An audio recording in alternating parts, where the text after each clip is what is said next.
What is going on? Merry Christmas, everybody. Welcome back to our tonight we're having our YouTube office Christmas party. I just found that out. Yeah, well, yeah, you didn't get the memo apparently. You didn't do your TPS reports.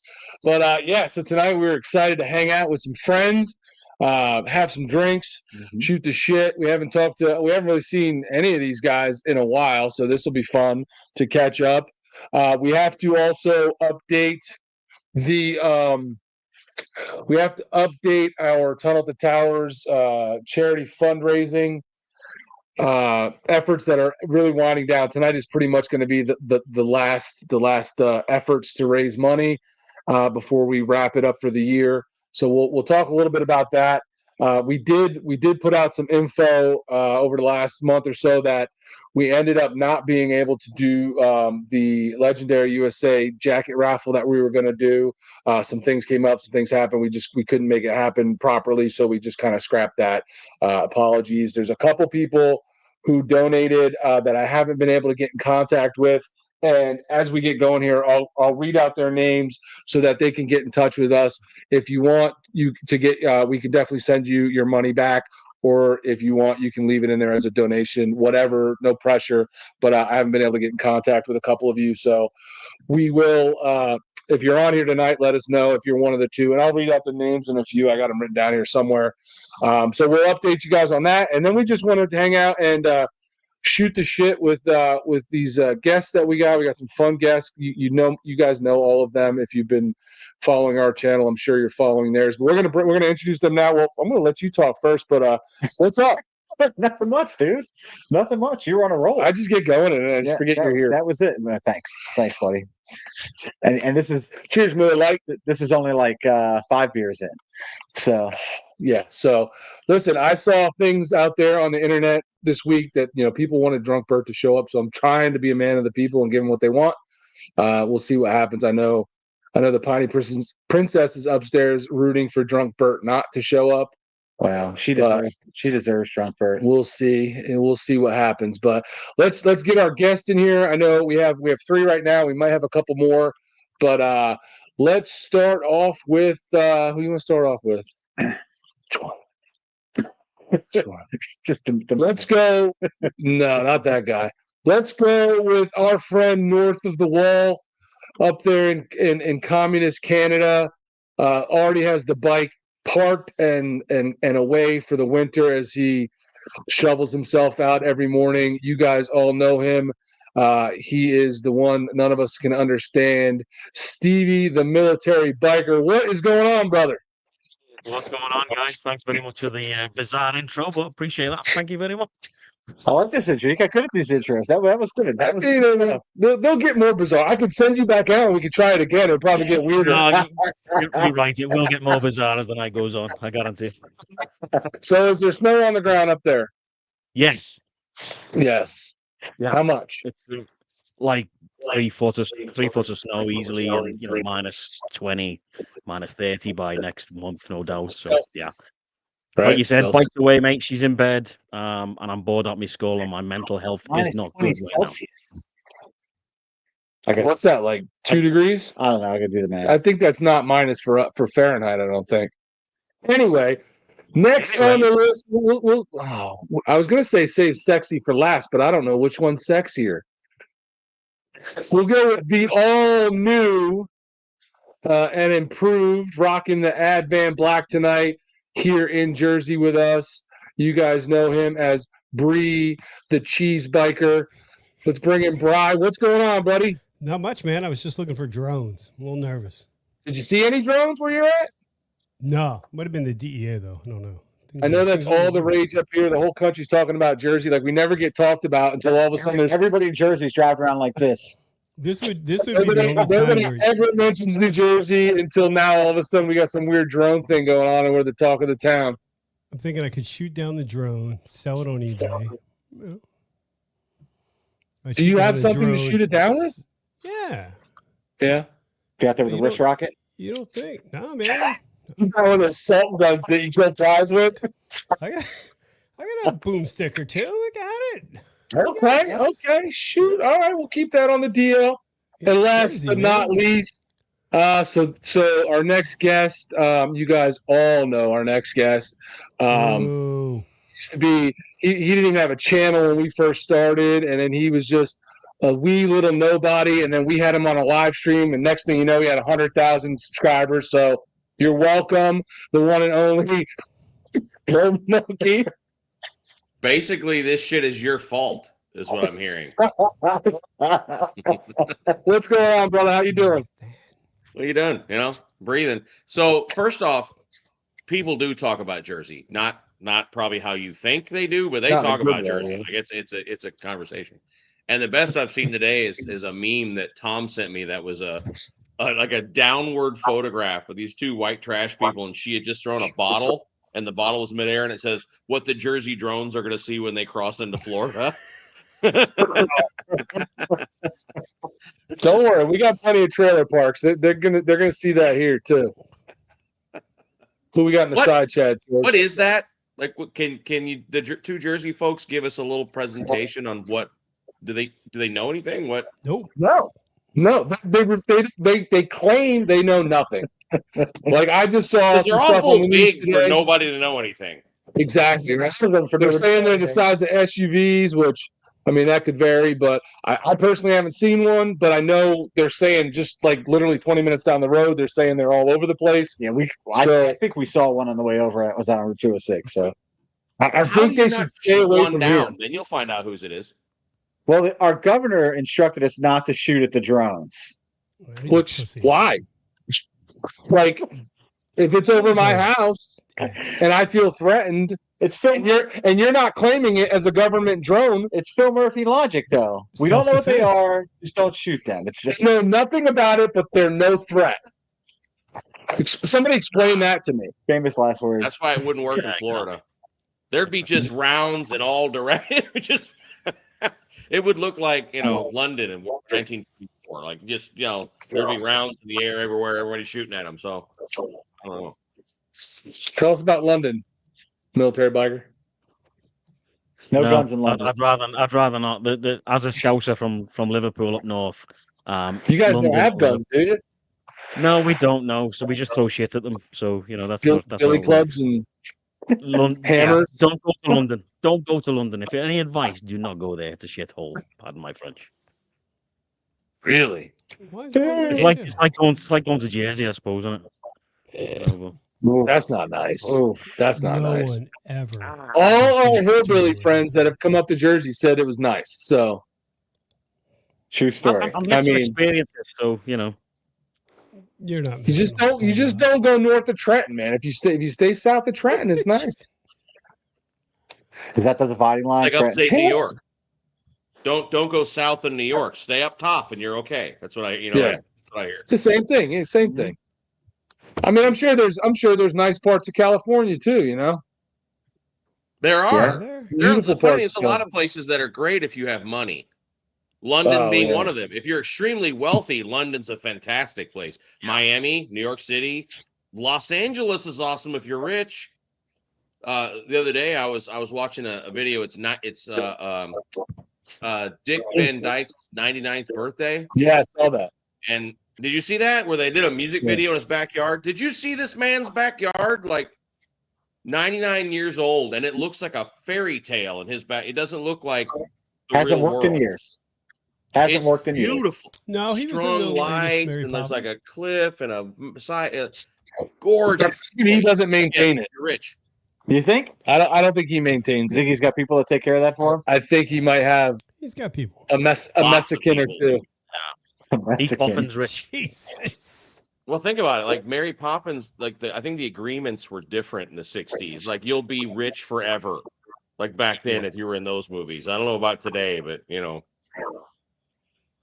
Well, he also had his own TV show. I mean, Same as his first name's Dick. Isn't it, really?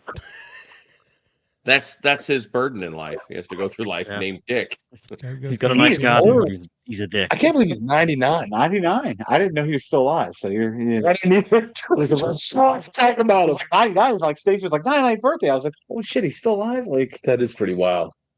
I do feel like watching some Mary Poppins now. do you though? Not really.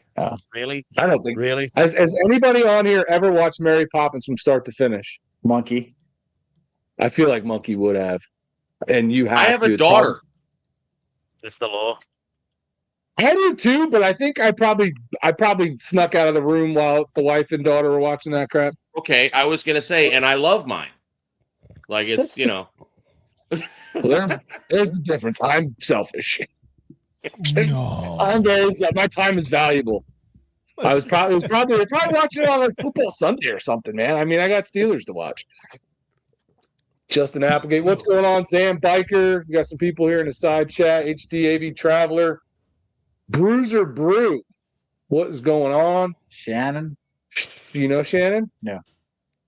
Shannon Stallbomber, what is going on? I don't know how old these are. They might have freaking bounced already because we didn't talk to them. Bag of Bader's here. What's going on? First one to puke wins. Oof. Bill Stevens is here. What's up, buddy? Oh, shit. I will see Bill in about a week. Something like that, give or take. For what?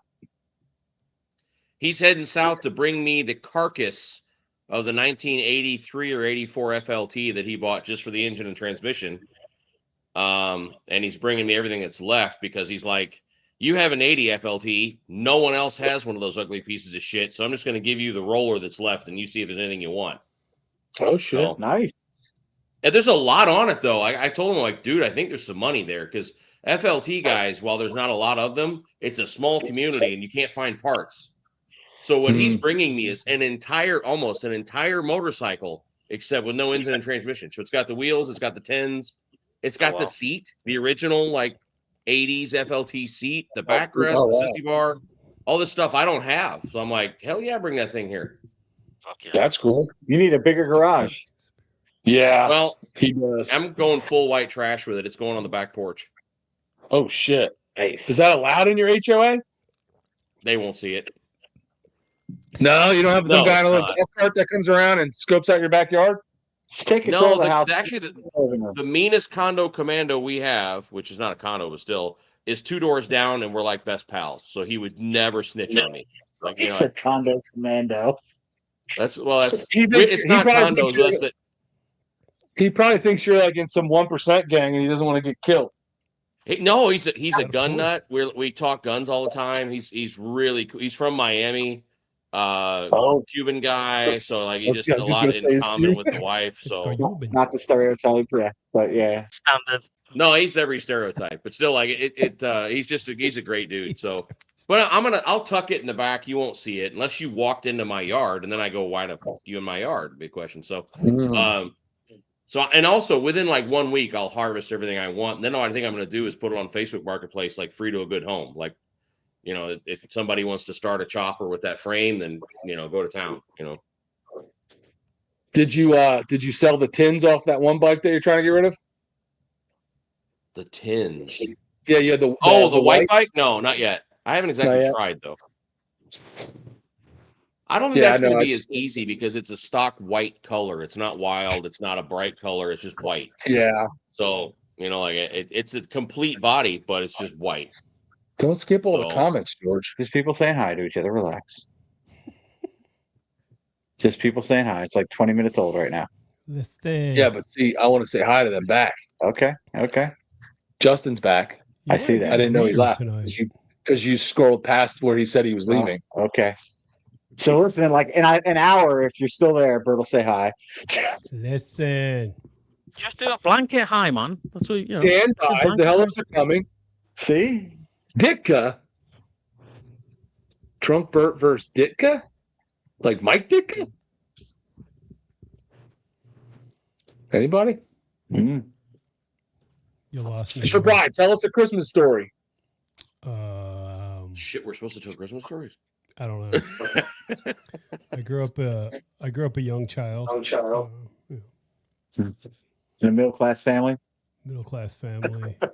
I grew up a poor child in a wealthy upper class I family. was just a small town girl living in a lonely world. Yeah.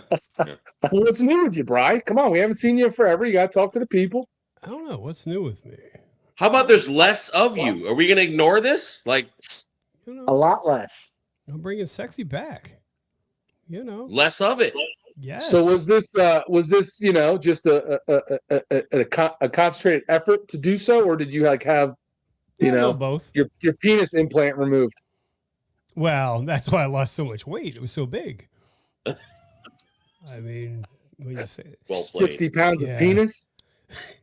I guess I'm more concerned that you're interested in that, but it was okay.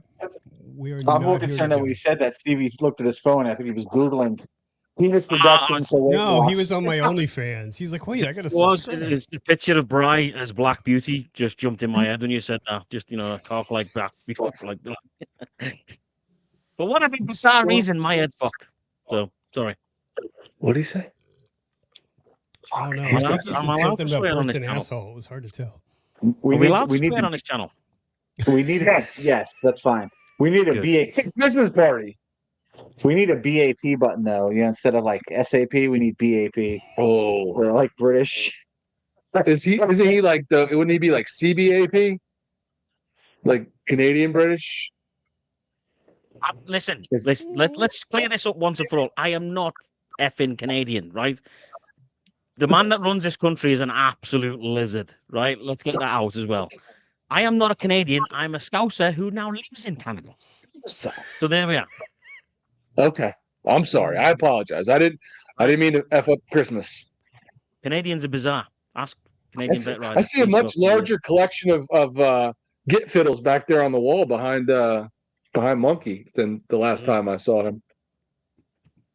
Oh, they just moved, and that was not like an intentional thing. They were over there, and my wife kept tripping over them, so I moved them. That's all it was.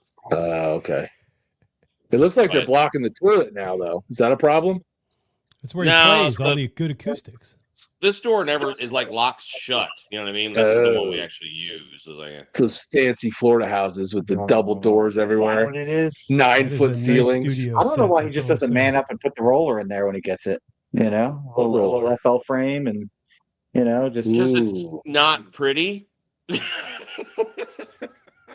Look, you remember how the purple chopper was covered in spikes, like more spikes than you ever seen? This red roller that Bill's bringing has more skulls on it. This is the most brother you've ever seen. Like it has giant plastic skull and crossbones like stuck on the fenders. It's impressive. I'll take pictures. I'll send you pictures. Does it say "Live to Ride, Ride to Live"? Probably all over the place. With some nice chrome, "Live to Ride, Ride to Live." Listen, my first bike had it. I ain't gonna lie. with the gold.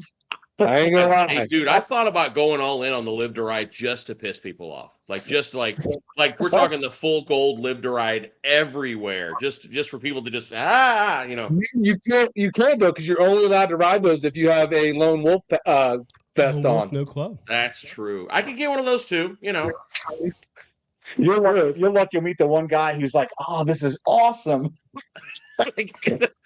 I walk up to you with a guy next to me, I'm like, "Well, I've made a new friend." And his vest is made of the little patches of leather. You know what I'm talking about? The ones that are like pieced together, scraps or whatever. That's when you're cool. Did you see this comment? Do you know the side cover black part can be removed and it gives you a full cover side cover? Full What are we color. talking about? It's just a typo.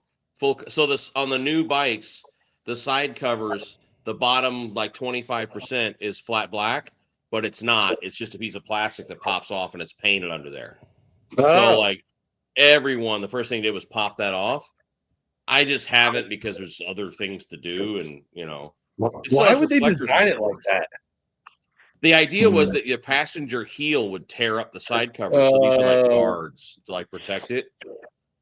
I guess that makes sense.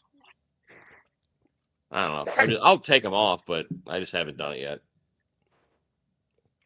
Interesting. Pacific Palisades. I'm so far. Well, am I that far behind though? I don't know where you are. Well, there's Mary Poppins and Dick Van Dyke comments, so we might be a little behind. Oh. It's only 90 minutes ago. We've only been on for 20. That was like the last live. So if you don't know who Bill Stevens is, that thumbnail, he made that. Like the thumbnail that is in this picture, Like like the the profile That's picture. sweet. Well, I think anybody that we've all seen Bill on your lives, right? Mm-hmm. Yeah. We gave him shit because he doesn't like refine his own oil or make his own tires, so he's a poser, Slacker. Yeah. Dick He's a and real Lone Cowboy biker. Adventures. What's up? Is that for real? Or is that a joke? Is He's that homeless serious? right now. Oh Has no, a- I think he may have his the fires were right up by his house. Yeah. Yeah. I Oh, think he can shit. afford a hotel room, or every celebrity on earth will give him a place to stay. I'm just saying, his life is not like ours. Or he'll go to Yeah. his second house because So- I'm sure there's one of those. I assume you mean Chitty Chitty Bang Bang? Chi Chi Bang Bang. That's the Mexican Chi-Chi version. Bang Bang is a Mexican different version. Bang movie Bang's the Chinese altogether. version. That's the Chinese Chitty version. Bang Bang better No. because they eat tacos in You it. can get that at Starbucks. But I actually No, do Chi-Chi like Bang Chitty Bang Chitty. is on a different website. Chitty Chitty Bang Bang is a good movie. I actually like that better than Mary Poppins. I have a venti Chi Chi Bang Bang. I'm ordering it One I had tomorrow. many years ago in To me, Hamburg. large. No, venti. I want a venti Chi-Chi Bang Bang with an extra shot. Congratulations, you're stupid in 2 languages. You used to have to pay extra for those in Amsterdam. Oh, it's on Amsterdam. Oh. Yeah. Hook Dog, Merry Christmas. PA Biker, hello. Military Biker, hello. No, hey. Porch to Porch, Condo Commando. That was funny. I thought that was funny when he said that too. I hadn't heard that. So tell us about the I know you did a video about it, but tell us all about the new Street Glide. It started like when the new ones came out. I was jealous. People were getting one. I like the new screen. Like I said in the video, like I like knuckleheads, but I also like new tech. Like I think it's cool. It's you don't have to like just one. I don't get that. These guys that are like, I hate everything, but isn't this one thing? You can like more than one thing, man. So I like the new tech. I like that it's liquid cool, but that they hid the radiators down low. There's a billion things I like about the new bikes. And I wasn't going to do it. And then the wife was like, for the love of Christ, would you just get one? And then I was looking and I was like, I like the look of the new Batwing more than I do the new Road Glide. No offense to the freaking Road Glide people, but because Road Glides are great. We got a couple of them, but I think that the new Road Glide just looks like a giant eyeball. I can't get past the big eyeball on the front of it. Yeah, the Mike Wazowski face. And then I rode that CVOST for about a week, and I was like, I gotta get one of these. And then decided I wanted the Whiskey Fire with chrome, and those are just unobtainium. They don't exist, man. You can't find chrome bikes, period. They've sold them all. So it seems like that like blacked out thing is not going away, but when the new bikes hit the showroom, everyone bought the chrome bikes. So there's a lot of black motor bikes right now, but not a lot of chrome bikes, and there's no Whiskey Fire chrome bikes. So I found one. Whiskey Fire. It came off the truck. They rolled it in an Alligator Alley. My buddy Stogie in Palm Beach was like, they have one Alligator Alley, and I just went down there and grabbed it. And inventories are kind of long right now in dealers, so it was a good deal. Like that's what I was saying. Like I'm not Mr. Advise You on Buying channel. That's not my thing. But if you're in the market, like it's they need to move these 20. They have 23s. They need to move the 24s. Yeah. So it was a good deal. I liked it a lot. I love it more every time I find something to tweak. I put a windshield on it today, and it changed everything because the one that comes on it is just for looks. It's just like a little deflector thing. It's not even a windshield. It's like a decorative piece. And then I put an 8-inch. I put Harley's this time actually, an 8-inch kind of flare shaped one, and I can hear the radio now. I couldn't hear the radio at all at over 60. It's just like manual didn't even have one, but now it's 75 miles an hour. I can hear it. So we have I don't mean to cut you off, but we have a surprise guest in the backstage. So I'm going to introduce him now and bring him in. Most of us know him as Pro Monkey's side piece, but he runs a pretty cool company that most of us here are fans of. And you guys all know him as Alan, the brains behind. That's my girlfriend. Thank God I had the right hat on. Right? Woo. Am I I'm gonna right? change my hat. Hold on. Yeah, hold on. Let me take my Hogwarts hat off. Sorry about that, Alan. You beat me to the joke, man. You beat me to it. Damn it. You know I'm not monkey side piece. What do you say? I'm not monkey side piece. No, he's yours. Is he your side piece? No, but That's semantics. I'm his secret lover. Wow. Not a secret now. Like, Secret. He talks about you on every video. Secret's out, buddy. Did I just say it out loud? This just got awkward. And Mrs. Monkey's not around. Anybody notice that? Let's connect. She's the probably dots. not are they around the too. same person? I don't know. Like, How are you guys doing? Good. How are you, sir? Man, we're doing and good. I man. notice it's 5:30 on a Friday, and of course you're still at the office because that's how Alan rolls. He just I think he actually has a place to sleep in his office. That's my old couch. I got rid of it. I got a real couch now. He used to sleep in his office, like it's in the corner that's there. So like, Hey. Yeah, I got a real couch. But no, What's up, Bob? Good to see you, mate. we have a full house here today. Yeah. I We didn't do. Bryce here. Stevie, how are you doing? I'm doing well, mate. How are you? What are you up to? Oh, I'm just, hanging out with these reprobates on a Friday night, That's I really cool. feel like I'm the only one drinking, though. I gotta be honest with you. I haven't seen George for a while. Yeah. I Say got again. George has been MIA, man. Give him some shit. I thought, What is I thought he- that? Big I thought he man? moved out. I thought he moved out of the country. I Channel kind of have. rename. He pretty much has, actually. Pretty much have, actually. No, It's I- just- baggers and just break. Every time I talked to Bert, I was like, "What's up with George? I haven't seen him for so long." And he was like, "I don't know, he's just busy." Like he was like being really like hideous about you and where you were and what you were doing. He was like, like it starts to get suspicious, man. I'm kind of like Monkey. My work's gone global. I've since November. I've been in Denmark, Prague. I'm heading to Georgia on Tuesday. Not the state. Not the state. I made that mistake when he told me to. Nice. Yeah. I was going to He's say got that is a a thing- step down. Georgia He's- from he- Denmark. He's got a thing for Russian hookers, man. So he's constantly over there. Jesus. Yeah, I was gonna say, Georgia man, is back the with the drug mail order business is bride. getting you around, eh? Georgia is a step down from Denmark. That is for sure. He's getting a mail order bride. Look out. He's been overseas in a minute. Yeah. Where was the last place you were at, Monkey? Where the hell was I? I was in Chile in November, and then I don't go anywhere until February. But then I go to Africa Ooh. Oh, for a week in Cape Town, and then I come home, and then I go to Austin, and then I come home, and that day go to Daytona. And then I don't travel nearly as much as I used to, man. This Zoom thing has just changed everything. Like, so Cape Town's every not once in a while- bad, is it? Do what? Have you already been to Cape Town ever? No. Never been to Africa. I feel like it's not that bad in Cape Town. long flight. No, yeah. Joburg is the questionable city. Joburg is scary. Yeah. Cape Town's not bad. Oh, Droop's here. I just saw. Yeah, he's alive. What's up, buddy? What? Yeah, I won't get to that until sometime tomorrow afternoon. Oh, it's like we've already got a text from Are You Grad? He was like, "Yeah, way behind." I And then like I to go to- read I them go to- all. I go You to- got guys ideas, work on your Alan. business while I read the side chat. All right.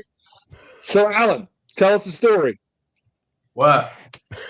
Oh, What tell story? us something. No, I think I interrupted something when I came in. You guys were like, Monkey was talking about something. It's his. Monkey his, was telling us about his cheesy new bike. he's talking I mean, about it's his new. really cool new street glide. I'm sorry, I've had a couple. What do you guys want to know? Where's my tour pack? That's what I want to know. We want to know what parts are you sending Monkey for his new bike, so we know before he does the video. He doesn't have anything. I just need a tour pack. That's all there's.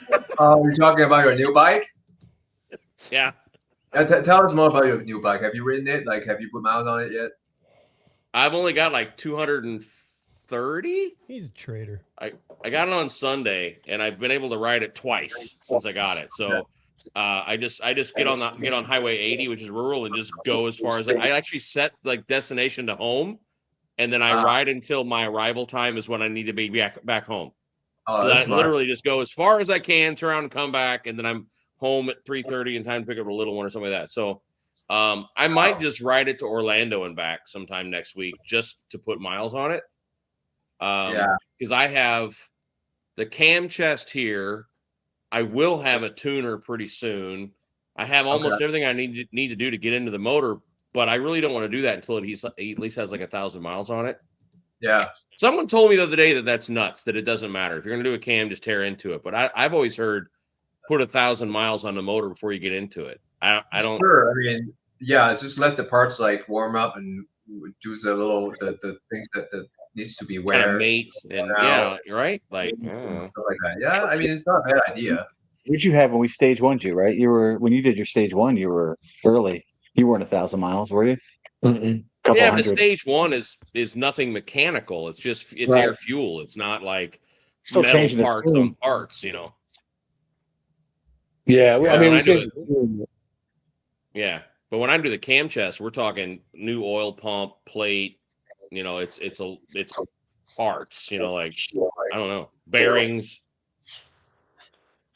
No, happy Chris Mahana Kwanzaa. Cover the bases. You got to cover all the bases.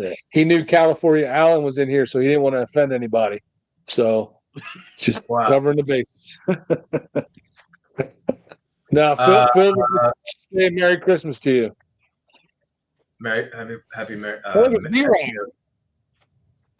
And Wind Road. So listen, real quick. There are a lot of people here. You'll see in about 2 hours. You'll see there's a lot of people here in about 2 hours. Yeah, we'll get to all of them in a couple of hours. But before we get too far into the live, just for our own Baggers and Brews purposes, so in case anybody watches this back, we were doing the giveaway for the legendary USA leather jacket. We had to scrap that, but there were 2 people that I couldn't get a hold of that had donated. And if you're watching this, Thomas Decker and David Schlegel, if you want your money back, hit us up either on Instagram or comment in the video, whatever. Just let us know somehow, or email us at baggersandbrews at Gmail and let us know, and we can refund you the money. Unless you just want to let it ride for a donation to Tunnel to Towers, that's fine too. No pressure. If you want it back, we'll give it back, because we were supposed to be raffling off a jacket and that just didn't work out. So I just wanted to get that out there. Thomas Decker and David Schlegel, if you're watching this, let us know and we can get you your money back. I don't want to rip anybody off or misrepresent, a giveaway that we were doing. So that's that for that. All right, back to what you guys were talking about.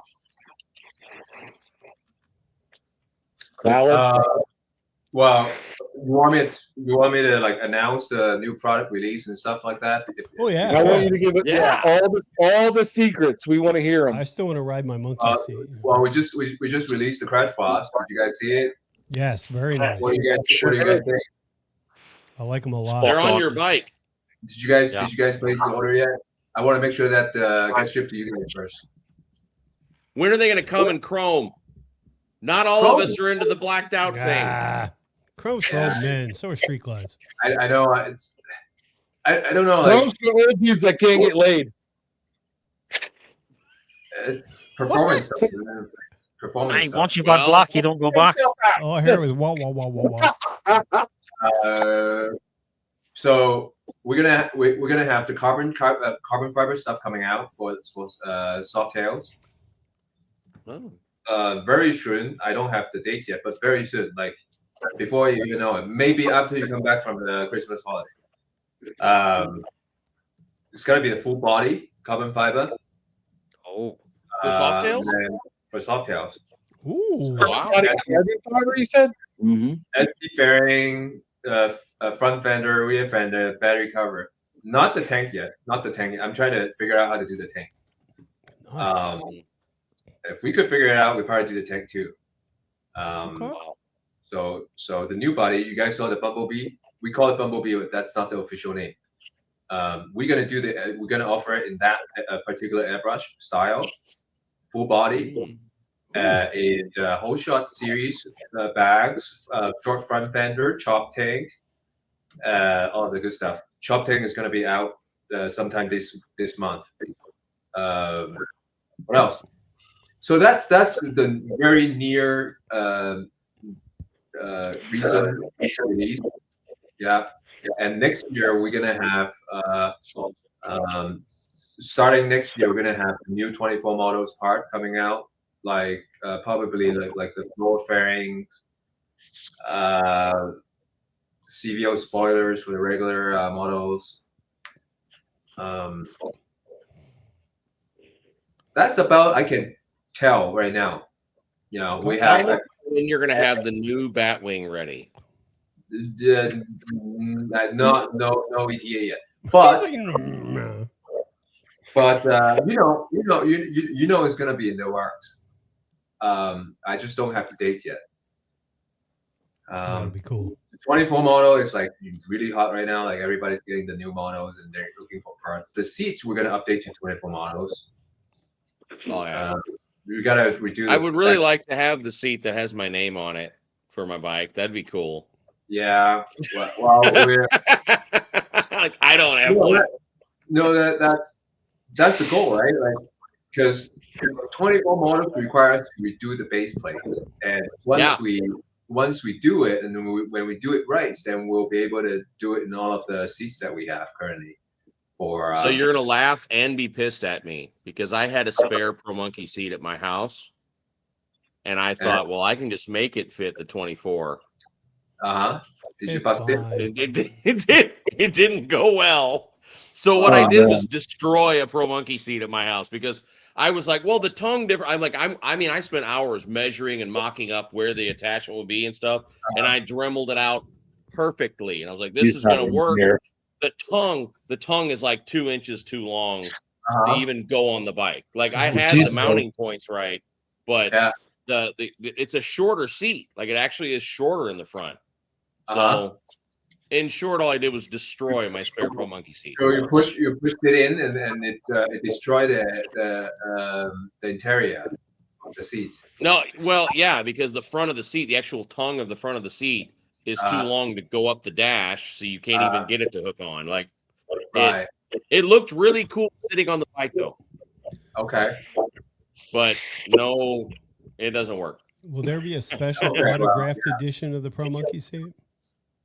I have the prototype. Oh. It is. I mean, every changes you do the products. It's something looks easy, but it really takes a lot more to. I mean, you really have to break it down to like the 3D modeling and do it, and then like 3D printing, prototype, test fitting, and all that, and then you have to make them all. It kind of requires, if you do it right, it really requires like a team to do it. Unless you're like you have all the tools and everything. Monkey, you didn't do 3D modeling to fix it? No, when we set that seat up, man, it's funny. He sent me like the prototype of the original standard seat, and then I just cut it up and like sent him pictures going like, this is the way it needs to be cut this way and that way, and then their guys, the designers, actually like made what I did make sense, and then like it what was it, Alan? It was like a year of us like figuring out how to make that thing work, and then they sent me a steel prototype. I think it was like 6 months from the beginning of the project to when we actually made the prototype. But I have it, and it's one of my most prized possessions. It's a steel plate riveted. It looks like a Pro Monkey seat, but then you turn it over, and it's a piece of plate steel with rivets and stuff in it. Did you tear it apart to at the very top of the message board? So you need to pin it so it'll always stay at the top of the screen. Right, feel like we can't hear. You're talking over there. Thanks, George. Thanks for sharing. Gee. No. Sorry. Can you stop talking shop, please? At least they weren't talking about last night's hookup. So, I'm giving housekeeping here. Housekeeping. Housekeeping, yeah. So, in case you've been living under a rock, we've been raising money for Tunnel of the Towers all year, and There's no way to pin it. you might have to do it on YouTube. And then, so we had the link in the chat, but I just wanted to make sure the link was pinned. Yeah, so to the top of the chat. This is literally the last time we'll be asking anybody for money this year, or at all. So this is our final push for our charity for Tunnel to Towers. So there is a link at the very top of the side chat. It was one of the first ones put up there. If anybody is interested in donating to Tunnel to Towers, feel free. That's pretty much what we wanted to say. Yeah. Can you paste it in the side chat? Because I can't see it. I'd like to go and make a final donation, but I can't. Let me figure it out. I'll pull up my laptop and get it. I'll get it. All right. Yeah, we're gonna pin it. Just mute, I guess. We're gonna pin it to the top of the chat here in a minute, so everybody can see it and it's clickable and all that. But yeah. So for those that don't know, we had set a very, very lofty goal, and in our defense, we've never done an ounce of charity fundraising before in our lives, or at least I haven't. Have you? No. So this was a whole new thing for us. So we set a lofty goal of $50,000, which we certainly fell short of. But on the bright side, we've raised over $25,000 for Tunnel to Towers, which I don't know about you, but I'm proud of. It's been a lot of work. It's been charity fundraising, man. I'll tell you what, whole new respect for anybody that does that all the time. Adam Sandoval and guys like that who are for always constantly raising money for different charity ventures or whatever, man. It's a lot of work. So huge props to people that do that all the time. It definitely wore me out, but I'm also very thankful to all of you guys that have chipped in and donated and were part of our event in July and came out and supported us, donated to the link that we have, all that stuff, bought stuff from us that was for the charity. Just wanted to say thank you guys as we wrap up 2024 here and we about to bounce into 2025. We really, I mean, I think I speak for both of us when I say we really appreciate all of you guys helping us out. Tunnel to Towers is an amazing foundation that supports our law enforcement, our first responders, our military, our veterans who are in need after being, basically, their life's been changed on the job with major injuries. So just thanks to everybody. And there's one last chance, and then we're gonna take all the money that we've that's not already been put into the site that we have in our own bank account, and we're going to put all that in there, and that's going to be it for the year. But it's been really awesome. Did you do it? Yeah, so that link is now pinned to the top of the YouTube chat. So you'll see it at the top of you'll see it pinned to the top of the YouTube chat. So again, anything that you're going to don't drop us a super chat to do it. Please do not do. You can do the super chats, but not for this. Yeah, not for this. If you want to see George drink, you can. Yeah. Shots. Yeah. Listen to this guy. And if you go to that link, it goes directly to Tunnel Towers. We don't ever touch it. All we can do is see it, but we can't touch it. And like I said, yes, absolutely. Don't you understand? Yes, the story of my life. But yeah, so after this live tonight, whatever you guys put in there, we're going to be putting the rest of our money in there. And I'm not going to be asking anybody. It's the holiday season. It's Christmas after this. I'm not going to be hounding anybody. But it is of the link in our video is available up until basically New Year's Eve, December 31st. You can donate up until then, and then we're done. So. But we do still have some things on our website that are for the fundraising. We have the commemorative poker chip, and we have some T-shirts that were for the event, specific to the event that we had in July for Tunnel to Towers. So you can still buy those. 100% of that proceeds is still going to go to Tunnel to Towers. So you still have a couple weeks on that. After that, we're done, and we're definitely. I'm taking 2025 off from any charity fundraising. It's been a whirlwind and it's been a lot, but it's been fun, man. It's been definitely gratifying and humbling and really cool to see how many people step up when our military and our first responders need help. So Yeah.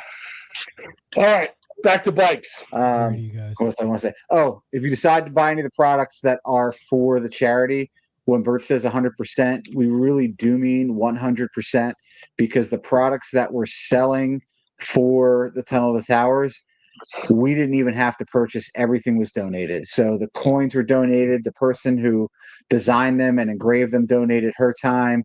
The T-shirts were donated, and the artwork was donated. Everything was donated. So anything that you go on there at baggersandbrews.com in the swag and check out, that is listed for Tunnel of the Towers. And shameless plug, if you want to help out the channel, we do have other stuff on there that's for sale that will 100% go to us and help the channel. So you can do that as well. But anything you buy, we'll get out. If you do it in the next couple of days, you'll definitely have it before Christmas. So, yeah. And a couple cool things on there. So check it out, baggersandbrews.com. Onesie.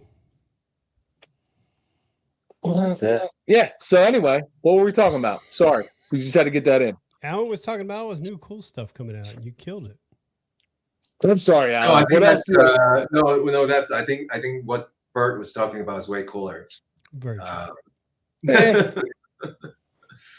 I think he's doing really good cause for the community. That's awesome. Thank you. And we've been like I said earlier, we've been doing this YouTube thing since like 2019 when George came to me with this ridiculous idea, and I was like, bro, I failed public speaking in college because I don't like talking in front of people. The last thing I want to do is be on camera talking to people.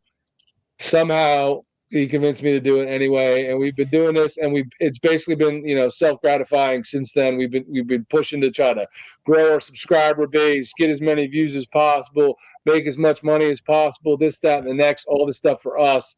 And we just really thought, going into 2024, we've been doing it long enough. We've kind of exceeded our expectations. We're not at 200,000 subscribers like some people, but we've definitely exceeded our expectations.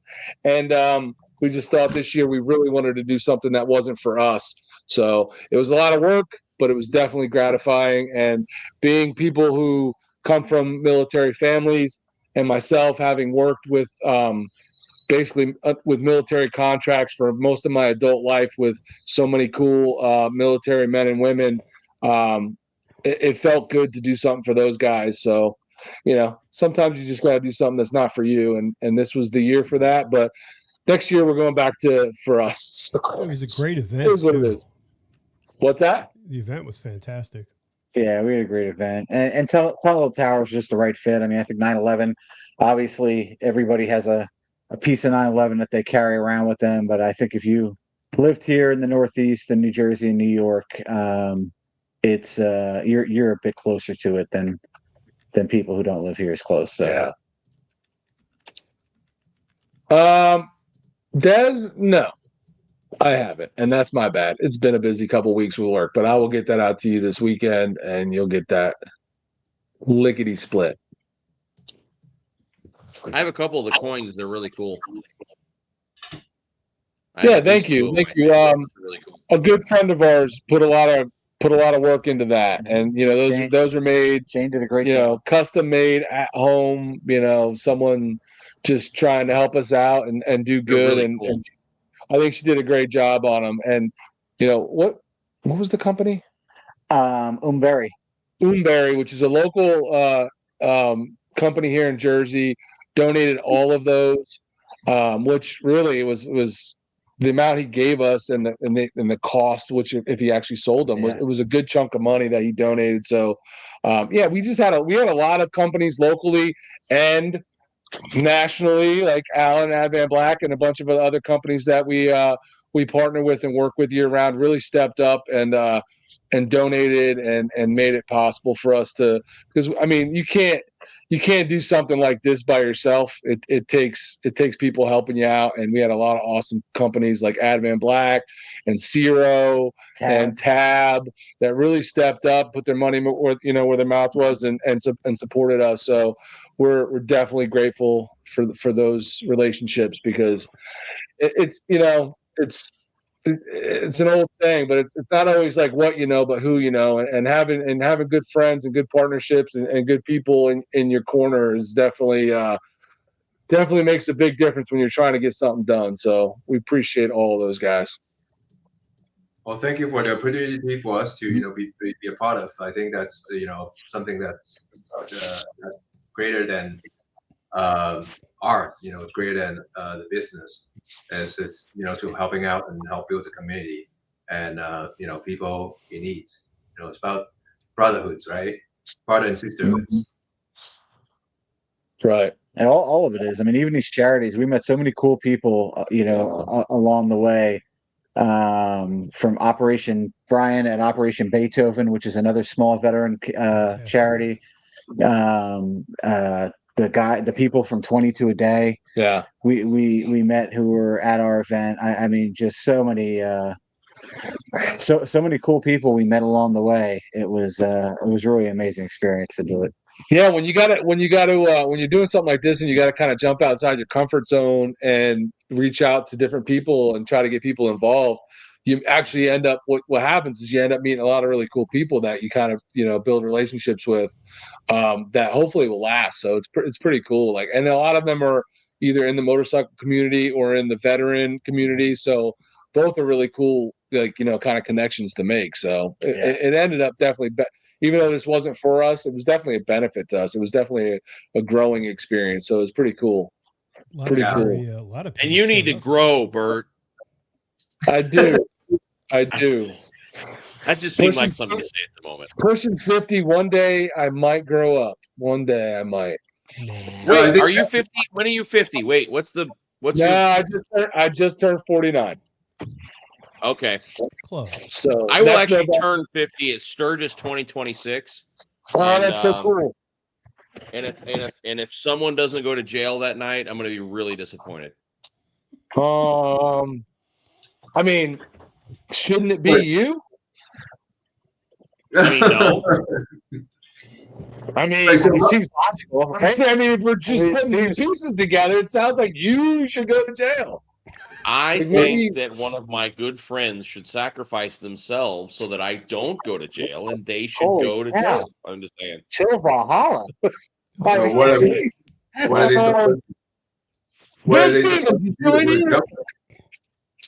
Bill, step up, Bill. Corey just got an Advan Tour pack. Look at that. Corey did. Did he get it delivered yet? Yeah. Said he It's did. his birthday, by the way. You guys need to wish him a happy birthday. Oh, happy birthday, Corey. I thought we did that on. We did that on the Discord.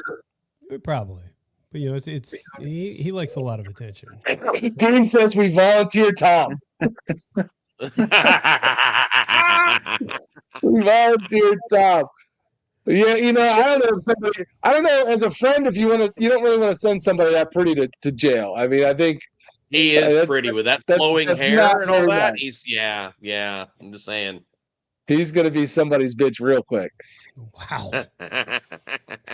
Oh, Daniel. Well, you know what, though? Dr. Harley says, there you go. Since we all hate Daniel, he'd go to jail.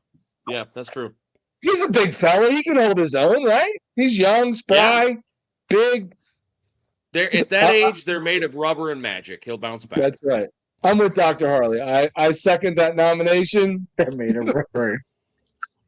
I still laugh thinking about He'll be rubber and glitter when he comes out of there. So listen, side chat, man. This is your chance to pepper Alan with questions about Advan Black and what's coming out and what you want to see done. So if you got questions for Alan, hit us up in the side chat. We'll put it up there for him to see. What question did Corey ask that we're not answering? That's Bert's fault, by the way, Corey. I have a request though. For every questions about Advan Black, I want some feedback. Okay. That's fair. If you have any experience, what do you think about our new release, or anything that you want us to know? Well, Corey posted in here that the quality on his tour pack was top notch. I saw him post that just a little while. That's funny, man. I see Facebook is just a freaking horrible place to be, and I see so many people when these things come up ripping on the quality of Advan Black like tour packs and stuff, and I'm like, are you kidding me? Like, what? I don't understand what you're comparing it to, because I've had a couple of them now, and I don't know how they could be any better. I put one together today. My wife's aunt's pretty much my wife's uncle, her like very long-term boyfriend, just bought a 19 Road King, and he got home that night and he texted me and he's like, "Where is it you get your fenders and bags and all that stuff from?" And I was like, "Advan Black, some link." And he sends me an email back. He ordered a tour pack, a front fender, a rear fender, stretch bags, liners for the tour pack, all this stuff. And he had it shipped to my house. So today, yesterday, here comes the UPS man. He's like, "Can you help me unload all this?" And I put together a tour pack today, and I put the new liners in that had the pockets, which the pockets are cool. This is the first time I've seen the ones that have the pockets in them. The new liners with pockets are cool. Still looks like a Turkish whorehouse, but I kind of like that. So I put all that together on the wife's bike, and the stitching, dude, look at it. It looks, I don't know. Anyway, the pocket's badass though. That pocket's huge. You can put a lot in there. I don't have a pocket.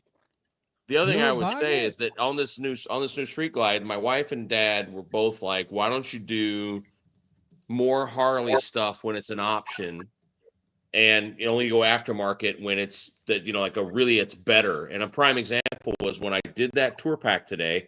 Advan's rack has the wings and the rubber bumper and all this other stuff, and OEM doesn't have that. So I'm like, there are times where aftermarket is better than OEM by like leaps and bounds. My buddy just got that mount in today. Massively. Yeah. So you're not going to get the cracks around the edge. You got more support. It's easier to put together, even because I just threw the box on there and it wouldn't fall off because it was rubber mounted. There's rubber on the rack instead of just chrome. And anyway, so there's times, man, where that's a really good design fix. Oh, I'm glad you liked it, and you took notice that we updated the tour pack rack with the wings, and we added pockets to the liners. Those are the things that we did earlier this year. Are the liners plusher? They feel like they are. They feel like they're cushier. With the pockets now, it's even thicker than before. I like it. I like it a lot. I can't wait to put them on. The new bracket's great, man. It stops rattling. It stops. Not there was rattling. You can hear it rattling in the background slightly, but the new bracket stops all of that. It fits on perfect. It takes the pressure off the bolts that are going into it, potentially for to rip the tour pack apart. It's fantastic, mate. And like Monkey said there, man, this is way better than OEM.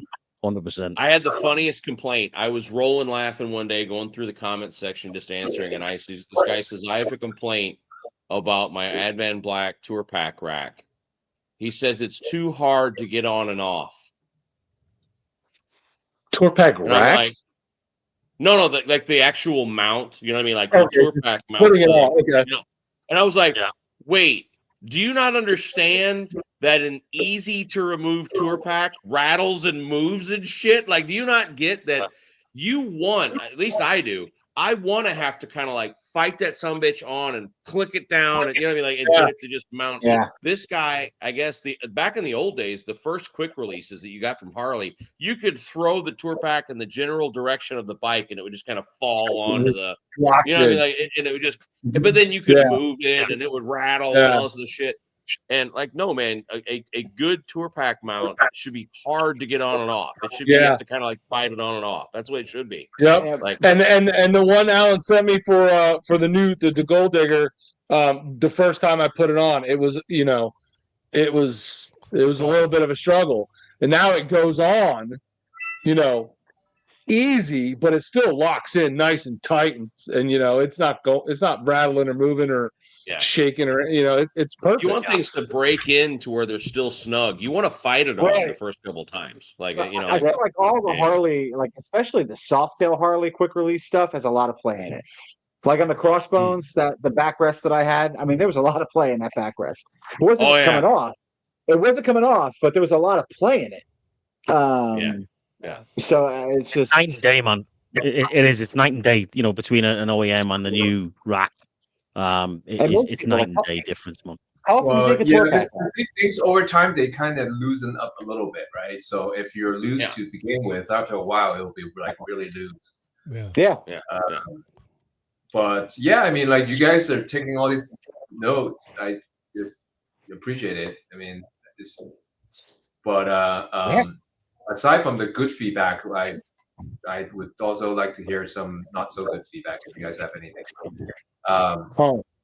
Because all of these things that you talked about is the improvement that we made over time from getting the feedback from customers and from our own experience.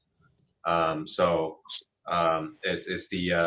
helpful feedback that help us make the improvements.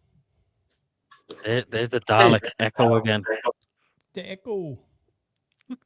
Who's got an echo?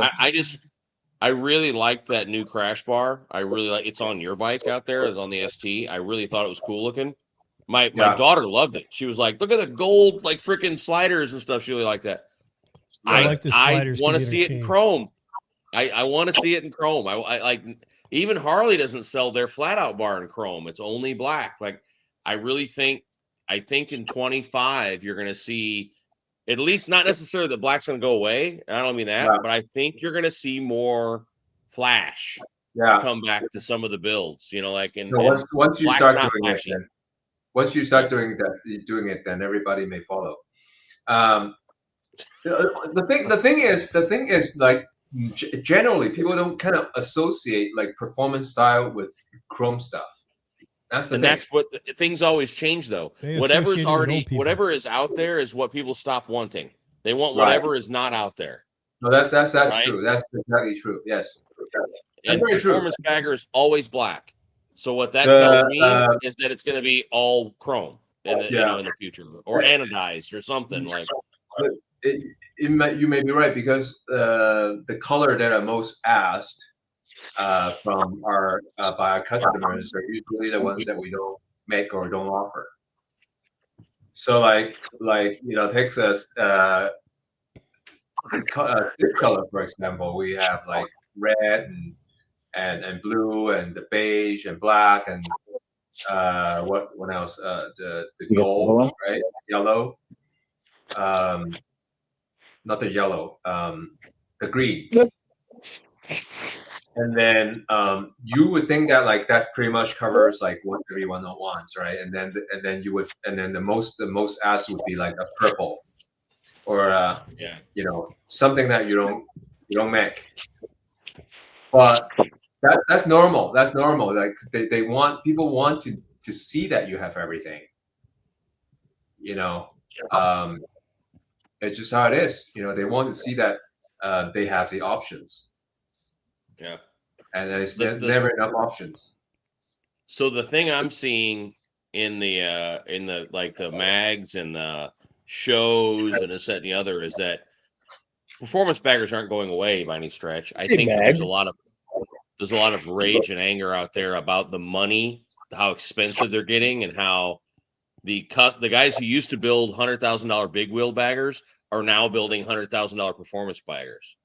And so the guys who started that movement are kind of like pissed off about it, and they're going someplace else because you can't chase the money, right? Like, but that's always going to happen.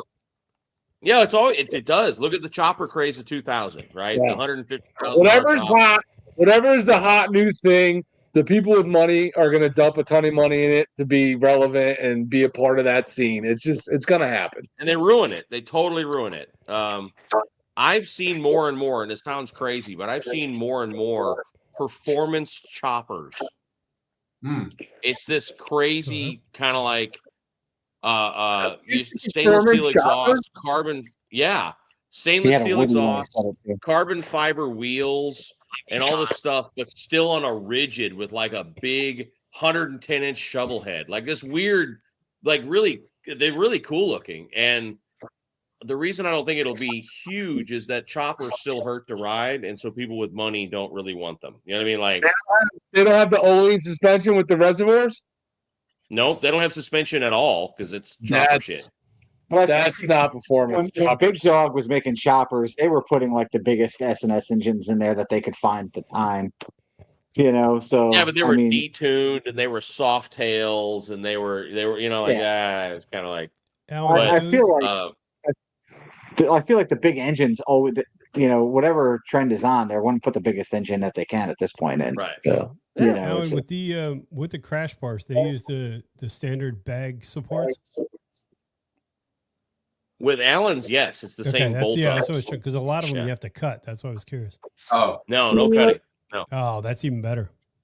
It bolts on the same way that the stock crash bar does. Like there's it's two pieces. You know what I mean? Like it's the same setup. It just that his have like the forks that come off of them. I can't describe it on that. Yeah, there was some. I forget who it was. Somebody makes some that I was looking at. You had to cut the support. I was like, oh, no, that's dumb. I don't know. It comes a new one. Stevie, do you see the question on the screen? Yeah, mate, I already answered that like 3 days ago. You're looking slower than a week in the jail. Did he just become a munchkin? Is he on a NASA spaceship? What did you just say? He's in one of the drones above New Jersey. Man, it can't be that hard. I already answered that one 3 days ago. It wasn't your accent. It was your mic or something was really, really weird. It was like you're on helium. Is that what it is? He unhinges his jaw and swallows the entire microphone. It's like the way like.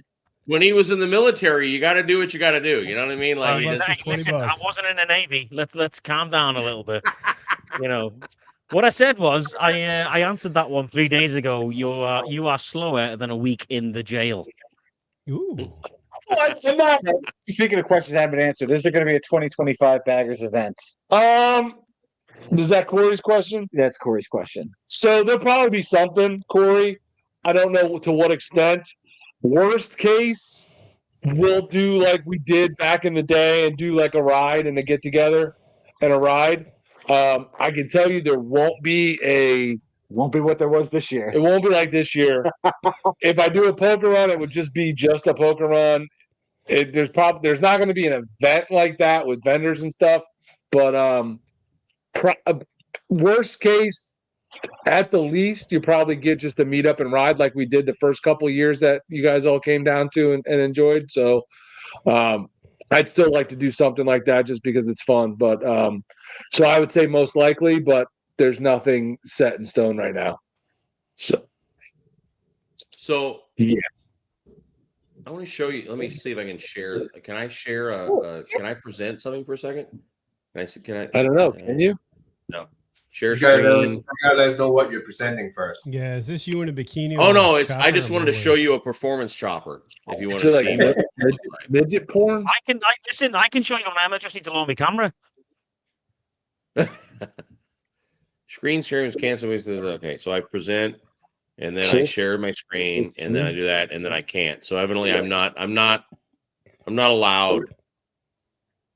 Al, what made you go for the two at the front as opposed to just the one? Because I like the two, to be honest. That's a really good question because we don't know. See over here. What are we trying to see? Allow him to. I don't think there's. That's the performance bagger look. It looks bad. Well, I think that kind of we want to do something different from OEM style. What are the three dots? So. And since the rear has 2 steps, I think it'll be cool. It'll be cool to do that. Ooh, I can edit their names. You just shut up. Alan's trying to talk here. Shut up. Was that English? He said, "Shut the fuck up." Alan was speaking. I apologize on behalf of our hosts. Please continue. No, you're all right. You're all right. No, Stevie was asking why we do the 2 steps on the front crash bar. And my initial response was, I don't know. Because but we did it. We wanted to be different from OEM. And then since the rear crash bar has the 2 steps, we think that'd be cool to put the 2 steps on the front crash bar and kind of match the rear.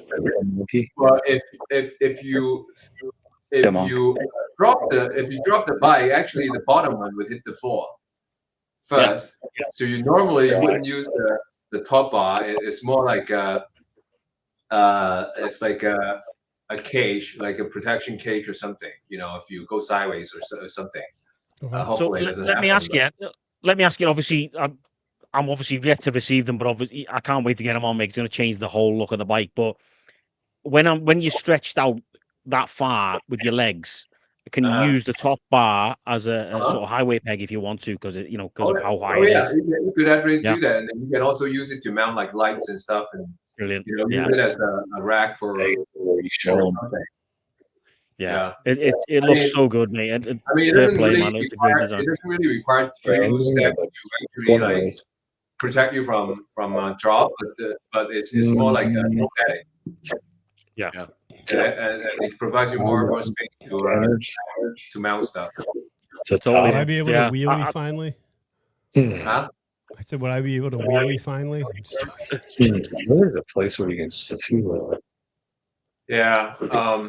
So that was it. I mean, like it's I think it's distinguishable. Like you look at it, you're like, okay, well, that's something different. That's something new. Exactly that, mate. It stands out from the rest, because the rest are one, just one straight bar, whereas you guys have done the 2 to match the back and whatnot. I think it definitely stands out. And it's very unique compared to what you normally see on the market, to be honest. Yeah, it looks cool. It really does. I've got it on their ST in the garage, and I know when I did the video about it, I talked about the fact that it was really about my little one rides that bike. My little one rides the Allen's ST, doesn't ride mine because it's got a King Tour pack. It's got all the crash bars. It's got I feel better with her on it than on the other one.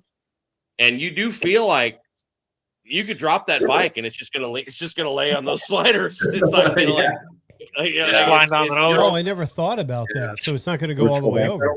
It's not going to go all the way over. Like the lower slider in the rear is below the rear pegs. So it's going to take the hit before the peg, the foot, the leg, and I know that Alan, when he first sent those to me, he's like, make sure you can cut hard turns on it so it's not making contact. I'd never made contact. And I normally look, when he loaned me his bike last time I was in Florida, I tore up his saddlebags. It was a Dominator rear end on a lowered bike on the road glide. Right. What canyon were we on? Right. What was the name of that canyon, Alan? Nito or what? No, Gay Canyon. You're talking about? But, no, over here in California. No, Azusa. Azusa Canyon. We ran Azusa Canyon. Yeah. And I kept hitting turns going, why won't it go down? It was because I was into the bag. Like on the ground. They get back to the shop, and I'm like, I'm sorry, I didn't mean to. They've got all those like turns, and then it's on the bank. Yeah, it's on the bank. When you turn, then you have a less of a turn angle. So, but that was cool. Will that protect we fixed the road guide though. We fixed the road guide. Damn. Yeah, you put the Bumblebee body is really cool. I like that color a lot. We put we also changed the suspension, the rear one. We're gonna change the front one too. Because it's lifted up now. It was real when I rode it the day that I tore up the bags. It was really low, like it was slammed down in the rear, and I just tore it up. I got back to the shop. I thought the guys were gonna kill me. It was not very old. It rides completely different now. Next time you come here, you're gonna see comments. I tore it up, so I felt bad. But anyway, but my point is, I rode the way that I ride, which is I don't think exceptional, but it's somewhat aggressive, and I never made contact with the sliders, so But we do put the drop angle on the website. So if you're ever you want to know how far it drops, the information is there. You put that picture up, Al, didn't you? The video with the bike. You've got a bike on its side, leaning on. Yeah. We want to show people what's the maximum drop. Yeah, it's not that bad. But of course, if you're writing, it's not the same angle because you're compressing the front port and everything. Totally. Yeah. But that gives you an idea, and if you want to compare with whatever that you've used before. Yeah. I didn't think about that. So fully protecting the bag. That's pretty cool. Yeah, that is cool. 'Cause You Lord couldn't knows run the the stock stretch ones are side gonna covers. shatter You'd my have to bags. run. Yeah, you'd have to run stock side covers or the whole shot side covers because those bars are big and they're right. You could run the bags, but you'd have to change the side covers. They wouldn't work with the stretches. No, Bags that's ain't always cheap. been. Bags are not cheap to replace. No, that's what I'm Yeah. saying. If you're Nope. going to be able to put stretch bags and protect them, that's pretty cool. Yeah, totally. When you 'Cause put I that don't- much effort in, Monk, mate, do that the- much effort, money, you put that much time and effort and money into something. You want something that's going to protect. Oh, Charlie's your starting shit. Do the no, never mind. It is a preference, like it really is. Like As It with is. most things. Absolutely. I think that's why there are so many different styles in the market, and we try to make something different. Naturally, some people is gonna like the other ones, but appreciate the feedback. Maybe we'll make a couple of different versions as well. I want them in chrome.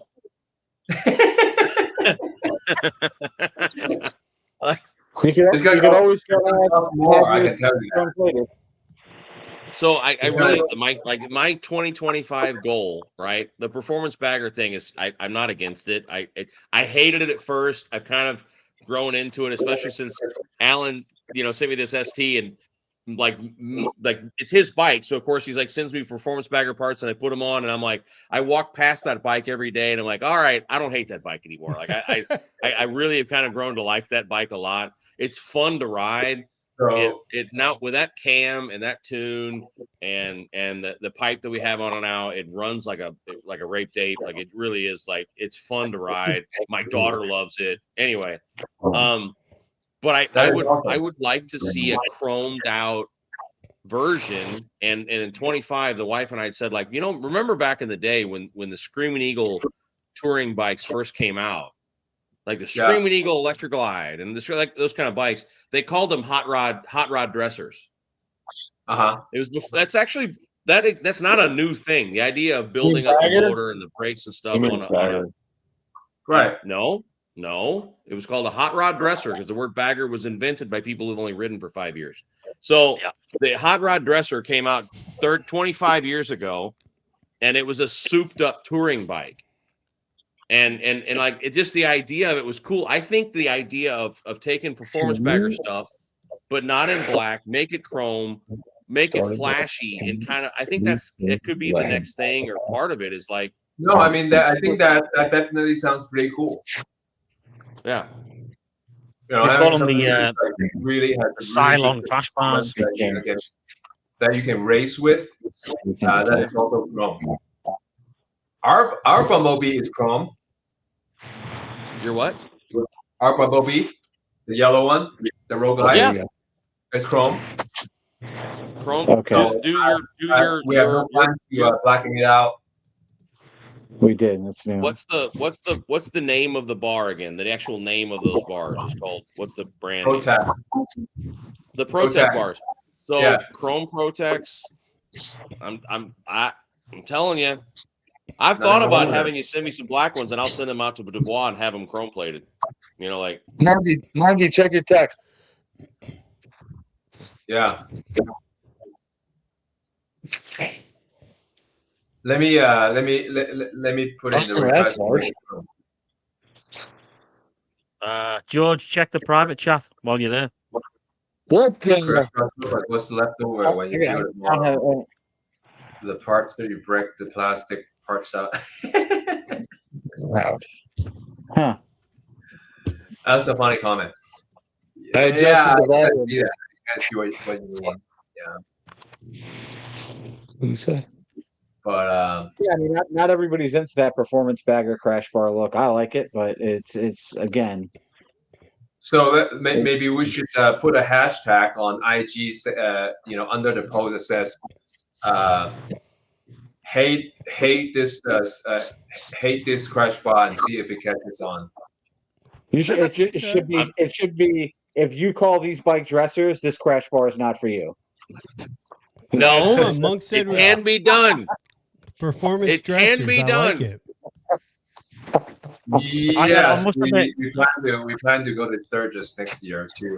Again, that's one of Okay. the biggest one that we go to, and that's one of the most interesting one that we go to. So what else is on the schedule for 2025? Looking forward to it. We're gonna be in Daytona for sure, and then Sturgis, and then probably like a couple more. Ocean City. What are the couple more? Stop I don't being know Oh, yet. that coy. would be nice. Ocean City. I don't know yet. Gettysburg, Ocean City. You staying West Coast? What are you doing? Come on. We know we're some not guys going- on the East we're Coast trying can to bring do like bikes. one free, maybe. Okay. Yeah. But Daytona for sure. Sturgis. You're so also. California biased. Huh? He doesn't You're like so the cold. California biased. No, we're not. I mean, two of the biggest ones that we go to are East Coast and Midwest. Would you consider South Dakota Midwest? I mean, calling Daytona East Coast is a stretch, but okay. What is, if it's not the East, what it is? Florida's Florida. It's like Texas. It's Florida. It's their own region. They're their own world. They're gonna be underwater. It's not wrong, Monkey. You're kind of your own planet down there. But it They're is. gonna be underwater in Yeah, we 10 are. years. But it is not California for sure. Actually, we haven't really gone to anything in California. There are not a whole lot of big events over here. I want you to go to Smokeout just to hang out. Smoke out, yeah. That's tiny. No, You it's mean not. Allen? Just Allen to hang out? Nah. I mean, let's see now who else there. I'll be right back. Couple of the big Okay, but- tuners were there this year. The big two. Here's my theory on that stuff. The biggest, vintage chopper sort of events. Every one of those guys also owns a dresser. Every one of them. You can't just have an old panhead. Otherwise, you're not going to get around very much. They all have a modern street glide, modern road glide, and then they also have their vintage bikes. So, you see, I think you should see more and more other parts manufacturers at those events. There's 1,000 people at Smokeout that spend a ton of money on their bikes. That's because they all have these like vintage and custom bikes. So Right. I would just like to see more of the groups hanging. We're so freaking segregated as an interest group. Like we're bikers, motorcycle nuts. Oh, but I only like performance baggers. And if it's shovel heads till I die, everything else is crap. Like it's just so stupid. I blame the chopper guys. I think you guys you try to make us all feel inferior and stupid with your chopper knowledge and all your build skills, and the rest of us who just want to ride our very new bikes with tech and don't know how to build anything feel really bad about ourselves. But I have a 24 Street Glide. I love the new bikes. I love the new bikes. Would you want to change Smokeout though? I mean, part of the beauty of the whole motorcycle community is the fact that so many of these events are so different from each other. I mean, even smaller. They're still the small ones, but even the big ones are different. Yeah. But do you want the small ones like that to become like a Daytona, or it won't be what it is? Because it'll change. Like you love Smokeout, and if you get too many people coming to it, it's gonna change. It's gonna get more commercialized, and that'll ruin it for you. Well, here's the thing. It won't be okay.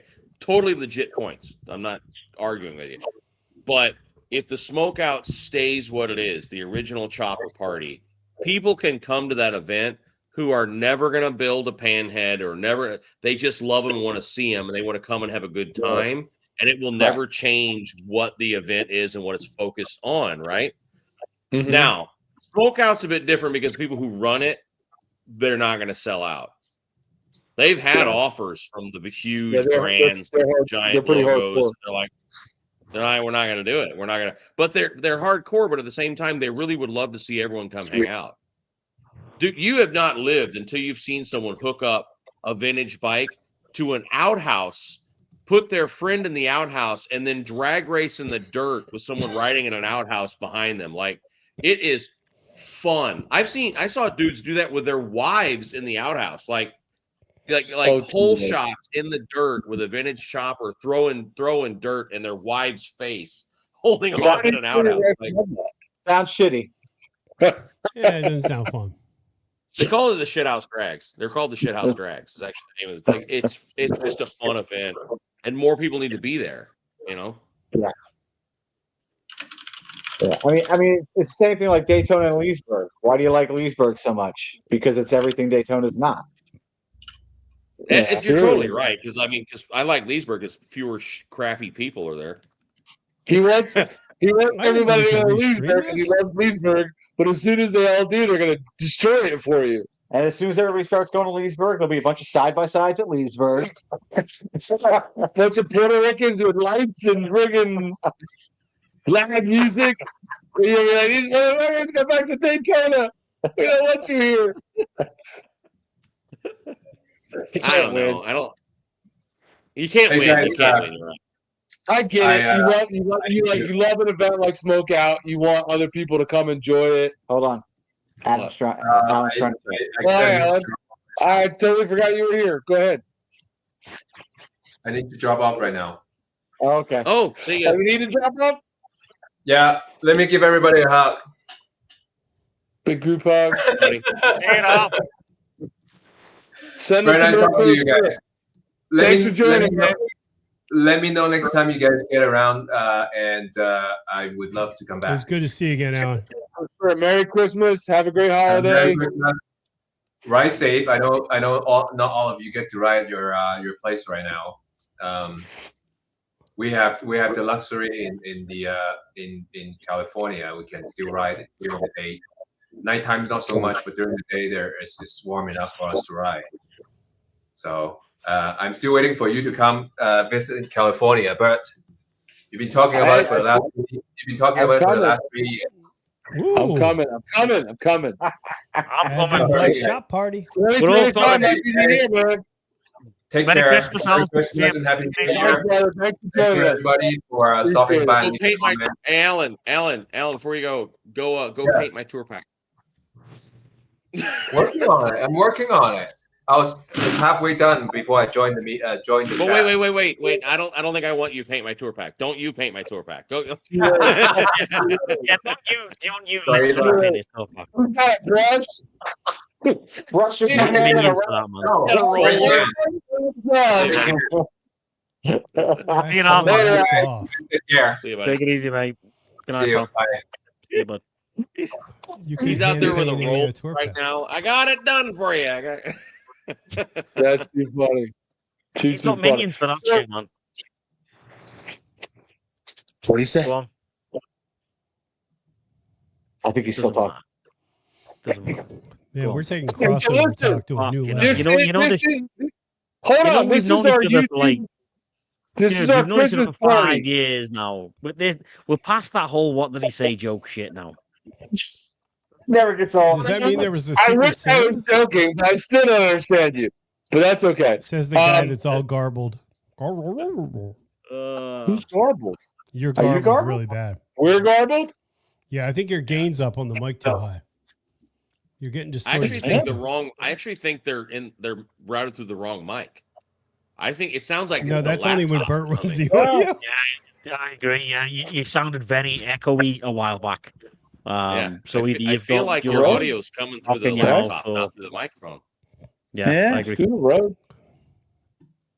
Bert is loud. It's Yeah, he's through always the loud, man. Come but on, George. he's You're extra finally loud back tonight. to save the channel. Let's fix this shit.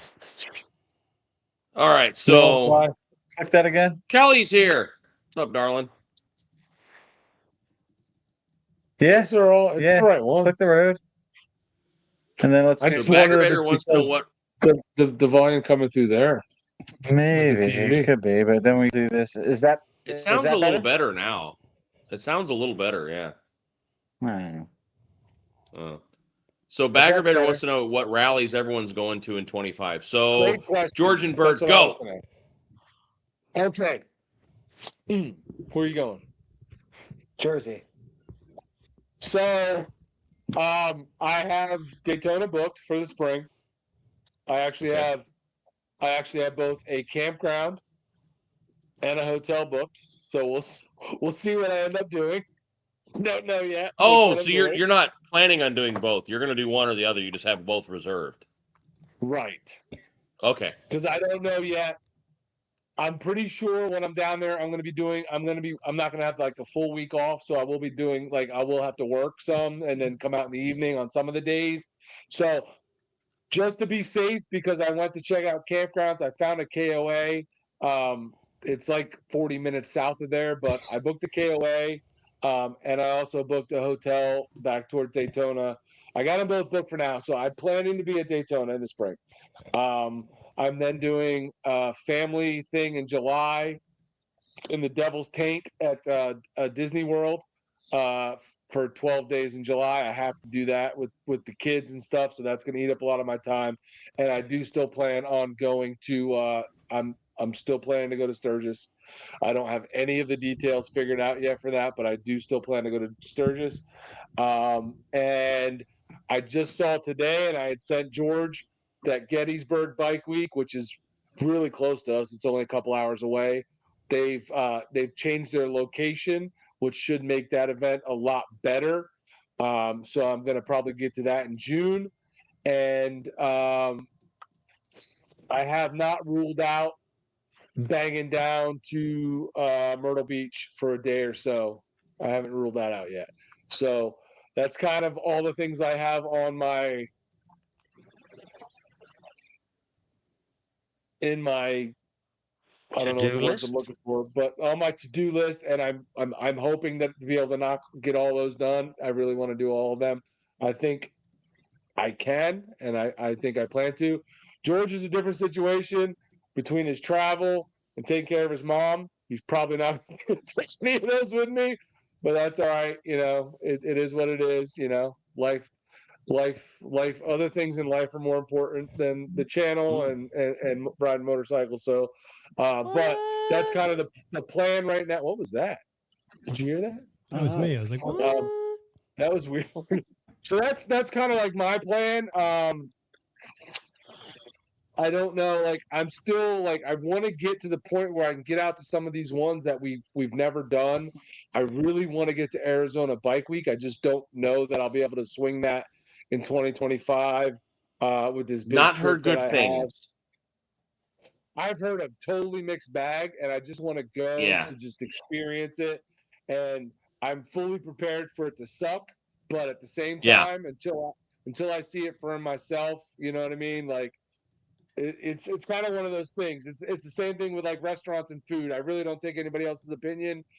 You say what you want until I try it and decide that it sucks. It doesn't suck. I think you go I'm going to go to Arizona. It just happens to be when that rally's happening. That way, if it sucks, it's okay. I'm still just going to Arizona, because I've heard. I heard in 25 a whole lot of vendors that were there in 24 will not be there in 25. A lot of people are going, we're out. It went. So there's where the vendor park is, whoever runs that, and someone correct me if I'm wrong, they were charging people $50 entry to buy a ticket to get in to where the vendors were. What? Yeah. And so and it's not like the $50 went toward anything you bought. I could see that if you're it goes towards your exhaust or whatever the hell you go do. But no, these people had to pay $50 to get into the vendor park. And so the vendors were as angry, and the vendors didn't know that. So they were as angry as the customers were.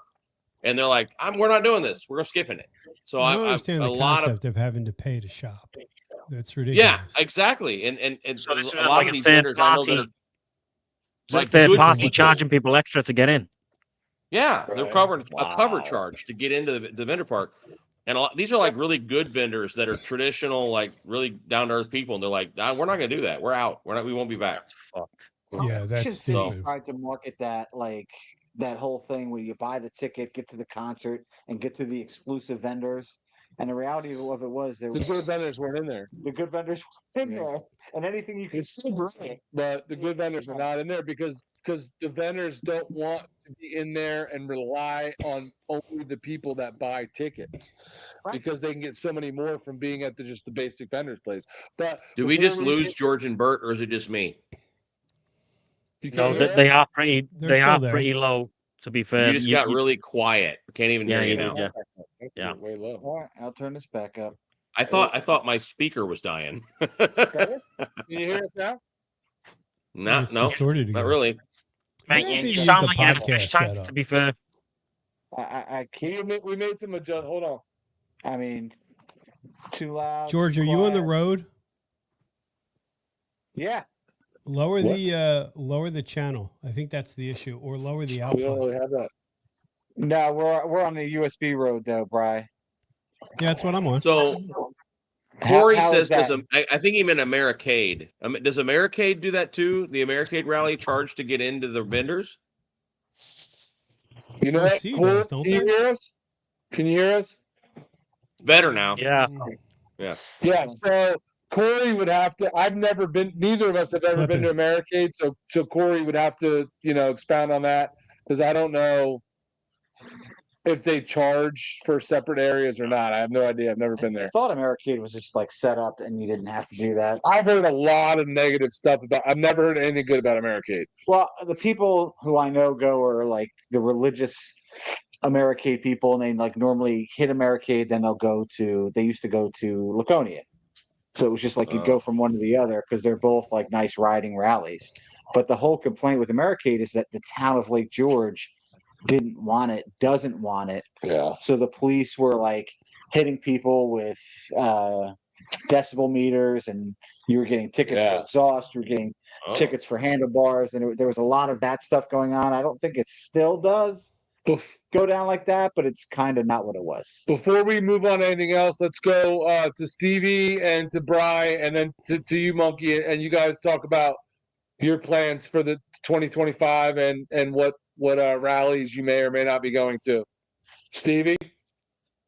So I think the big plan was to go back down to Sturgis again this year for the 85th, but I think that's honestly going to go out the window now with work. There's potential for me to be not even in the country at that point. So if I do have that 10 days off, I'm potentially going to ride down to Cali, if I'm honest, and try and do the PCH if I can.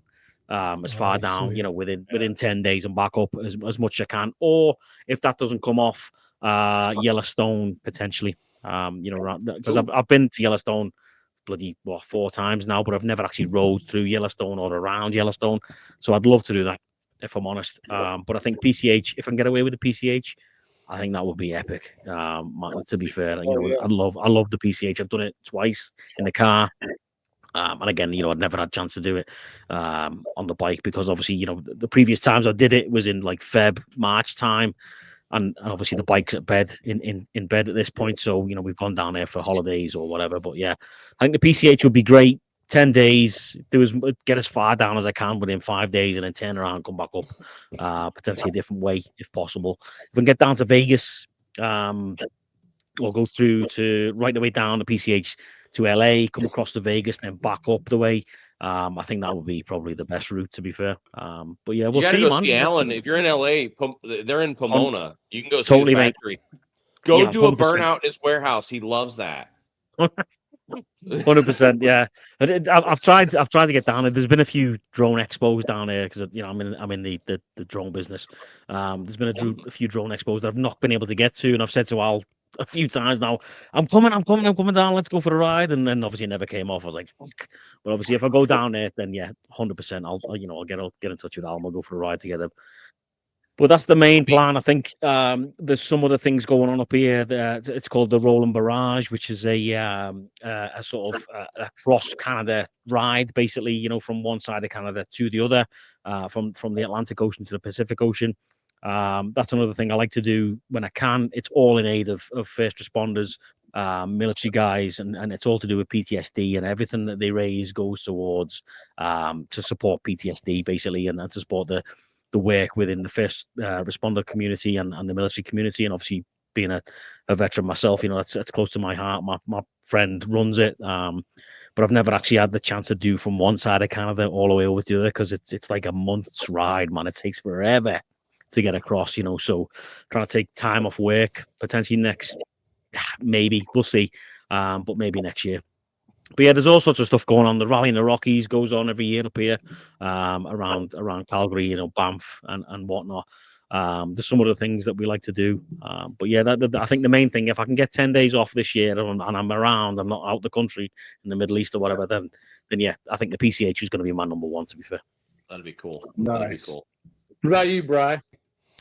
Baggers and Brews. The 530 Bikers is doing their meetup in Gettysburg in September. So we've already booked our hotel to go there. I've met Tony and I've met Percy, but I haven't met Ryan, so I'm pretty excited to do that. And it's close too. It's not going to be a big deal for Katie. Right. Frank's talking about doing a misplaced motovlog. We're talking about doing a 1K in a day just to do it. I don't know. Other than that, I want to try and do more destination filming. We'll see where that brings us. Right. I'd love to go to the Smoky Mountains. I don't know if that's not much rally stuff, but like picking different destinations you want to go to. Yeah, I'm not a rally guy. It was, OC was fun because you guys and Colin were there and everybody else, but right. I'm not a crowd person. You would be with the right people. I believe that in my heart. Like if you were just like attached to us for a week, like you'd have a blast, but we'd make sure you'd have a blast. Being attached to you, but no, I can't. And it was like before we couldn't. I really do want to get to. Maybe I can get to Oktoberfest. We'll see, or Biketoberfest. I'll have to fly in, but still, because I got to keep the allure. We have bikes. I like Biketoberfest. Yeah, Biketoberfest is a little more chill. It's not quite as shopping, as busy, so it's still a good rally, but it's not as swarmed as spring is. So I mean, it might be better for you. I feel like Main Street was more manageable in Biketoberfest than Main Street like in spring Daytona is. How long did it take you guys to ride down there? 2 days. Well, not even. No, a little over a day. Yeah. I mean, we typically rode down almost all the way and then finished in the next day. The next day we got there at a decent time by like lunchtime. Yeah. So we ride from here to Walterboro, South Carolina. Can you get there in a day? Absolutely. You can if you want to bang it out hardcore and you ride, 100 miles an hour all the way like, Superman of NJ does.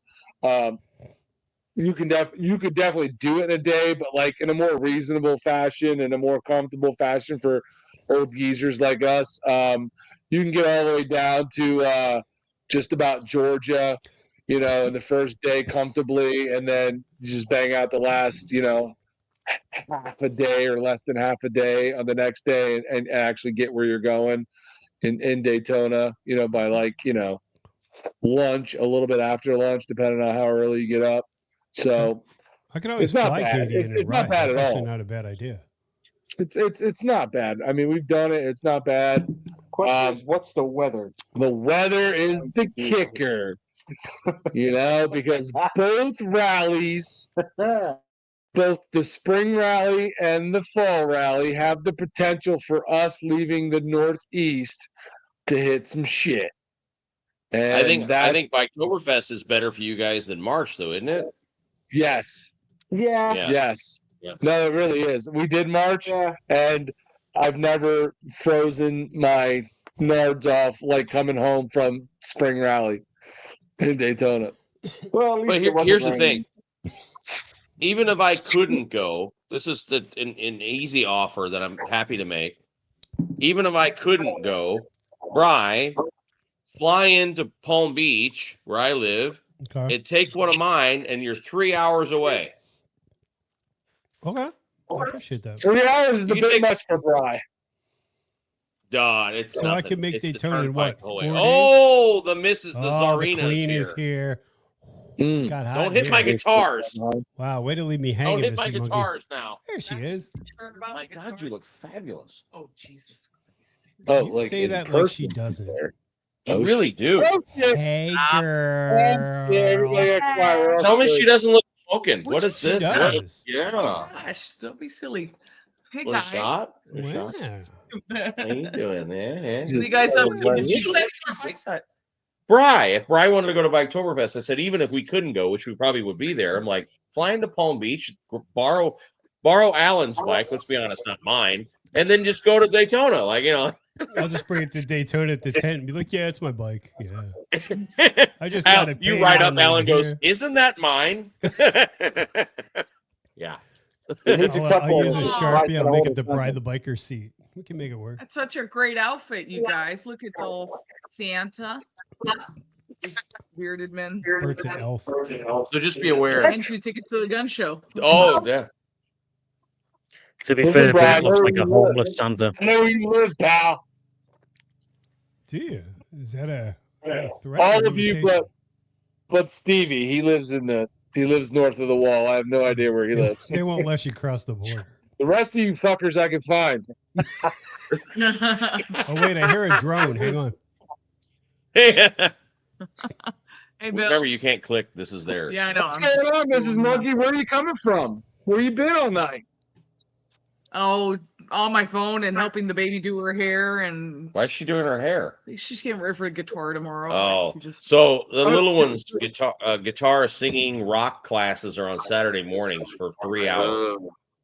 So, So you were she wants- at the house. You were Yeah, home. we're You home. just- Oh, I've been home all night. Yeah. Mhm. I thought maybe you were out riding like real riders do, not YouTubers. Ah. It's you know what though? I would be mad if it wasn't totally true because I can't tell you how many times I've been like buried in tools in the garage, and she's like, "Would you move all this shit so I can get my bike out and go for a ride?" I'm like, By the way, I got riding to do, bro. "I got riding to do. You got to be rich, and I got to be riding." Out of here. Meanwhile, he's on his garage door going, "I'm going with Papa." Building a performance bag or just get your shit out of the way. Jesus. Mrs. M, are you still hanging around with Scouse ladies? I hope so.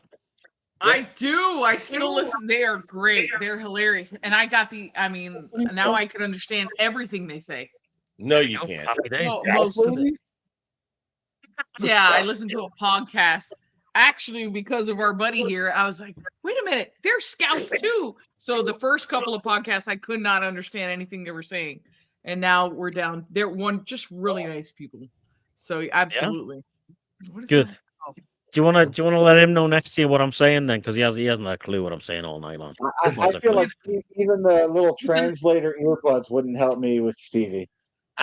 With Wow. enough drinks, you could understand anything. You guys, it's incredible what you could achieve with the people. I don't know what That's I'm true. doing. I'm drinking pink gin and Corona at the same time, so it's going to be carnage soon. Pink gin is a thing these days, isn't it?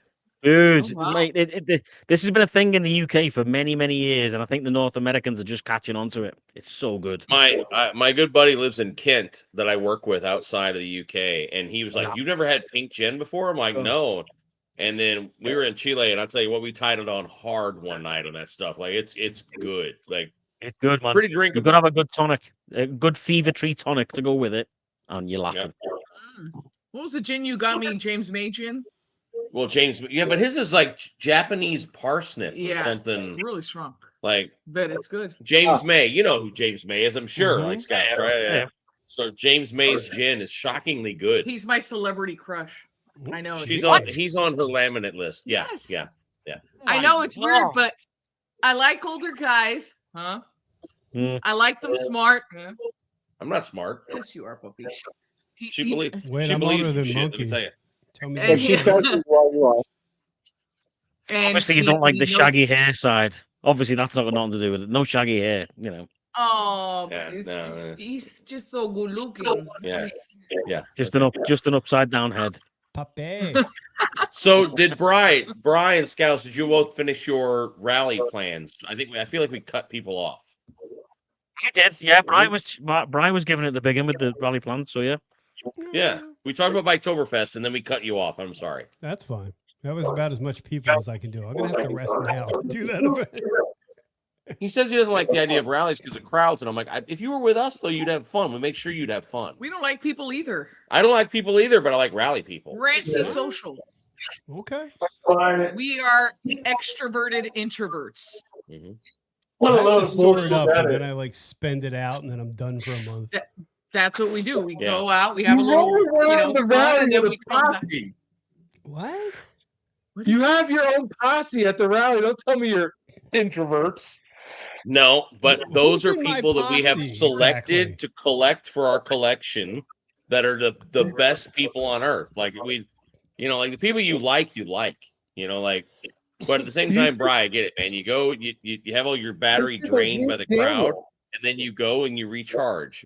You need quiet and alone time, and then you go back out. You just gotta, That's it. that's the secret. We haven't seen. Russell We've says only seen shots. Bri once since our last New Year's party. That was it.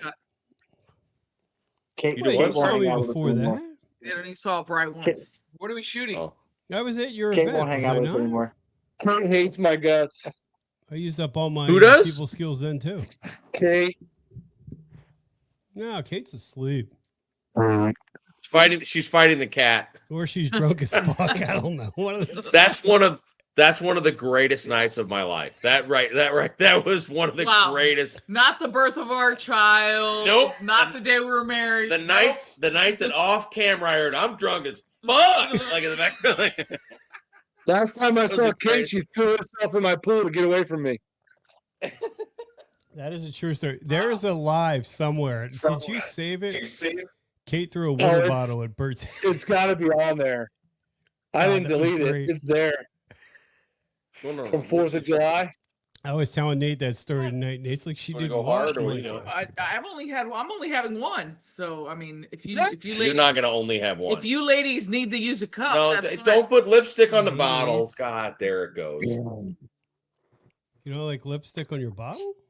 God's country. You live in America? I thought this was America. I'm sorry. I thought this was America.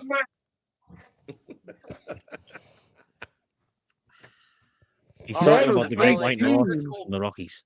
Oh. We were going around with our rally plans. You want to share our rally plans? Yeah, we would love to because we've heard the other 3 people. What are our plans? Our plans are to go, to drink, and to have fun and come back But which alive in one piece and without an arrest record. Can I guess? You're going to go to Sturgis. Can I guess? And what's wrong wait, with let me that? guess. Let me guess. You're not? God, you're loud. Jesus Listen. Christ. They're gonna be funny when they're old. Right now, he's like, it's like 80 years old. So You got to listen. I could fill leave us in again. with the details. Don't leave. Give us the We're details.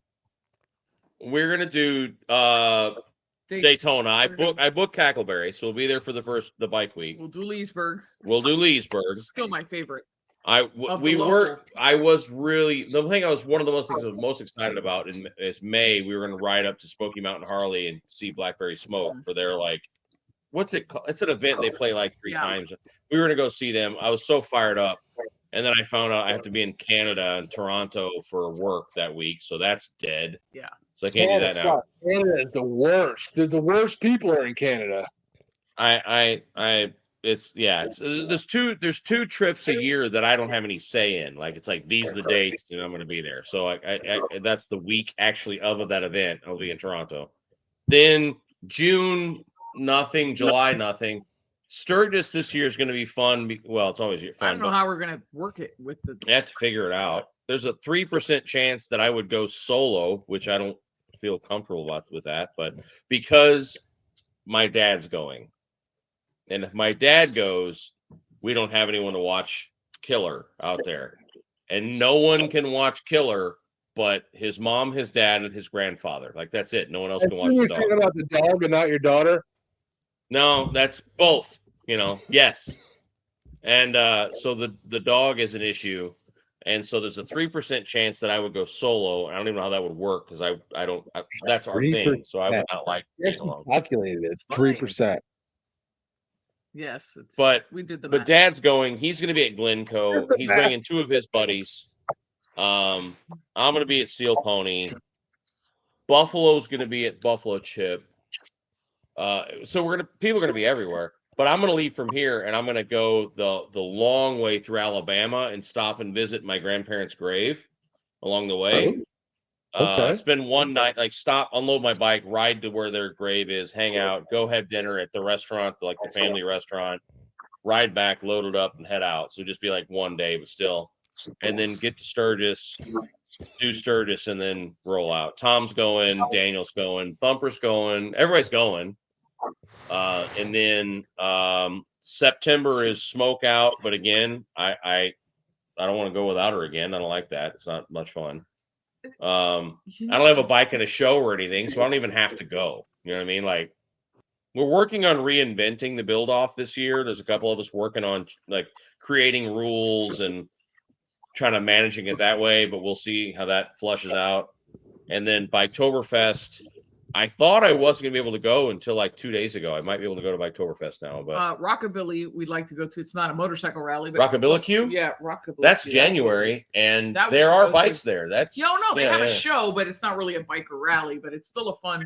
Yeah, But it'd be nice to get a. but we room could up turn there. and burn that one if we have to. It's like 100 miles, I think, each way. Yeah. But Rockabilly Q is this like festival that they have like 4 or 5 locations around the country, and it's rockabilly bands, vintage cars, vintage motorcycles. Neat. It's cool. And they do it in Seminole Hard Rock Casino here in where the hell is that? Out in the middle of Nowhere. Yeah. It's really big in Southern California. Rockabilly Q is huge. There's another big one in Carolina, and then now they're doing this one. Yeah, it's ROCKA in the USA. EILL. Yeah. We'd like to take a ride down to the Keys at some point too. Well, we have friends who that'd want to be go to the sweet. Keys because they don't know that it's not a great ride. So we would do that with them just so they could see it. Yeah. He's such a buzzkill. But I'm taking a shot because I'm male. You guys are behind. Shot. No, don't. Who What is it? are you drinking, Bert? I am drinking an 8.5% IPA. I'm drinking 30% whiskey. So let's It's like catch up. second of the night. Let me go and grab some port. I'll be back in 2 minutes. Ooh. We'll be the Did Okay. you say port? Who wants to answer Dave's Oh, I love me question some that's on pork. the screen? They have to be a gift. They have to be a gift. Yeah, they have to be a gift. They have to be a gift. Otherwise, you'll It could die. be like from your And they have- spouse. You know, They have to be from somebody who, My phone. they can't be from Hello. a random person. I feel like, They can't be from a random person. yeah, it's got to be from somebody. So if a random person gifts it to you, it's not as Ah. good as if somebody who you like gifts it to you. What doesn't if count. it's a No, fan? it's not random. It's got to be somebody who has an interest in, like, loves you. It's got to be somebody who loves you. It's got to be an So interest in your Hot Chick safety. follows my channel. I'm in. Albert's But making like cookies a tonight. good friend, you know, it could be a good friend, whatever. But so the new bike I had for 3 or 4 days before we realized I had no bell. So I didn't Russell have says the bell. close friend or family. Where do you? I didn't have the bell the whole time I was in Daytona last year because it ripped off of the bike as we were loading it up the ramp onto the toy hauler. So Oh no! I lived. So somebody says, how are sales going for campsites at Sturgis? This is an anniversary year, so they're going to be sold out by like March. Yeah, it's gonna be. Like every campground will be sold out. As a matter of fact, I'll take that back. Steel Pony's already sold out. Yeah. Because my You're dad's there. at Glencoe because Steel Pony sold out and Glencoe's across the street. But Steel Pony's advertising that Pro Monkey's going to be there. That's why it sold out. Yeah, Good to go? that's what. That's what I I saw. already did mine, so catch up. Oh, Here, give me. fucking hell. I'll take a shot with you. Hold on, here, Okay, here. never Are we mind, ready? never mind. Right. Yes. Can I make a toast? Yo, Stevie, did please. you watch? Go ahead, make a toast. To absent friends. Ching ching. Salud. What do you say? Absent friends. Oh, Absent Absent friends. I like that. So real quick before you guys move on, Stevie, I watched. I watched back. I didn't catch it live, but I watched your live from earlier today. My life. J-Mac? Oh, yeah. J- Holy shit, man! J-Mac, Yeah, mate. Wow. Yeah. So, For those that don't know, obviously, you're gonna have so to. one of the guys that was a YouTuber basically like when we got involved, and Stevie was already doing YouTube. J-Mac used to do live streams all the time. He was out in I think California, right? He was, California, just south of San Francisco, I think, or around the Bay Area. Anyway. Yeah, I never met him in person, but just through live streams and things like that. Cool dude, and just found out from watching your live stream tonight that he passed away. Yeah. Sorry, young. I mean, younger. I'm definitely sure he's younger than me for sure. So wow. He wasn't old. He wasn't young. Yeah, Super no, he was sad. probably early 40s, I'd say. Yeah. Wow. Early 40s. That's tragic. why I just said have some friends, because we used to spend hours and hours and hours. But before this whole, live stream went sort of viral, if you want to call it that, we used to spend hours and hours and hours. They were so small, and there was just a handful of us on there, but we'd be on there for hours. All the time. Every Friday night, we'd just get together. There'd be like 16 of us on the screen or whatever it was, loads of people in the side chat. And J-Mac was one of the regular guys, and he was such a nice guy. He rapped, he did all sorts of stuff. I was trying to figure out his face. Like, what was the account? Was it JMAC or? Yeah, it was J-Mac. I think he had like a number after it, didn't he? J-Mac 101? 86? Okay. Maybe. He's I think he's Latino. He had glasses like yours, Monkey, actually. Yep. Yeah, that's him. Yeah. Wow. Top dude. Really good dude. Did anybody, I didn't know you asked, but I didn't hear if anybody answered you as to what did anybody know what happened to him? No, but I'll message John from Dad and Mad tomorrow. I know they were pretty, good friends. And I think what Larry said was he was found by his son, unconscious on the floor and passed away. And like this was 2 months ago, mate. 2 months ago, I didn't even know. Well, he has a video 12 days ago. So really, what? Well, I could have been scheduled to drop. He's very good at his editing. Wow. Oh shit! Well, apparently Larry could be wrong. This is we should confirm before we. J-Mac 86. That sounds about right. Yeah. Yeah, he had a video drop 12 days ago, then 2 weeks ago, 3 weeks ago, 1 month ago. Hang on, let me look. 2 seconds. Let me have a look just to confirm, because I know what he looks like. He rode a Ducati ADV bike, kind of. Might have to shoot him a message and see if he's. I mean, maybe he's not. I mean, again, it's one of those. Can you imagine? That's not him. That's not him. Can you imagine that? I've heard you're dead. No, man, I'm still alive. Fuck. Let me just. He's got big glasses, kind of. This guy had a smaller channel. No, that's not him. J-Mac 86 is not him, mate. He's got like Jesus Christ. He's got 387,000 subscribers. Yeah, I was like, this is a big channel. Like, yeah. No. He had a smaller channel. That's not him. Okay. I'll find it now. You said J-Mac with a number. I'm like, he's got big glasses. There he is. Yeah, he did have a 707. J-Mac 707. Okay, let me see. Was it? It was 707. Face. There we go. Okay. I see now. Yeah. Yep. That's him. Yeah, that's J-Mac 707. I don't know him. That's tragic. Man. Over 1,000 subs. Yeah. That looks more. Yeah, that's him. Sad times, man. He was only a young man. He was a young dude. He was just crazy. I was saying on the live stream before, that's it, J-Mac 707. I have never seen a guy who could shotgun a beer quicker than him. He was unreal. He could outdrink me. But the only American I've ever met, and bet you shut your hole, the only American I've ever met that can outdrink me, which is bad. Wow. First of all, you've never seen me shotgun a beer. First of all. Second of all, with your light beers, you need to calm down. Okay? Wait. I'm really tired of the beer drinkers talking trash. That's more than like 5%. Isn't that just Diet Coke? I mean, come on. Come on. You know, you Maybe can't beer in drink England is more than 5%. No, they like don't. black What do they stuff make at in England that's 14%. more That's than wrong. 5%? We have Well, used tell you probably what. 7 or 8%. Get out of here. No, it's Yeah, not. he thinks they don't make more than 5% beer in England. No, they don't. Come on, American beer is weak. We all know this. Even as an Englishman, Scouts, we don't know you this. guys run 10-12%? Like, isn't there some Yeah, like yeah, oh yeah, oh yeah. yeah, there's some heavy Normally, beers in the UK. as a like, norm, yeah, as a kind of norm for like man. lager and whatnot, it's around about the 7 or 8% for lager and stuff. If you go to a UK pub, as you've been there, Monkey, you know, you get the Yeah. you get the normal commercial shit, which nobody likes, but the tourists order that. But then you go in, you dive deeper into the British beers and the British ales and whatnot. You're going past 7, 8, 9, 10, 15%.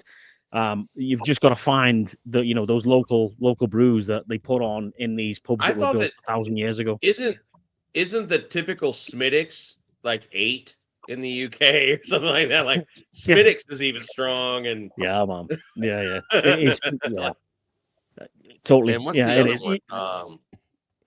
There's also there's Hobgoblin. There's you name it. There's all sorts of weird shit.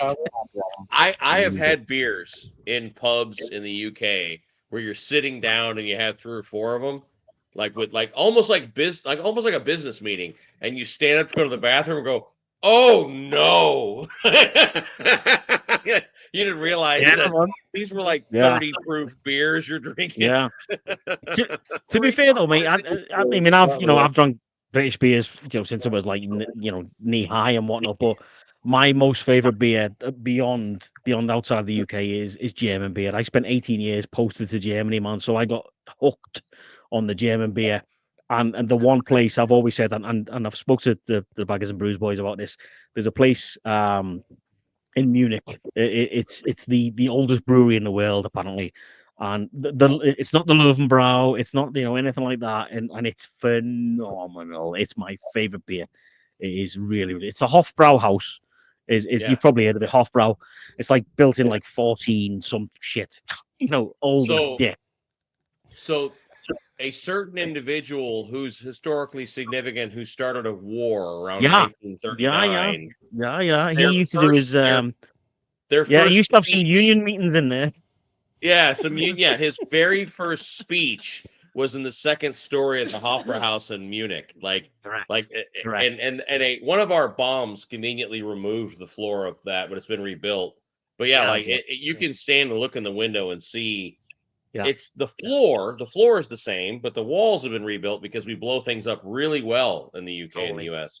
And that room is where this individual gave their first shouting presentation, we'll just call it. Corey says that the Brits need strong beer to make up for their bland food.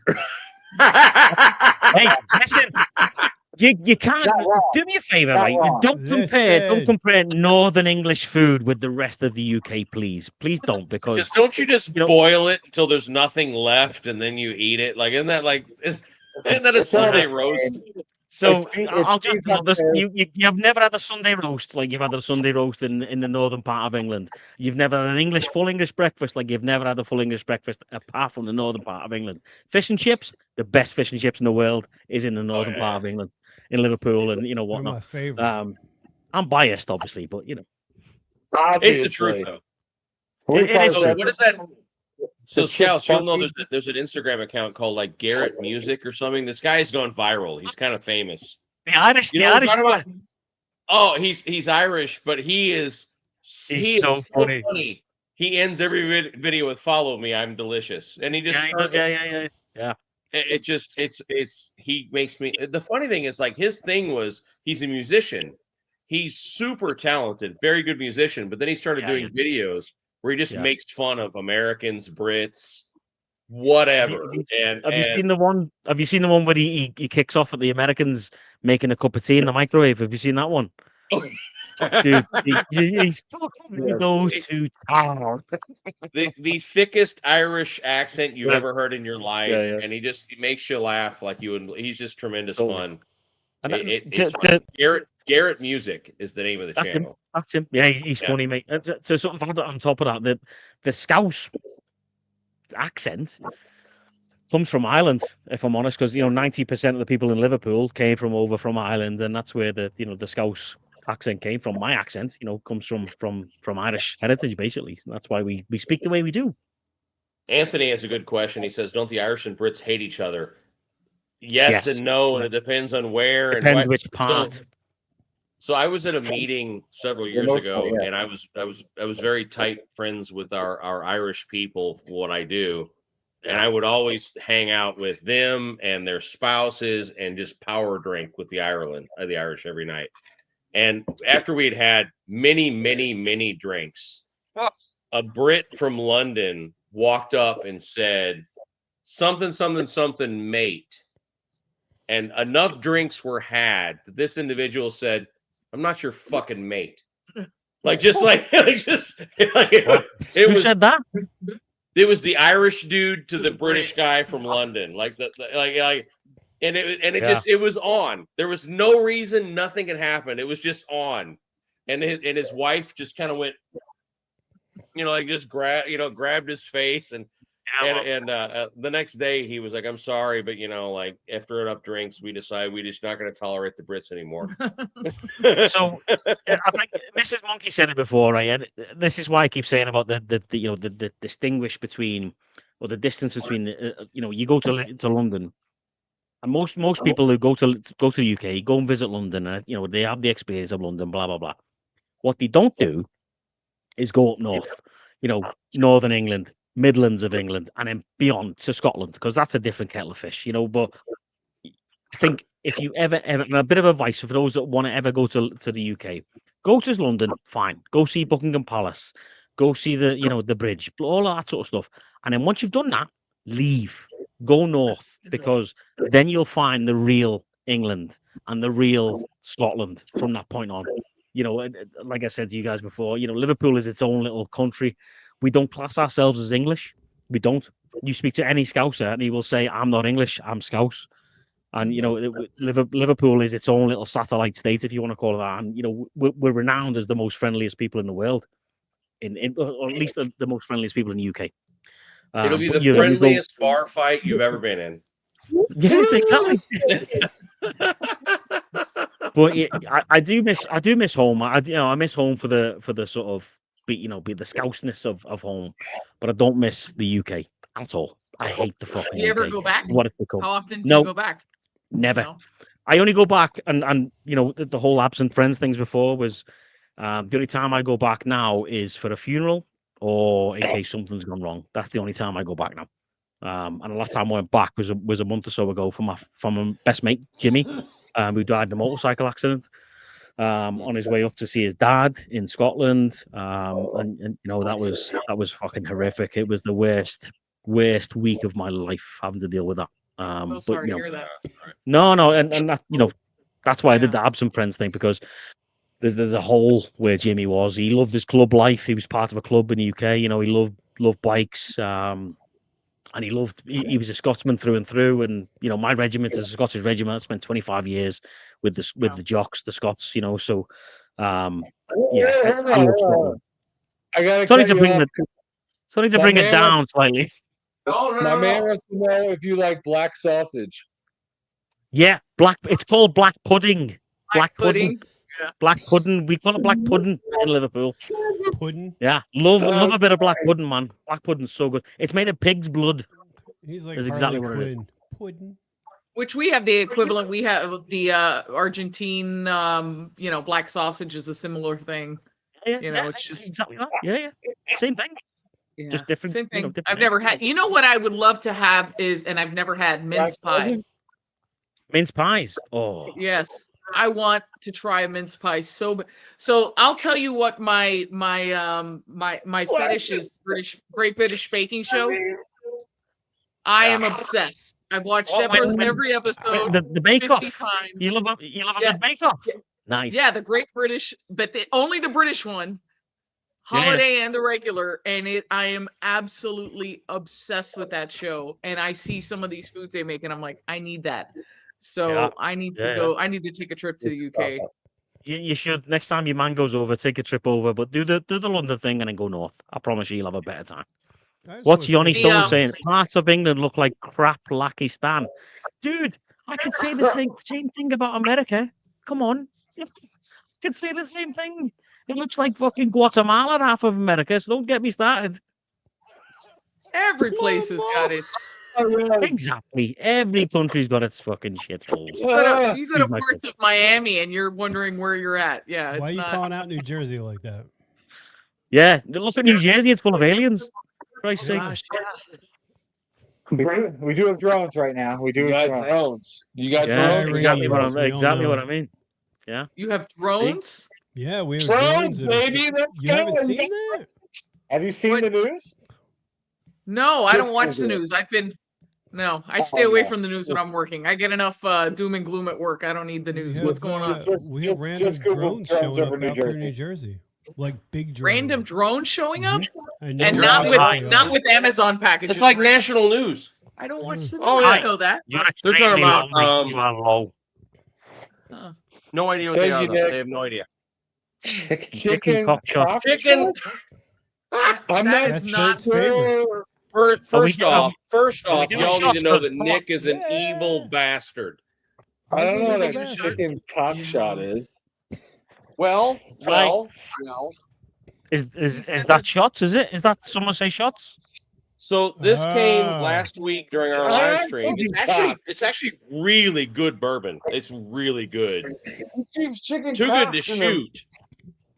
Right. I want to Come on shoot then. it. I got Someone you said indeed. shots. Let's go. Fireball. Yeah, we're gonna go fireball. Yeah, we'll do it. Ooh.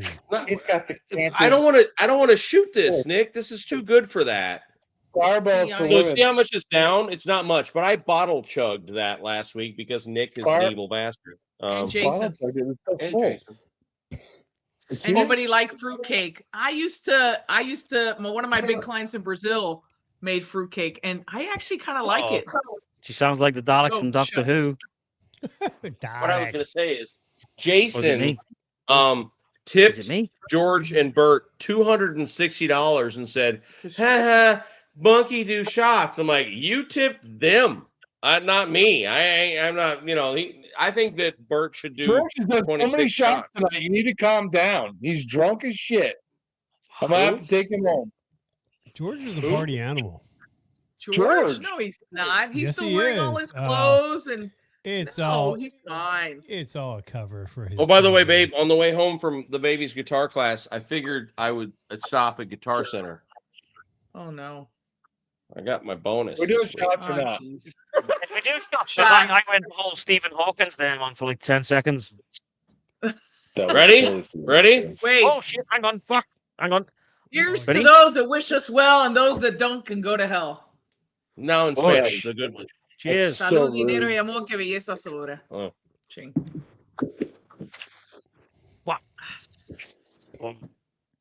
Here's the swimming with bow-legged women. Oh my god! You guys use You know, that you're every gonna have to freaking explain that to me. I don't Best quite get that. toast It's ever. it's from Jaws, but it just means a bow-legged woman. A bow-legged woman. She's I like, know Has a- what bow-legged women, but She's why- open for Has a- business. yeah, She's got a wide set vagina. yeah. Yeah. Jesus Christ. Yeah. She's built for comfort, not Did you speed. say vagina There you on go. live stream?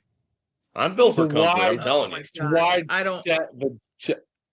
I'm big like Oh, a truck. We that get says it. We get Yeah. it. No, make a drawing, Bert. Oh, hold There on! I are got there paper. are 105 people watching. Make a drawing. I got a pen. drawing. I'll find a pen. What's he making a drawing of? What did I miss? Don't ask. Don't ask. Sometimes You it's guys better get? not to. You got? Draw You me guys like must one get. of your French girls, Bert. I'm sorry. What? Draw me like one of your French girls. Ooh. So hey, speaking of Christmas, because somebody in the side chat was talking about Christmas, I'd like to go around the room, and I'd love to hear what you guys do for Christmas, or what your normal Christmas routine is, what your tradition is, whatever. Like, what's going on for Christmas for you guys? And we'll start with Monkey and Mrs. Monkey, since they're the only couple on here. This year we're reviving an old custom we used to do. So when my dad was alive, we used I like to call it topless Christmas. Would you We're stop? starting this year. Oh my gosh. So I'm gonna go ahead. I'm sorry. The topless Tuesday. Scouse gets it. He gets it. Shut up. We used to roast the pig in the ground when we were little. So we used to do that every Christmas Eve. That's a big Cuban custom. And then the older we got, my dad ended up buying an above the ground roaster, and we used to do that. So we haven't done that since he passed. So this year, part of Monkey's gift was a roaster, a big outdoor. They call it a Chinese box, but it's like a hachina. Give us 10 seconds to explain this. I love this. So there's a product. It's made in Hialeah, Florida, which is the Cuban community in Miami, and the name of the company is La Caja China. And it is a pork roasting box. It's really well made, stainless steel lined, and you roast whole pig or whatever you want, turkeys, ribs, whatever. It's a roasting box.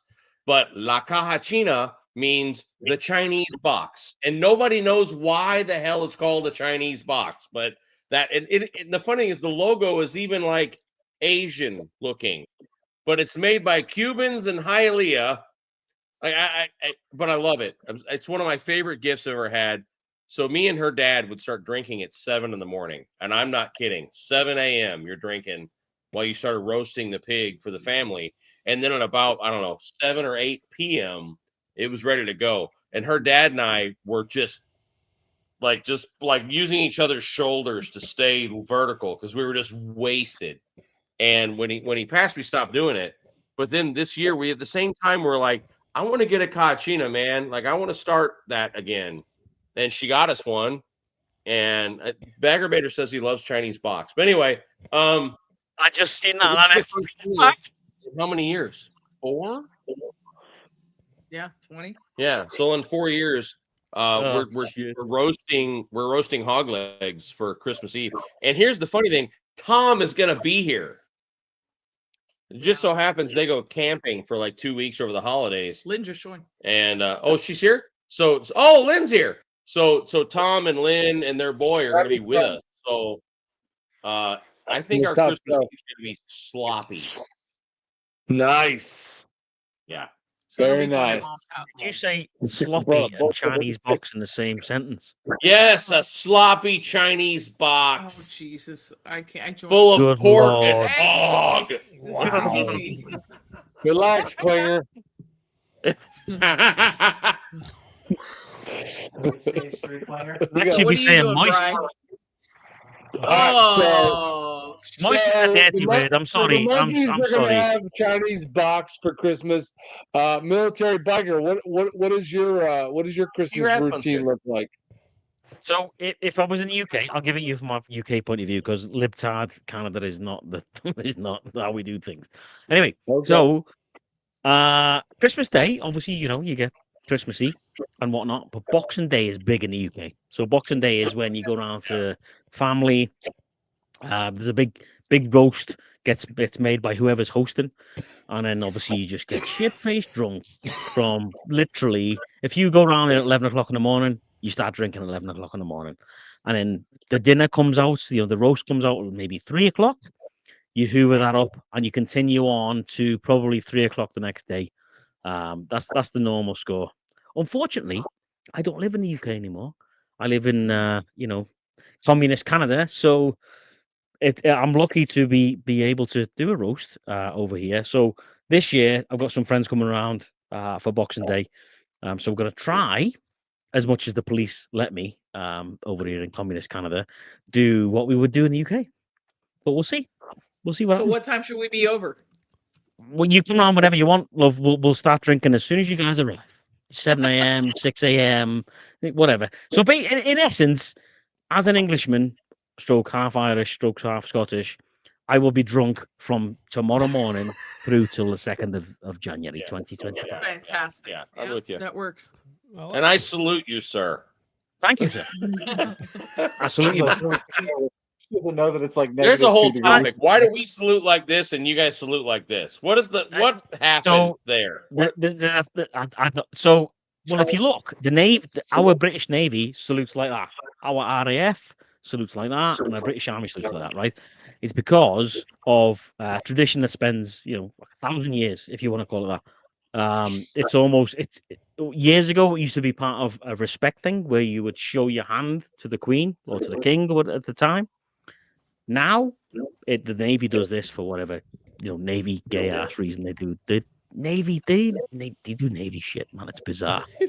They float around in the ocean eating cabbage and sucking each other off. So it's a different kettle of fish. Wow. So Navy. I actually love the British tradition. Like they've got some really cool shit. Brits are we are of the Brits, right? That's the truth. Like the same sort of passion for silly shit. And the first time I did the tour of the tower, and then at the end of the night, I love it. At the end of the night, they tell the story of y'all are gonna love this. Bottom of the screen, and that was shut up, man! Christ. This is not fucking live, bastard. You guys want a drunk? Well, it's half yours, half mine. Let's move forward. Shut up, Toby. So one of my favorite stories on earth. Careful what you ask for. If you're somebody who loves military tradition, you'll love this. So the Tower in London, the Yeoman Warders live there. Tons of tradition, et cetera, et cetera. Yeah, the Beefeaters.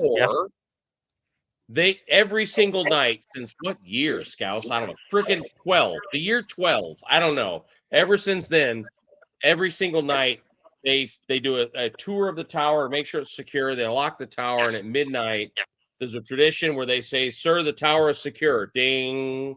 Like it's got to be right on time. Like they're very much like us with that sort of tradition.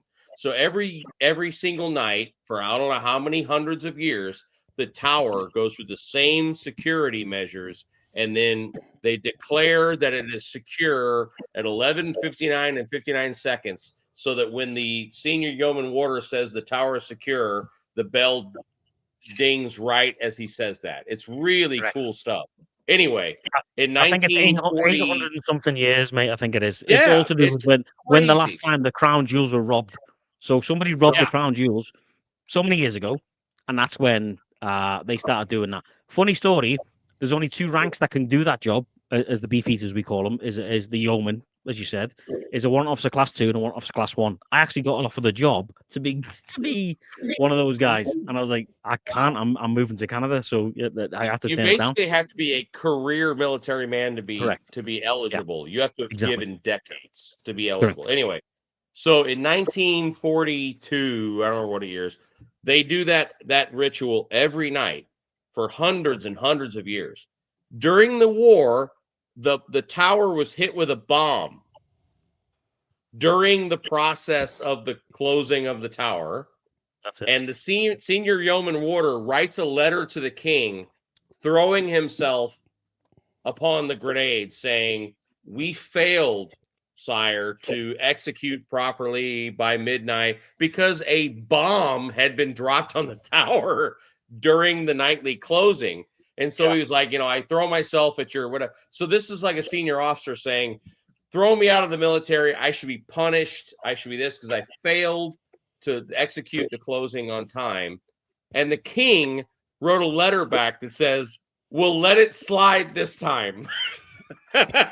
Because literally, like, as he was like, he's sitting there reading this letter saying, like, "Oh, sir, I should be flogged. I should this, and I failed to close the tower on time." And one of his aides, he just looks up at one of his aides and goes, "Weren't we bombed last night?" And he goes, "Oh, yeah, a big bomb hit the tower." And so the king wrote a letter saying, like, "We'll give it to you this one time." Because they were, like, evidently this guy dodged a bomb from the Germans and then still closed the tower at, like, 12:02. Whatever, so I know that's that story, right, is legendary within the British Army. So they shut down the Tower of London, that aspect of it, for 2 days. And after that, this is during the Blitz, the 42, the Blitz that went on. And it's shut down for 2 days. And after that, for the rest of World War II, exactly while we're getting bombed left, right, and centre, that was the only time throughout the whole of, I think, 800 years, which shut down for 2 days. They did not do for 2 days. For 800 odd years, I think it was. Crazy. Absolutely crazy. The same day that I was on that tour, they took us to the chapel inside the tower where and I'm not going to say it incorrectly, so I'm not going to, but there's a chapel inside the tower where there's multiple royals buried, and the yeoman warders, these guys don't have a sense of humor about tradition, right? Like, so they were like, when we go in the door, they've been friendly the whole morning, but they're like, when we go in the door, shut off your phone. If you have a hearing aid, shut it off. If you like, shut off every electrical device out of respect for where you're about to walk into. We walk in and sit down, and they're giving a presentation about the royals that are buried in the floors of the room we're sitting in inside the tower. And all of a sudden, some electrical device from the guy 2 seats down, like right here, starts chirp, chirp, beep, beep, beep. I don't know where it came from, started making noises. And one of the warders runs down the aisle and gets in my face and is like, I told you to turn off whatever. And I'm like, dude, it's not me. I don't know what it is. And all of a sudden it chirps 2 seats down. And he gets in this old man's face and starts tearing, like screaming in his face, get out, get the fuck out, get out of my chapel. And the old man, like, he just runs him out. It was their translator. It was the translating device from the tower that you like rent that translates in real time. And it malfunctioned and started making all these squealing noises. And now the great thing is that a few minutes later, they said, we need to apologize to everyone. It was not his fault. He, et cetera, et cetera. It was a technological, but like this guy was here, and I was like, I didn't do shit, man. Like, the closest thing I can put that to, because I know exactly what you're talking about, and there's other places where that happens as well. The closest thing that I can put that to is Arlington, the Tomb of the Unknown Soldier. When that happened, that's the closest thing I can put that to for you guys to sort of relevance wise. This is sacred ground, man. That place and Westminster Abbey, where our Tomb of the Unknown Soldier is, both of them are just sacred ground, and it's treated as such. And you've seen what goes on. I've seen it firsthand in Arlington, and it's phenomenal to see. It's similar. Did you just do a shot? Wow. It was for Nick. He demanded that I do chicken cock cubes. Bri, Beth, George, let's go. Come on. And you're still an ass. I'll tell you guys that my goblet is 200 years old, by the way, this one here. No. Passed down from rank to rank to rank. What is that, like the Holy Grail? It looks like a beaker. Is he like doing a science project? No, so this obviously I left the army at a certain rank and a certain job, and this goblet is part of my regimental heritage, if you like, and it's 204 years old, I think it was, for the first guy that did my job 204 years ago. So cheers. Wow. That's amazing. I do have to say, and this is in no way diminishing what Scouts just said, because that's incredible. Like that's amazing. But I also think that if you look at Twin Cam Tom's comment from 1032, Tom should go fuck himself. What did he say?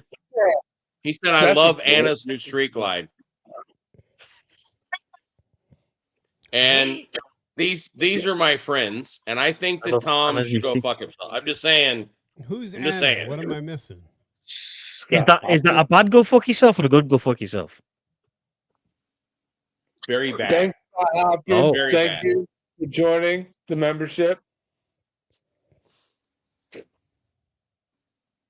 Yeah, exactly. That's cool. Maybe it's a nickname for the folks that served on riverine boats in the Delta or the riverine.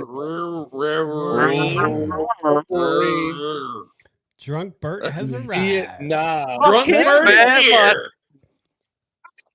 Announcing Drunk Bert Platform 1. You gotta listen. So if y'all don't know, Baggers and Brews are running this live. I should have said that. They're running this live. So I can't show your comments and stuff. They're just doing it to run their time. What? What?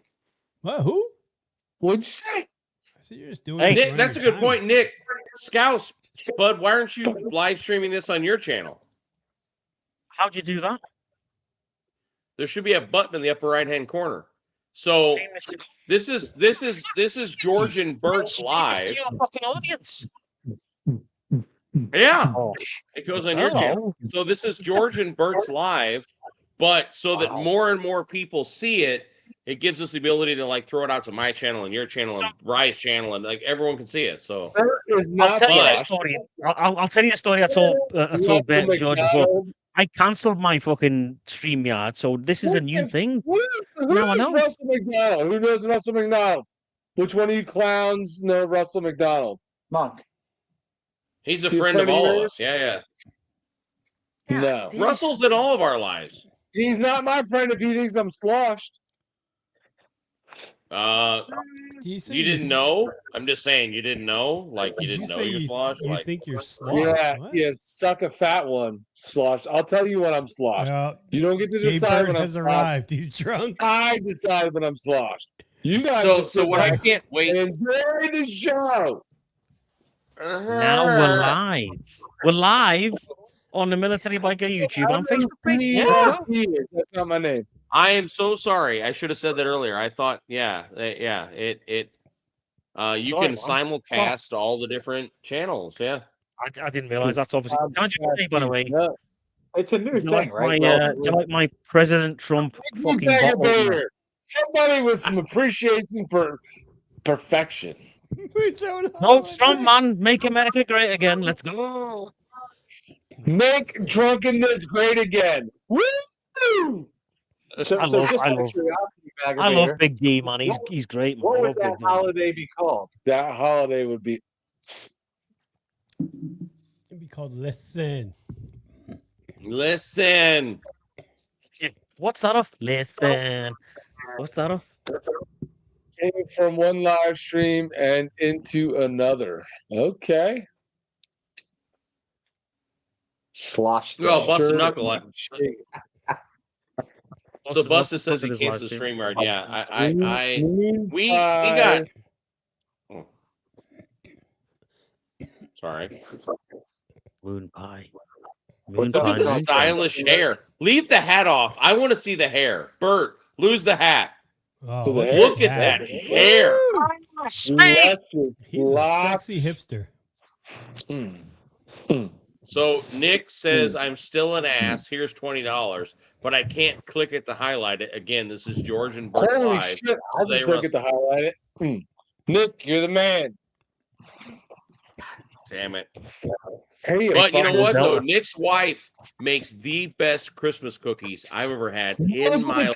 That's right. He didn't tip you. He tipped us. We get to talk about his wife. Okay, I heard- go ahead. I heard she makes really good cookies. Who does? Well, then they can do the shot then, Nick. Eh? How you like that? Some level awesome ride? What does that mean? Just got back from level awesome ride. Level awesome ride. Might be a mistype. So Smitty is in Australia, mate. Smitty. Nick, I'll tell you, we're running short on the salted chocolate chip. Those are already almost gone. Ooh, salted The, chocolate. Ooh, cookies. Oh, dude, Nick's Ooh, wife tiny, makes we're cookies tiny. that are insane. Like I don't see it. Oh, there she is. one of them are peanut butter Oh, sandwich shit. cookies That's that my she good has drizzled in white Oh. chocolate. Mm. It's insane. That sounds really good. Drizzle my nizzle. Faux shizzle. shizzle. Shizzle my nizzle. Drizzle my nizzle fizzle. Bizzle, gizzle, gozzle. That's the most American he sounded. All night. Oh, Fuck you, man. shit. Took 8 hours before he sounded American. Oh fuck. I Sound ain't American if country. you want, like. Karen and Stacy are upstairs talking shit about all of us. It was Not probably- just Lynn, us. we'll be there Christmas, I'm sure. Not just all of us. All of us. What are you gonna do? So Lynn says we should come. So if you don't, so Tom and Lynn are going to camp really close to us from the 24th to the 27th. They're going to come to the wife's mom's house for Christmas Eve. So Christmas Day, I think our little one is going home with my mother-in-law. So yeah, Lynn, we'll be at your place probably that night. Sorry, I'm jumping all over the place. Party. Oh, new member Bob Hendren, what's up? Thank you, Bob. So my question, Monkey, is I know it's July and I know it's hot, but why can't you make your way up to Orlando for a day in July? Done. I mean, we could just do dinner at Disney Springs or something. Yeah, let's go to the Irish place and get us thrown out. That'll be the goal. I would like to go to the Irish place because the last time I went to the Irish place, we had just had. So I was overseas working and making killer money, and did you say twerking? I booked Disney, and I booked the deluxe dining. Do you know what deluxe dining is? Back in the day, yeah. They don't. I don't think they have deluxe dining anymore. No, but yeah, back in the day. But the back in the day, was stupid. It was essentially more food than you can humanly consume, and it was stupid. It was stupid. Did you say deluxe dining in an Irish bar? Well, it's part of Disney World, though. Yes. Oh, fuck! It's not a fucking Irish bar. It's a fucking Disney World. But every person got their own appetizer, their own entree, their own dessert. It was stupid. Like if there were how much was a pint of Guinness? So we had booked something for lunch at like lunchtime with the deluxe dining, and we ate that, and then we had booked the Irish joint over there at Disney Springs for dinner. But there was no way, man. There was no way you were eating that lunch and then eating that dinner. And we got to the Irish joint at dinner time and ordered our food, and neither of us freaking touched it. And like we ate so much food that day. So I would love to go back and eat at the Irish place because I've never actually eaten there. I've ordered food there. It's legit good. Legit good. Like, there's your first mistake. My favorite memory there is that the family, we're talking me, my wife, my daughter, my father-in-law, my mother-in-law, my niece, my sister-in-law, like the whole family went to Disney, and they were all doing the shopping thing. And my father-in-law goes, "Hey, you want to go to the Irish bar?" Now, what that means is me and my father-in-law were about to drink 12 bottles of whiskey. Like it was gonna get bad. So we go to the Raglan Road pub, and we sit down. And the server walks up and he grabs the menu and he just goes, "I'm sure you have flights of scotch." And he goes, "Yeah." And he goes, "We need all the flights for each of us." Oh, shit. And the guy was like, "I don't understand." And he was like, "You have like the low level and the high level." He's like, "Yeah." He goes, "We need those for me and those for him." And the guy was like, "It's party time." And they brought multiple flights of scotch for me and then a whole other separate set for him. And by the time we finished the cheap scotch, the good scotch, and then the really good scotch, my mother-in-law, my wife, my daughter, they walk up and we can't even stand up. Like we are freaking plowed in the bar. So we decide we should have dinner there because it's easier to move us from the bar table to like the dinner table. It was rough, man. It was really, but that was when I discovered Cragganmore, one of the best scotches I've ever had in my life. And it was actually on the inexpensive flight. And it's really now it's expensive. No, Cragganmore is expensive now, but it was cheap then. Now it's $75 a bottle. It's not, it's not insane, but I mean, like, it's not a $30 bottle. It's gotten high. But I feel like there aren't many $30 bottles of scotch out there. I mean, that's just even Lefroy, which was never like crazy, is now like what 80, 85. Yeah, but Cragganmore's really good scotch. I really enjoy it. Look at Piney. To be fair, if it's an Irish bar, it shouldn't be serving scotch. It should be serving Irish whiskey. Well, proper. How much Jameson can you sell? Well, Jameson. So my ex squadron leader was called Harry Jameson. Guess which company he owned? Guess which company his dad owned? Correct. I'm a fan of it. Dude, to be in my regiment as a cavalry regiment, Scottish cavalry regiment, you had to be wealthy, an officer to be in my regiment, right? And Harry was the sort of heir of the Jameson whiskey. Sounds gay. Unreal. It's very gay. If you class whiskey as gay, mate, then happy days. Okay, so Nick says that's not expensive scotch. I can't click it, but look, I'm a descendant of Arkansas rice farmers. An $80 bottle of scotch is expensive to my people. To my people. You shouldn't be eating in an Irish bar anyway. You should drink enough whiskey and enough Guinness not to eat. That's the rules. But Irish whiskey, Irish whiskey's easy to drink, though. Irish whiskey's smooth. It is. Really, really easy to drink. Guinness isn't. Well, yeah, but like bourbon, good bourbons are not easy to kill. You can't just murder bourbon. You'll end up on the hood of a police car. What the hood of a police car, eh? So Bob Hendry just nailed it. I like a bit. What's that? Yeah, I was just. You sound really low, dude. Me? Who does? How about now? Bry's really low. Better? Hello. I hear him. Hello. So Bob says, I like a bit of good scotch and a lot of cheap scotch. That's strategery. And the same thing applies to beer.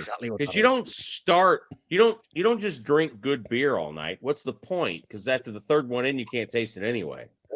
So I feel like you do your good beer. Come on, I'm right. Don't give me your bullshit. You have your 3 good beers, and then you go to bulk beer. Because your taste buds are murdered after the 3 good ones. It's totally a waste. It's true. You start with if you go out with the boys, right, you start with a medium level whiskey, right? And as the night progresses, you start being a bit more confident. You a bit more of this, you start escalating the whiskey because it costs, right? And that's how it goes. And then you wake up the next morning because you kill your taste buds. Totally. The amount of times I woke up the next morning thinking, "What the fuck?" From the night before. It should start good and go cheap. You should start high end and then go low. You should. No, totally. I agree. Yeah, I agree. Never happens like that. Anthony, I think you need to experience a hangover just so you know. Never been drunk. You need before. to know. What? Don't suffer. I'm just saying. That sounds like a very tongue-in-cheek comment. It's kind of a little bit. Shots. Craft brewers over there. So did someone say shots? Hold on. Yanni Stone. You guys have a lot of craft brewers over there. Where is Yanni Stone from? He's Australian. Yanni's an Australian. So I assume he's talking about America in general? Yeah. We pretty much have, you can't throw a freaking rock without hitting a craft brewery nowadays. So, yeah, we have a lot of craft breweries. See you, Kelly. Sorry. Kelly's going to bed. It's a beautiful thing, actually. I love it. What was that place we went to in Gettysburg, man? What was that called? The 2 places we went to, remember? Shit. That wasn't a brewery. That was just a bar restaurant. One of them was a brewery, though. The first one we went to was a brewery, and then we went the other one, which is more of a bar restaurant, and then we ended up in the fucking Irish bar downtown. Well, there you go. You just summed it up. What are you asking me for? You knew all the What was the place? What was the brewery called in Gettysburg? Because it was really good. I wasn't driving, so I don't remember anything. That was a really cool place, man. Was it the first one? Yes, the first one we met you guys in was the brewery. Then we moved on to the second one, which was a more of a yes. And I don't know what that was called. What was it called? Probably Gettysburg Brew Co. or some shit. But it was really good, mate. The beer in there was phenomenal. Yeah, I do I remember forgot that. about that. I forgot about the brewery that we met you at, but then we ended up going Yeah, to yeah. the bar where we had a good time at the bar. Yeah, man. So Remember the bar? Like it was an Irish bar, wasn't it? With the girl upstairs with the live yes, music and yeah. so good. I had a fucking Tongue in head like a cheek, bass couch the next day, man. did I come off as snobbish? Tongue in No, cheek. no, no, no. We didn't mean. Nobody thought you came off as snobbish. Oh man, jeez, no, not at Not all. at all. No. Stay drunk. Don't ever experience a hangover. Stay drunk. Yeah, Where I can't wait Monkey for go? mine You tomorrow. pooping? Monkey's pooping. Appalachian. McAllen. Barney Princess has Better, got it. She's got better. it. Look, Appalachian Brewing. Appa Schnitzelgruben Brewing. That's it. Is that the veteran biker? I Yeah. don't think so. I don't either because I don't think it's spelled like that. Oh no, No. that's that's the other one. He's from the UK. He looks like a fucking lunatic from his picture. Orlando I know in he is. June. Appalachian. No, I'm coming to Orlando in July. Right after 4th of July, we're coming down for like 12 days. Not June. So That's it. So, So- when Barney Princess knows. when Was that a question? when do I or- go to Orlando, dude? Like when? Oh, well, I mean, I'll give you the dates. I was trying to, keep it offline because these creepy stalker people, No, nobody's gonna come to Orlando looking for us, dude. It's not gonna happen. Nobody wants to go to Disney World. What? No one gives a shit, dude. Like Only just your saying. under 12 fans will. Yeah, I have to look. I don't remember my dates. So this is George- what happens. Let me share this with the world. Listen. Like we're coming in June, and then all of a sudden I get a text that says I'm gonna be in Fort Myers tomorrow.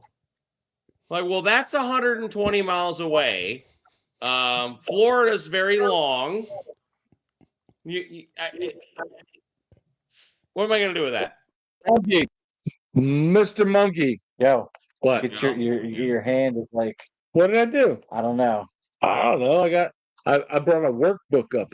It was a workbook. What day should I go to Orlando next year? So it's going to be your choice, but I'm going to be there from Monday. Monday. Yes, please be there on Monday. That's all I'm you're gonna getting be me at this Monday, point. Fucking Monday. Monday 2025. Why does he sound like he's in a NASA space shuttle? That's you. That's me. Yeah, that's You don't Fucking think hell. This is bad. military biker sounds Yeah. okay? Yeah. Bert's So yelling we're loud gonna enough, be you don't need there. YouTube to hear him. TJ, we're going to be there from the 6th of July to the 18th of July. So whatever works for you in that stretch of time, I can make work for me. Okay. You know what I mean? Like I'm open, man. I mean, we're there for what is she putting on it? Appalachian Brewing. That's the like brewery that we were at. Remember, that's the brewery we were Oh at. yeah, Apache Land Brewing. that's why I married her. Her memory is good. So that weekend of the 11th through the 13th, sometime in there, we'll do it. Yeah, that would be great. Yeah, Just let me know. No, I mean, I'm telling you, anytime that weekend. Like whatever you guys pick. If you prefer Friday or Saturday, whatever, you let me know. Okay. Dude, Orlando's kind of awesome. Also, like Orlando, like Veteran Biker says, why Orlando? It's all plastic and tourist. It's also kind of awesome. Like, oh, there's a lot of cool stuff in it. What you want to know why I'm an evil bastard ass monkey about Ardbeg? well, Ardbeg is a really good scotch. The reason why Nick is an evil bastard is during our live streams, he picks the worst liquors and has them delivered to my house. Not this. Hold on. This is good. Hold on. How do you pronounce that? Ardbeg, I don't know the second word. That's not accurate. Scouse, what's the second word? Who popped in? Ugadale? Which one? What next comment? What the heck The one that's on the screen. Ardbeg Ugadale? Is it Ugadale or what? You bastard! What the I hell? think Who's so. here? Holy The sexiness! cinematographer What the himself. hell? Yellowstone rep-looking motherfucker. Spielberg is here. And he can't hear And he shit. can't because hear he's shut up. And he Of said, course. "Fuck you guys We out." are not worthy. course. Holy shit. Oh, Of course, shit. when he turns his camera off, You got all your the face. lights All colored. right. What? It is the Full Throttle What Hog. is What's going on, sir? The throttle hog in the house. He missed all the insults. We were yelling insults, but you didn't have your earpiece in yet. Oh no! I heard him, boys. I heard him, boys. So we called you fucking Spielberg and everything else. You missed all that. What? No, He Good, makes the rest Ryan. of us look bad. Who invited him? Oh, he's Oh gone. my god. Done They again. are nice color bars, though. He's got all the fancy Filmmaker and equipment. content creator. Look at that. George, flex. click the button so we're not so spread it out. Can you make it to where we're like you can see us all, or you know what I'm talking about? Or am I just am I full of shit? Maybe I'm full of shit. I think you're full of shit. Oh, that doesn't work. Never mind. It cuts George out. We don't want that. That's proposition. I mean, I don't mind. I mean, we haven't seen him on the channel all year. What's the difference? No, Oh, Busted. Busted. Oh no, we don't want Busted that. says Monkey needs to dream Malort. Y'all can go to hell with that stuff. Malort is. Have y'all had Malort before? Can you guys shut the hell up and let freaking Ryan have the stage for a second? Okay, go ahead. hello. Hi there. How you doing, guys? Good to see you. Mate, you're looking good. What's going on, thank you. sir? Thank you. Oh, just trying to live life right now. I'm currently in the middle of becoming a plumber because I've got a flood in my house. Oh, shit. Oh. So, yeah. So I've got this whole snake doodah thing that I finally just said, screw it. I'm going to come over and hang out with you guys for a minute because I need to get some stuff done. But it's great to see you guys. Merry Christmas. Likewise, you, man. man. Likewise, Merry mate. You good? Merry Yeah. Christmas, man. It's good to see you. We're glad you popped on. I'm sorry you got some plumbing issues going on. But Monkey is drunk. The Bry's not drunk because he hasn't drank anything all night. Stevie's a little bit tuned up. George is not drunk. I'm totally drunk. There is some vodka in here, not a whole lot, but It's pink though, so we just kind of dismissed it as being kind of a LGBTQ kind of thing. it's yeah, it's pink Moscato. So don't judge. Pink Just because I'm Moscato. bougie. So what I missed? What did you guys cover? Oh my God, what did you miss? Being drunk, It's kind that's of what hard to you missed. recap the last 4 hours, but you missed a lot. I mean, 4 hours. I don't know. I mean, I may be exaggerating. 3 hours. 3 hours. 3 hours.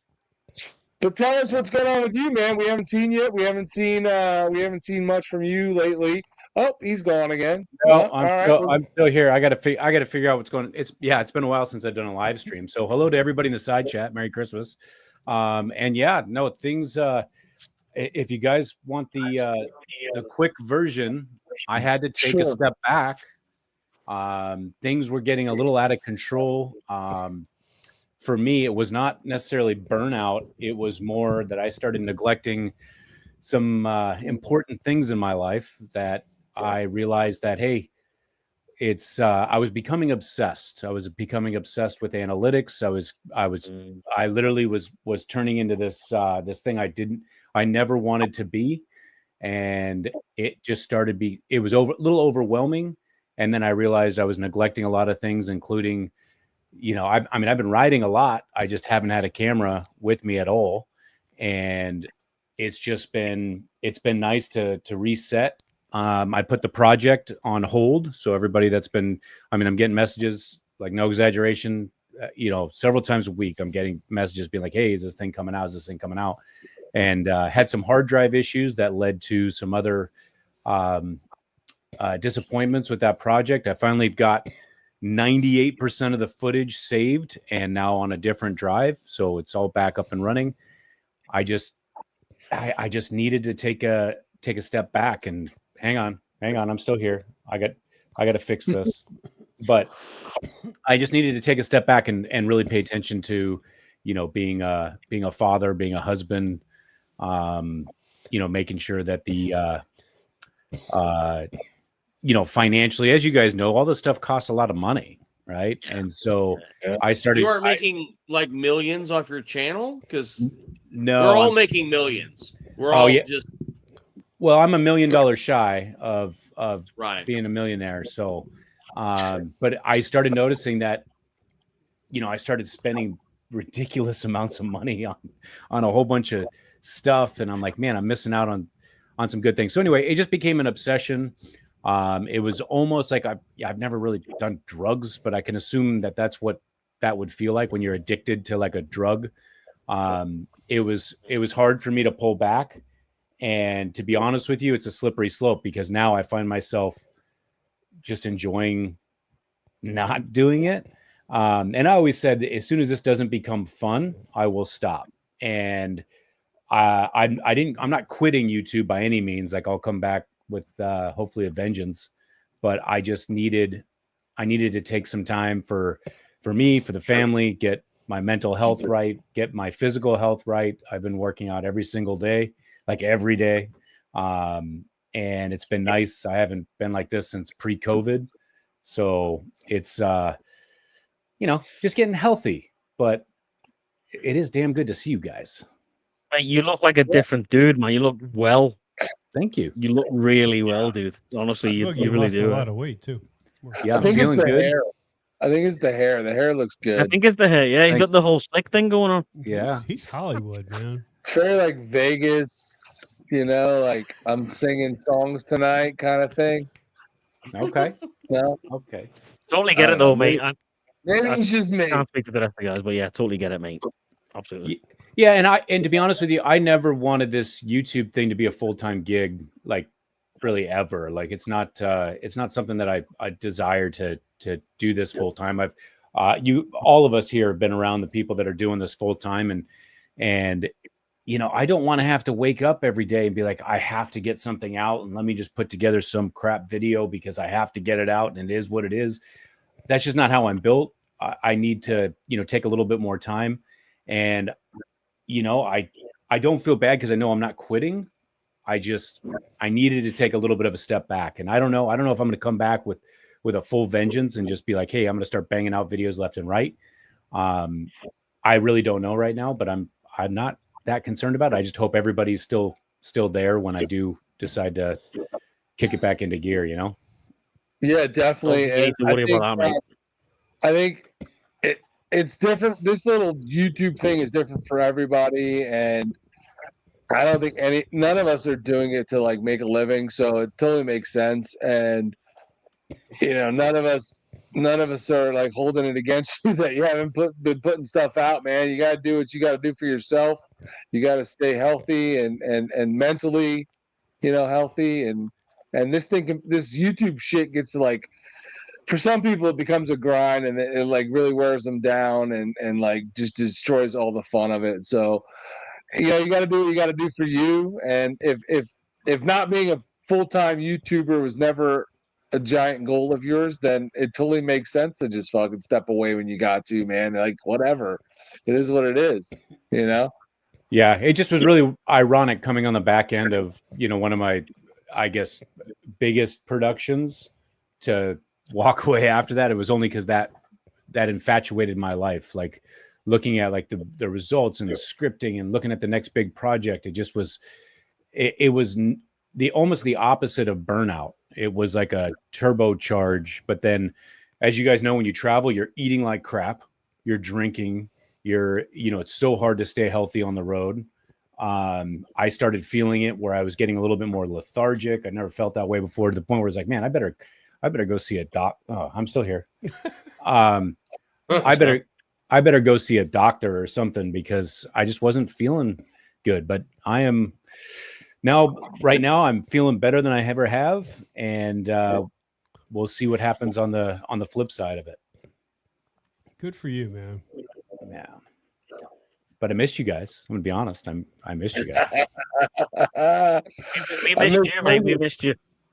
I think Hell for yeah! what you're doing, I to miss hit hanging the- out with you guys at the Buffalo Chip and watching some concert. Well, Monkey wasn't there because he was off with his friggin' posse doing his own thing. But What do you we saw Monkey. Bullshit. What? I'm sorry. I missed One of the best nights we Monkey ever has had an was the three of entourage. us. I remember me and Bert, and it was just sitting there and y'all doing shots in the middle of the Buffalo Chip was it was one of the best memories of my life. Like that was a good night. That was fun. It was. It was a good time. It was a great time. Fun. Hang on, I'm Great trying to memories. fix this once and for all, so I don't have to keep messing around with this crap. All good. All good. What are you using it for a live cam? Nope. A Nikon. Oh, I thought that was a Canon menu. You know, Damn I nice. would say- Ooh, look at that.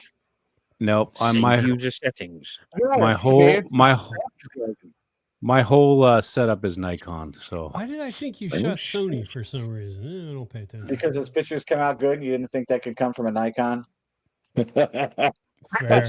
that's actually a pretty good point. That was just I don't need to catch heat for his bullshit.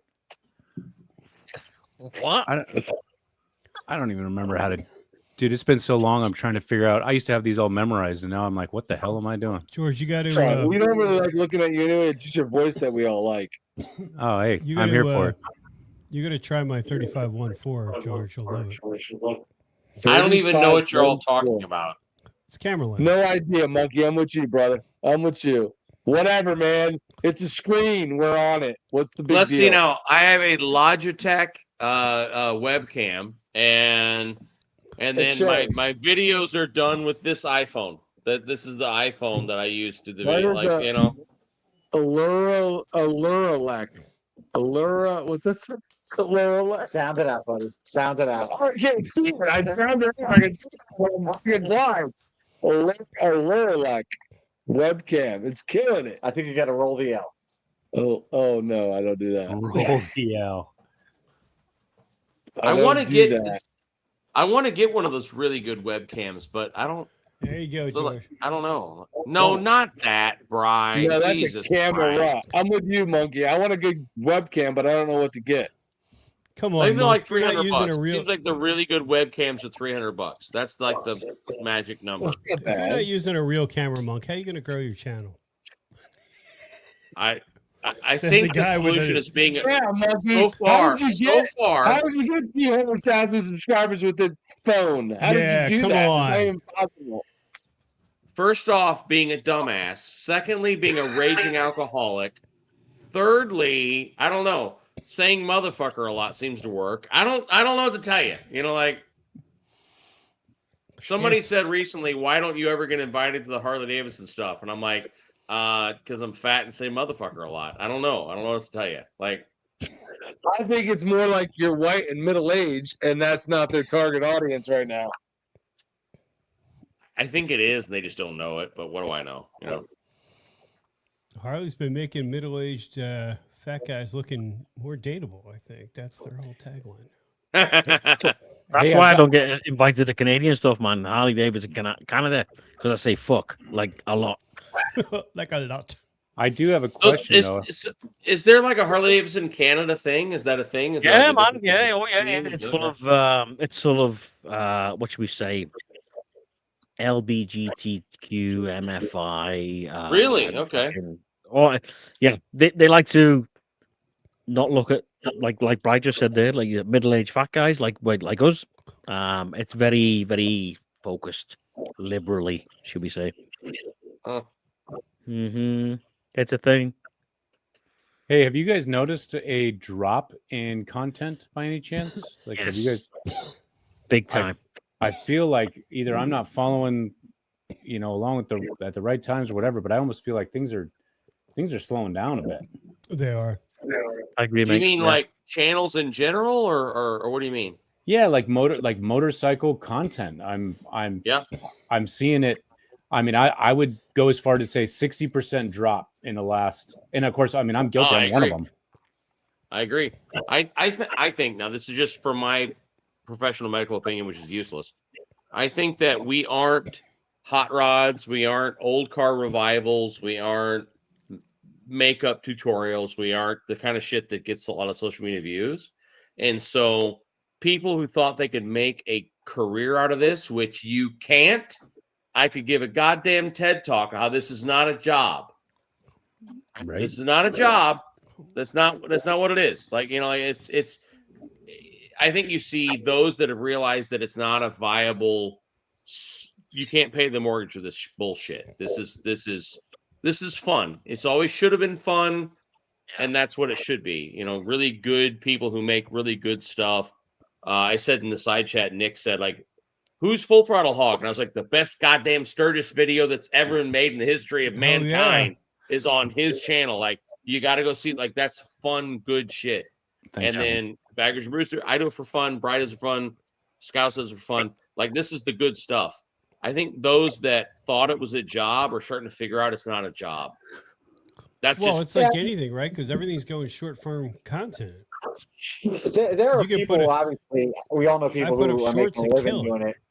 But I think what people who watch YouTube most of the time don't realize is YouTube, for those people who are doing social media full time, they're doing social media full time. They're not doing YouTube full time.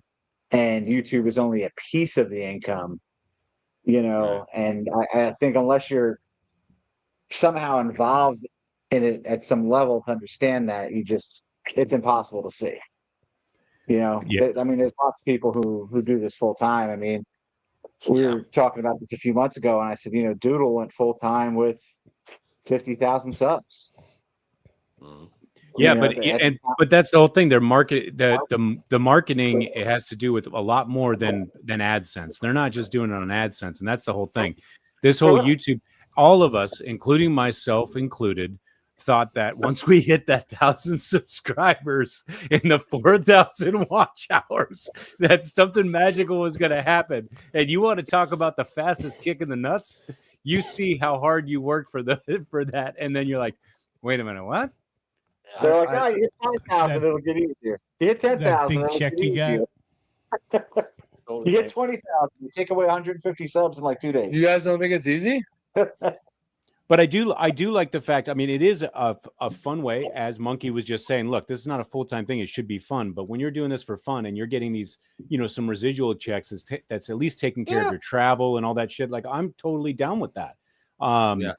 And I still hold a camera every freaking day, just about. I just don't do it anymore, like right now. But at the same time, I'm like, hey, it's still something that's going to pay for my travel. I'm going to have a good time.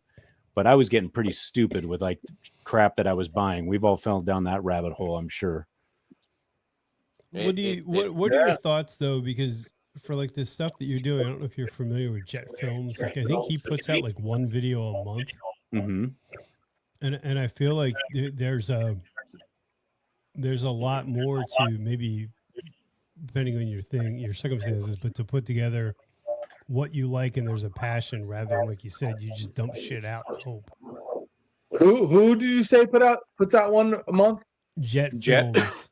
He does really good work. Really, really good work. What kind but of he does it because he loves it. You can tell, because that is not going to pay the mortgage. It's not.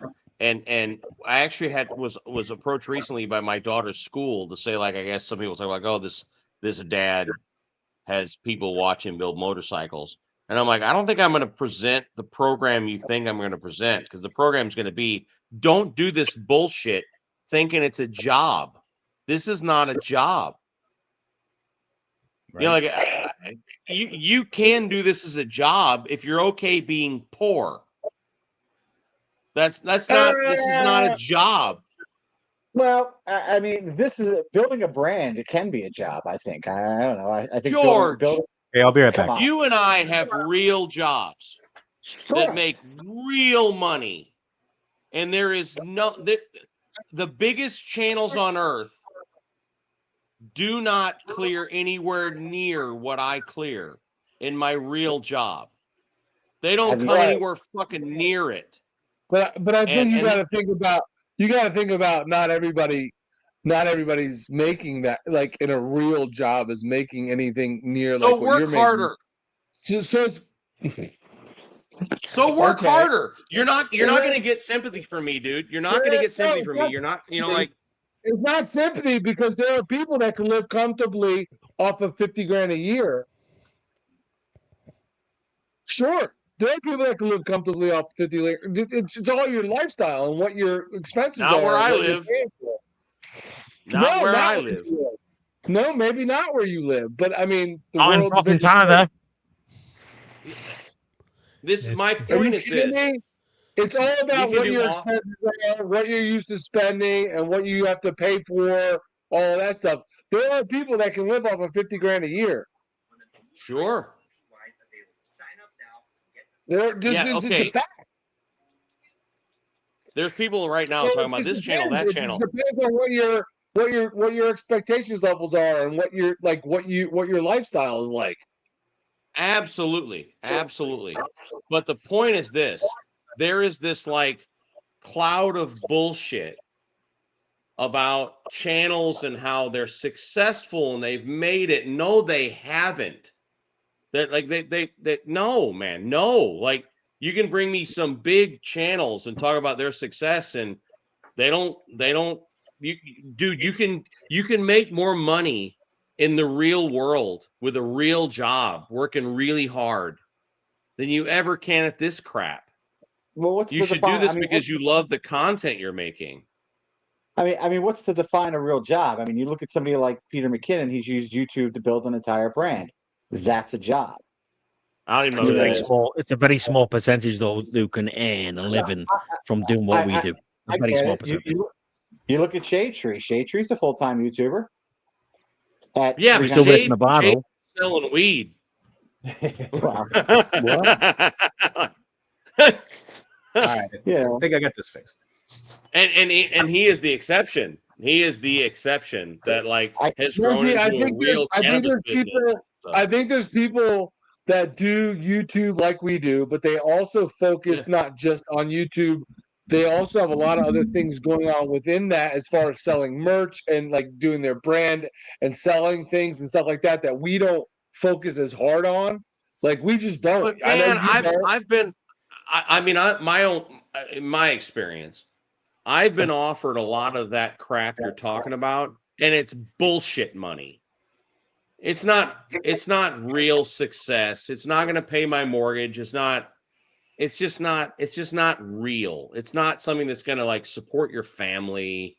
It's not going to get you to retirement. It's not, I recently had a company say, "Oh, we offer you this sponsorship thing." The first time I've ever said "Okay, maybe send me the thing," and then you try the thing, and then I'm like, "No, this is not a thing. And I will not go this thing's great just for what they think is a good offer, and it's just not. It's just there's not. I don't know, man. I'm not talking about sponsorship. Well, that's an ethical thing too. I'm not talking about sponsorship. I'm talking about people who have built a brand off of what they're doing, and then end up turning around and selling T-shirts, which I know you've mocked before, but people make a living selling T-shirts. You can legitimately make if you have. Yes, they do. Yeah. Yes, they absolutely do. They do. There's freaking clothing lines and brands all over the world that make a living selling a brand. What your definition of a living and what my definition of a living and what can be made is not the same. This is not legitimate. This should be fun. It should be fun. So here's what you have to look at. You take this is a platform. You have to look at it as a platform for whatever you want to branch out for, right? So let's say that any one of us here starts taking our brand that we're building, and we're using this platform to hopefully steer people into other sources of income. And that's that misconception of people are making a living off YouTube, but it's not just YouTube. They're doing product deals where they're getting kickbacks. They're doing affiliate programs. They're getting kickbacks.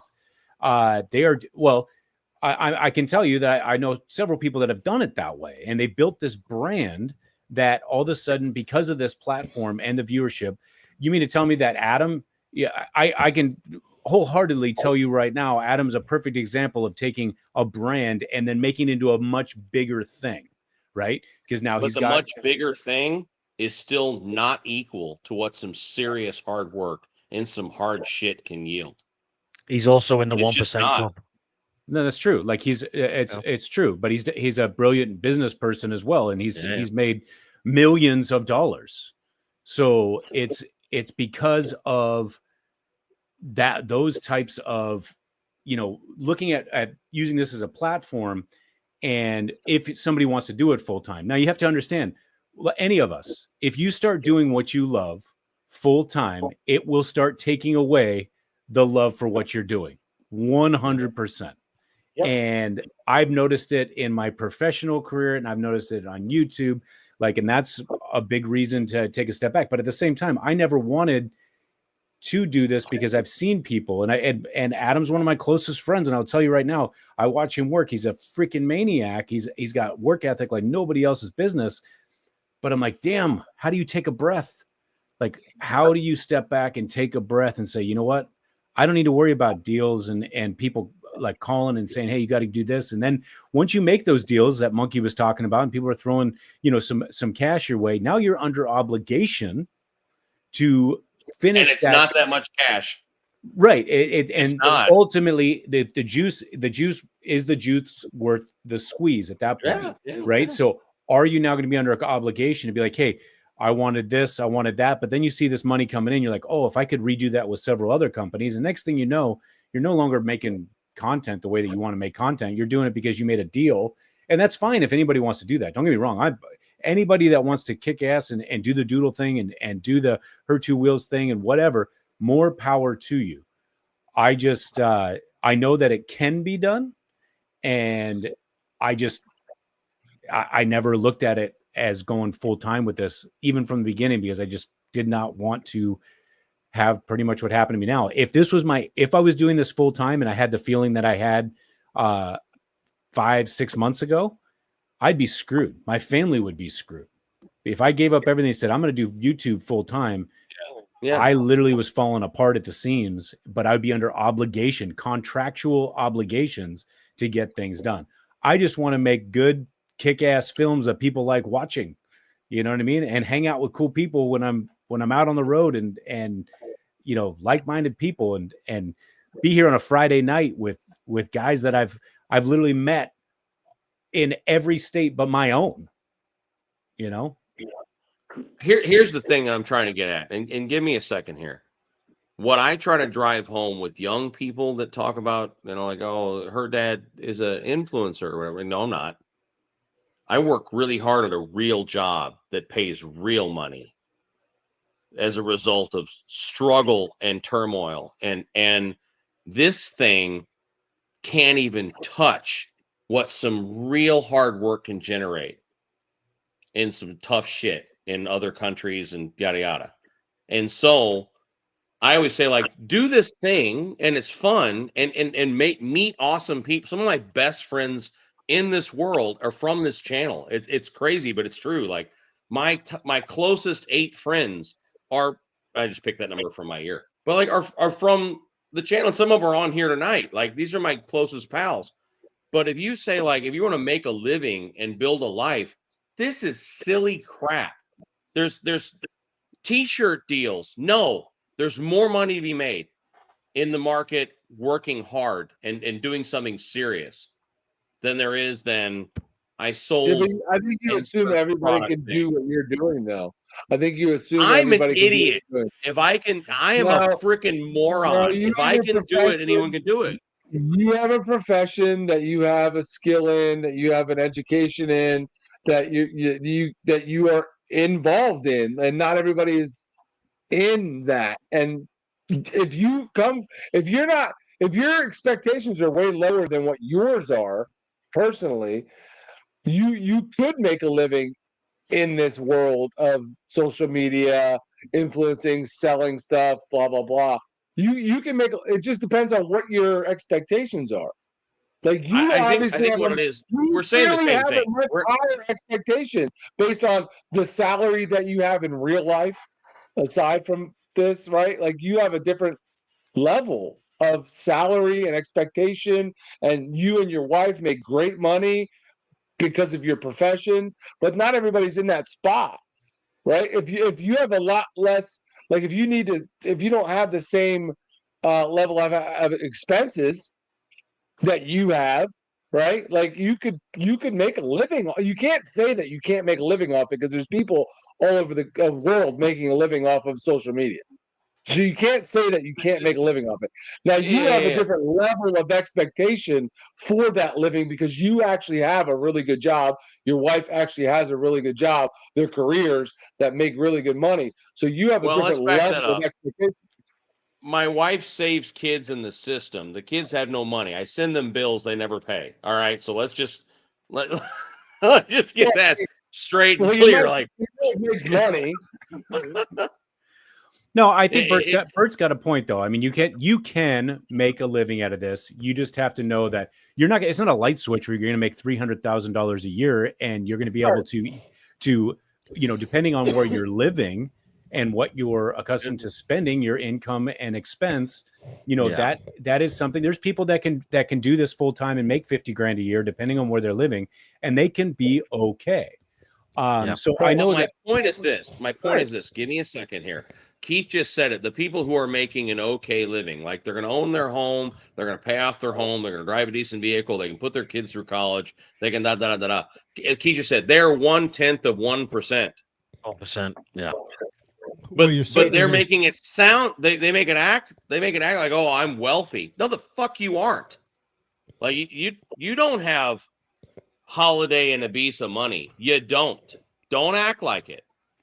Like, It's you know such what I a mean? Like stupid you're making platform, a though. living, and that's fine. But the point is, I believe there's a lot of kind of bullshit out there where people try and look like I'm doing this and I'm doing that. No, you're not. This is a sponsored video I'm looking at. You can't afford the hotel room you're in right now. You can't. Yeah, but don't you think though in other spaces there's more money to be made? Like Yes. motorcycle. Oh yeah. I don't This feel is like motorcycle stuff. Yeah. Bride, you just nailed it. Motorcycle, the audience is that big. Like like you're aiming too high. Let's go a little. yeah, smaller. exactly. You got it. It's like the motorcycle's like that. It's not, Yeah, it's not a high end. It's not a high capacity market. We all kind of knew that. But when you look at there are creators that make films, that make short films. They literally make one film a year. Sometimes it's only 25 minutes long, one film a year, but they're getting 1 million plus views on this long form content, and that residually will bring them in $3,500 to $5,500 a month for until that starts dying out. So we should all start camping because evidently camping videos. No, let's not I'm start going that with crap Street again. Glide. the I'm gonna cold, do That's I what was we Street watch. We watch the I camping slept like outside. Steve Wallace. Steve Wallace is making serious jack off his channel because he's camps with like cleaning supplies in a Canadian wilderness. Like that, you're like that. Yeah. I slept outside in -40 with no sleeping bag. I rented a U-Haul and slept in a hotel parking lot. I made I $30,000 stealth camped on on a video. fucking round. Have you seen that guy that stealth camps on roundabouts? That motherfucker gets 7 million views per video. That's Steve Wallace. That's Steve Wallace. Fucking come on.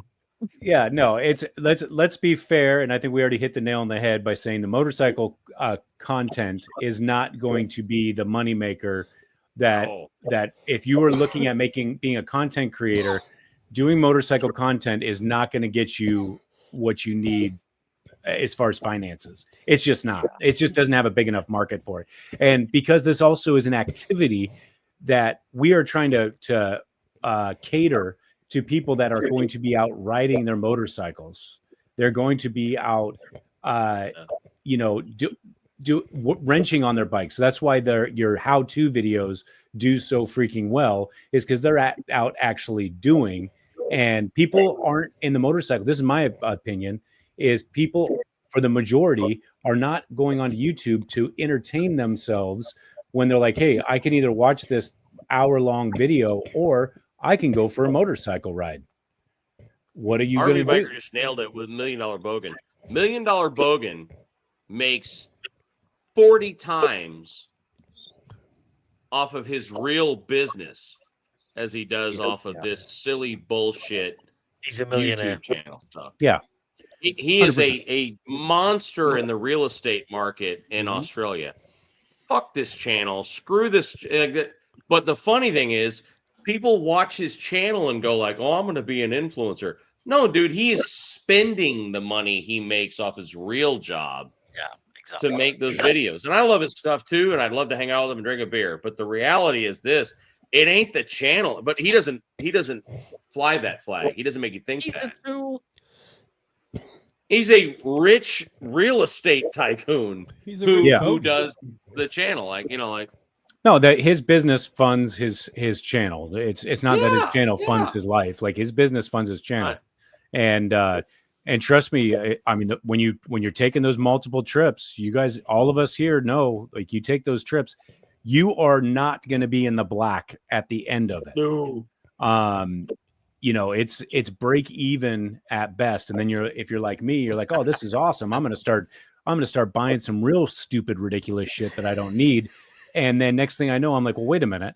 You mean to tell me I'm not going to keep getting this $3,500 a month check for forever? It goes away. And that's what happens. It goes away. And then next thing you know, that bill is still there. And that, you know, the stupid slider that you bought that's just sitting in the corner of your freaking room that you're never going to use, maybe once. You know what I mean? Like out with the black into the brown, Ryan. Yeah, seriously. The funny thing too is like when people beat the shit out of you for turning on memberships because they pay $3 a month or whatever, and you go like, hey, I want to do. I actually said this today. I'm like, in an upcoming video, I'm like, I want to do a Screaming Eagle tuner on my channel. Like it's not what I would typically run, but I know some people do and are interested, so I want to try it. But I have to buy it, and that's $500. And the video will pay me $87. So like, let's talk about how that shit's gonna work. I'm gonna buy the $500 tuner that's gonna for a video that pays $87. And I think it's these assholes that have channels who make people think that I'm gonna make $5,000 off the video. And that's where I'm like done with that. Screw those people. I'm not interested. That was a big thing before the pandemic, because everybody thought if I go out and buy X, I'm going to make the money back, and that just didn't happen. No, not at all. I was at an event that we got an invitation from Harley to go to this event in Daytona last year, and me and Bill actually went. Bill Stevens was in the side chat. We go to this event. Bill is the baddest ass chopper builder out there right now. Like he is God. Makes everything. He's going to be like, shut up, don't talk about me like that. But no, seriously, he's a bad MFer. And we're at this event, and we're sitting at a table, and they come up and they go, ooh, blabbity blah is here. I'm not going to say the name. It's this channel. Do you want to go meet him? And in unison, we went, no. That guy has people who turn wrenches for him. We do this shit ourselves. Not interested. Bill makes frames and makes tanks and makes oil tanks, and I'm just trying to learn from him. And screw that guy. He doesn't know anything. But it's just that I feel like there's a reckoning that's coming. Like there really is. Like this whole I'm interested. The bullshit factor of like sponsorship. People are done with that. People are done with seeing videos about things that were given to you. They want to see you do something you bought. But they don't want to reconcile that the video pays $80, but the thing costs you $500. But still, those of us who are really into this are going to spend the $500 to make $80 because it's fun and it's interesting and we want to do it and we think people learn from it and it's cool. But don't you think that there's and I'm just speaking for myself, right? I didn't have the money to do the upgrades I wanted, so I shouldn't say that, but completely. But I feel like if you if you work with a company, you're not going to get the payback from YouTube, but you could get the materials that maybe you couldn't afford. Yeah. I'm not saying everybody, but I mean, that's the only reason I started. Hey, I wanted to learn video, but I think it's all depends, like you said, it all depends what your end game is. But to do it in motorcycle space, good luck. You know, it's bad when you search TubeBuddy and you can't get a hit. Yeah. So RV Ogre says, if you have 4.5 million followers and 200,000 views on video, what do you make per video? Your followers have nothing to do with it. It's only the views. It doesn't matter if you have 5 million subscribers or 12. Well, actually, it does. If you're monetized, let's say you're monetized, you're paid on your views, and a 200,000 view video will pay you about $1,800. Also, at 4.5 million subs, a 200,000 view video is pretty much a flop. What? So you gotta wait. Yeah, because you bought. That means you bought your subs. Hey, baby, how you doing? Can they hear me though? Yeah, they can hear you. Hey, Say hello. Yeah. Hi. I like the cat. Hey, Is that hello, cat hello. ears? What are they? Yeah, watch. You can hear them say hello. Say, Hello. Hello. How you Are those doing? cat ears? Good to see you. Hmm. What's on Yeah. your shirt? What's on your shirt or your sweatshirt? Who are those characters? who are these people on your shirt? They want to know. It's Sanrio. I see Hello Kitty. Yeah, it's like so. Oh my gosh! Wait, I can't pause. We're I'm live. going wrong direction. So, my melody, Chromie, Hello Kitty, and then I forgot the name of the black cat one. All right. Yeah. So. That's cool. Right on. Say bye. Bye. Did you know your dad's ya. Did you know your dad's a legend? What? Absolutely. Did Your you know dad's your dad's a amazing. legend? Yeah. Did Your you dad's know your dad's a amazing. legend? They're gonna make dad have a big ego and big old head and stuff. He's talented. Okay. I don't care. Ah. Okay. Goodbye. Didn't Bye-bye. know you could do that That- with a Nikon. That just summed up what I think matters. I want to say, hey, I want your daughter to know how awesome you are. I want that kind of thing. And the people who aren't on this live stream right now, stop fucking worshiping them. They're not here.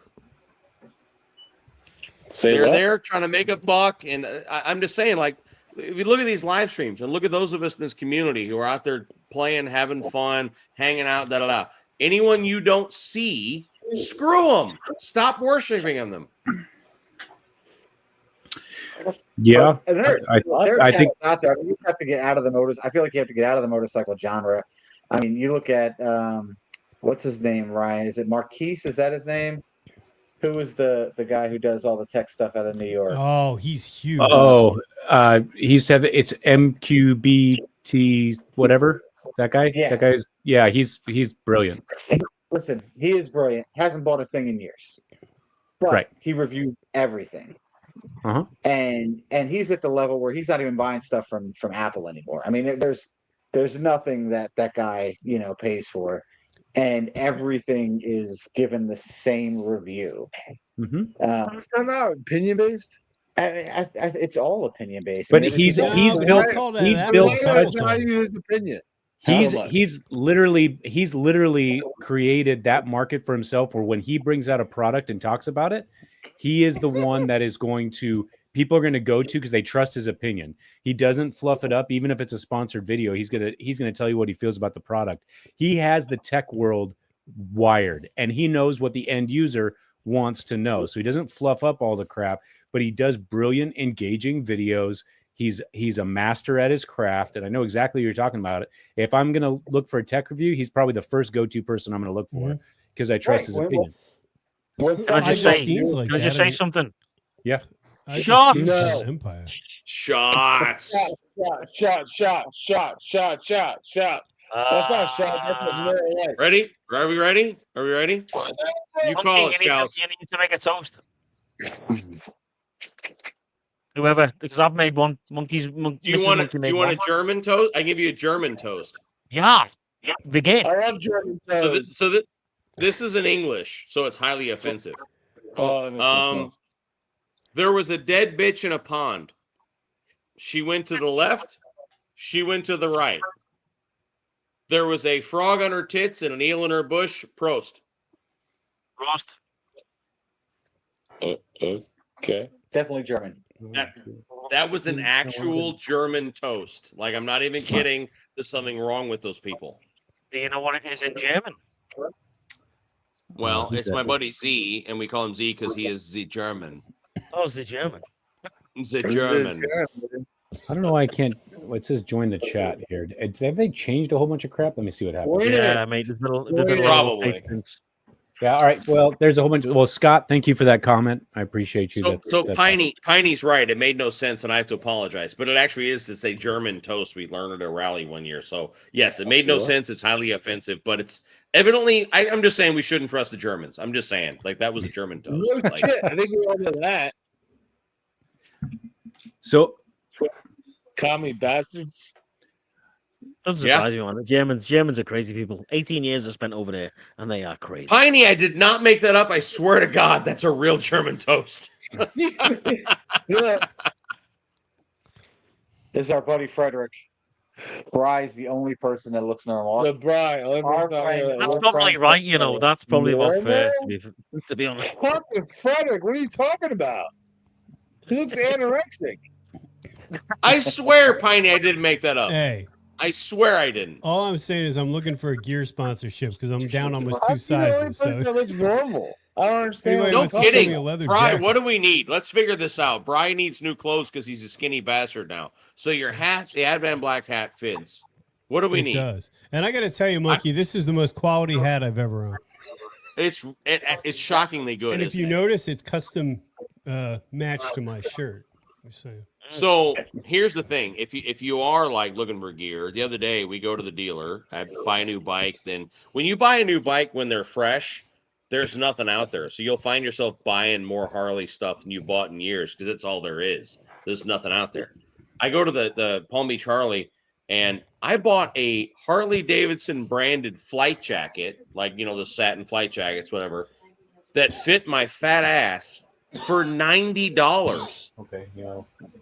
There's like deals at dealers right now because like there's just stuff sitting there on the rack. Like, I got I have the brown Harley jacket that I bought like 5 years ago. I fucking love that jacket, but it's huge on me now. well, yeah, but again, like $90. So what I'm saying is go to That's the dealer. They have fantastic. like sizes that they just didn't sell them, man. I hate my dealership. They got bought out. They're terrible. Really? So my question is, we all talked about what we got planned for 2025, but we didn't get to hear what Ryan has planned for 2025. Ryan. Oh yeah, that's good. Yeah. Oh. All right, so it looks like Arizona Bike Week is definitely going to be the trip. That's the easiest rally for me to go to, just because it's like 340 miles from door to door. So usually we'll start off the trip with that, or the year with that. My wife and I are planning a couple trips that are long overdue, so that might interfere. I'm honestly, if you would have asked me 6 months ago, I'd say I was going to Sturgis this year, but right now I do not know. It's probably maybe 30% shot that I actually go to Sturgis. Ooh. But yeah, we want to do some cruising and some other stuff. I don't know if I'll make it to Sturgis this year or not. That could change. Who knows? I have no idea. But ultimately, it's going to be get back on track to get this film out. We kind of touched base on it. I almost had the thought of only doing these films, maybe having 3 come out a year if I can, maybe just 2. I love and that that's idea. all I'm going to focus on. And we'll just kind of see what happens. I'm not sure if I'll ever go back to thinking that I need to put out daily content. Do the thing that you want to do, man. Like just do what you feel like. Your stuff is fantastic. Oh, thanks. Yeah. Like it's so what I want to do if you go to Sturgis in 25, promise me you'll hang out with us one evening at least, because I want to take you to Glencoe and I want to see what kind of horrible video you can put out about the lowlifes at Sturgis, because because you know how he does these beautiful videos panning across what like overweight naked people that are like 75 years old. That's what I want to see. I want to see Full Throttle Hogs like view of Glencoe. Like I that would be so much fun. Well, that's a deal. If I go, we'll set it up where we I'll spend a day with the monkey, and you can. Please. I've never even actually set foot in Glencoe, so that would be a first for me. Monk's following you around with his iPhone. Oh my God! I'll put my camera away. You just oh God, that would be fun. That would be so much fun. Like, I'll do an insane burnout in the middle of T-word alley, and you could do a God, day we'll in the have fun. life of professional monkey. No. It's not about me. It's not about me. All Like, right, we'll just try go it. and document Glencoe for a day. I'm sure you'll all agree with me. I've said this, Ryan. You know this, mate. I've said this to you for years now. Ryan puts out the best by a fucking country mile cinematic motor vlogs on YouTube by a fucking mile. Thanks, man. He could say, "I went and filled my bike up today," and I'd be like, "Oh, I'm gonna watch that shit." Like, I mean, literally, The like only- him, the only like problem with just Ryan's a gas channel is that- pump, like, and I watch that shit. Yeah. Like, I think we all aspire to get to that level. I know I do. You know what I mean? But yeah, I don't, because man, I know I Jesus. can't do it. So you know, He just makes me throw camera gear against the wall and be like, "Fuck this YouTube shit." I try to emulate him a little bit, but Ryan. I'm nowhere near just that. that, man, just Well, to piss you off. That's It's funny, I that. know you say that. I That's shot all a it is. video with my my 16 the other day in RAW. It looked pretty good. So it's so funny that Monkey just said that though, because I am envious of Monkey's ability to take a camera, stare at it dead in the eye, and talk about anything without a script, without the notion of anything. And I'm glued to what that I have no interest in the title, but he starts talking, and now I'm 11 minutes deep in something I didn't even want to start to begin with. And he doesn't have a script. He's just talking, and it's so damn entertaining. I wish that I had that capability, but because I think don't you have it. I have to think make you up. do have it though. It's crazy because I hate being in front of the camera. Believe it or not, I hate being in front of the camera. I still to this day cannot. I would much rather be the guy behind the camera and the editor. That's why I think I even told DeBeard and Sturgis and Scouts, you were there. I literally had this vision being like, okay, as soon as I have a goal of hitting 100,000 subscribers on this channel. Once I hit that, I honestly think that I'm going to break out, and all I'm going to do is film documentaries about real people. And it's not just going to be motorcycle people. It's just going to be like real good stories that, you know, feel good stories, something that it doesn't matter what genre you're watching. You just want to see an entertaining like documentary on somebody's life, you know, and that's what my goal is. Have you seen Soft White Underbelly? His stuff is fantastic. No, but I'm going to write that down. It's he just interviews you know we need people. we need Full Throttle Hog's eye and ability to follow us around, and not follow us around. Please give me a second, because it's not going to come out right. And go to Sturgis and go to Glencoe and go to these things, and I won't do a single video. I won't video anything. Let him do what he does. I know what you mean. And and I'll promote the fuck out of whatever he comes up with. Like, I'd be like, you got to see this shit, because his visual ability and a way to tell a story. I want everyone to go to Sturgis. I want everyone to go to Daytona. I want everyone to do these things. I don't give a shit if anyone follows his channel or watches the video. I don't care. It would be so much fun for those of us that are pals to just hang out and let him do what he does. Totally. And have a video come out that 6 million people watch. I could give a shit about revenue. Like pay for his gear, whatever. Like, that would be so much fun to have something awesome of us going to the Buffalo Chip and of course Scouse handcuffed being thrown out of the Buffalo. Let's be honest how this is going to go. But the beautiful panning shot of him going like slow motion, fuck you, you know, like as he's being thrown out of the, like. Yeah, you know what, that would be, you call it something like This Is Stages or This Is the Real Stages or something, and that's exactly what he would produce, is the fucking real essence of what we do and what Stages is, you know, and he would do that all he does that now. As far as I'm concerned, it's all these people who say Sturgis isn't what it used to be. Oh yeah, bullshit. Watch this Really? video. Watch us act like total idiots for a week. Well, and let's be when people say Sturgis is not what it used to be, that's fine, and I'm good with that because, to be honest with you, I don't want to get into fights in downtown Sturgis because somebody kind of do. I don't want to get like. I don't want to sit there and have to be like, oh, I mean, chances are I'm walking around with like $7,000 worth of gear at every. I'm like, if I get into a fight, I'm not worried about my face. I'm worried about my freaking camera gear. I'll just go down. We make sure you're safe. We can make sure you're safe. We ain't worried about that.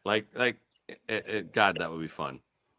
Yeah, it's. Rudy says a documentary of YouTubers not shooting videos. Rudy's just it's a documentary. YouTubers not shooting videos. Exactly that, man. Hey, that's the title right there. Yeah. YouTubers not shooting videos. I feel so we'll do a monumental hole shot. Scouse can sit on the back of my bike to get more smoke because you need more weight. This just let's get stupid on the oh my god, that would be fun. Can I get the I want the ultra slow-mo of me doing my first and last wheelie before I go to the Oh, that's a whole segment. It's like teaching Bri to do a burnout. That would be fun. That'd be so cool, man. I say a minute in, the bike's toast. Can you imagine the end put of that? And I challenge the other people with their things. If your wheel is up against a wall, fuck you.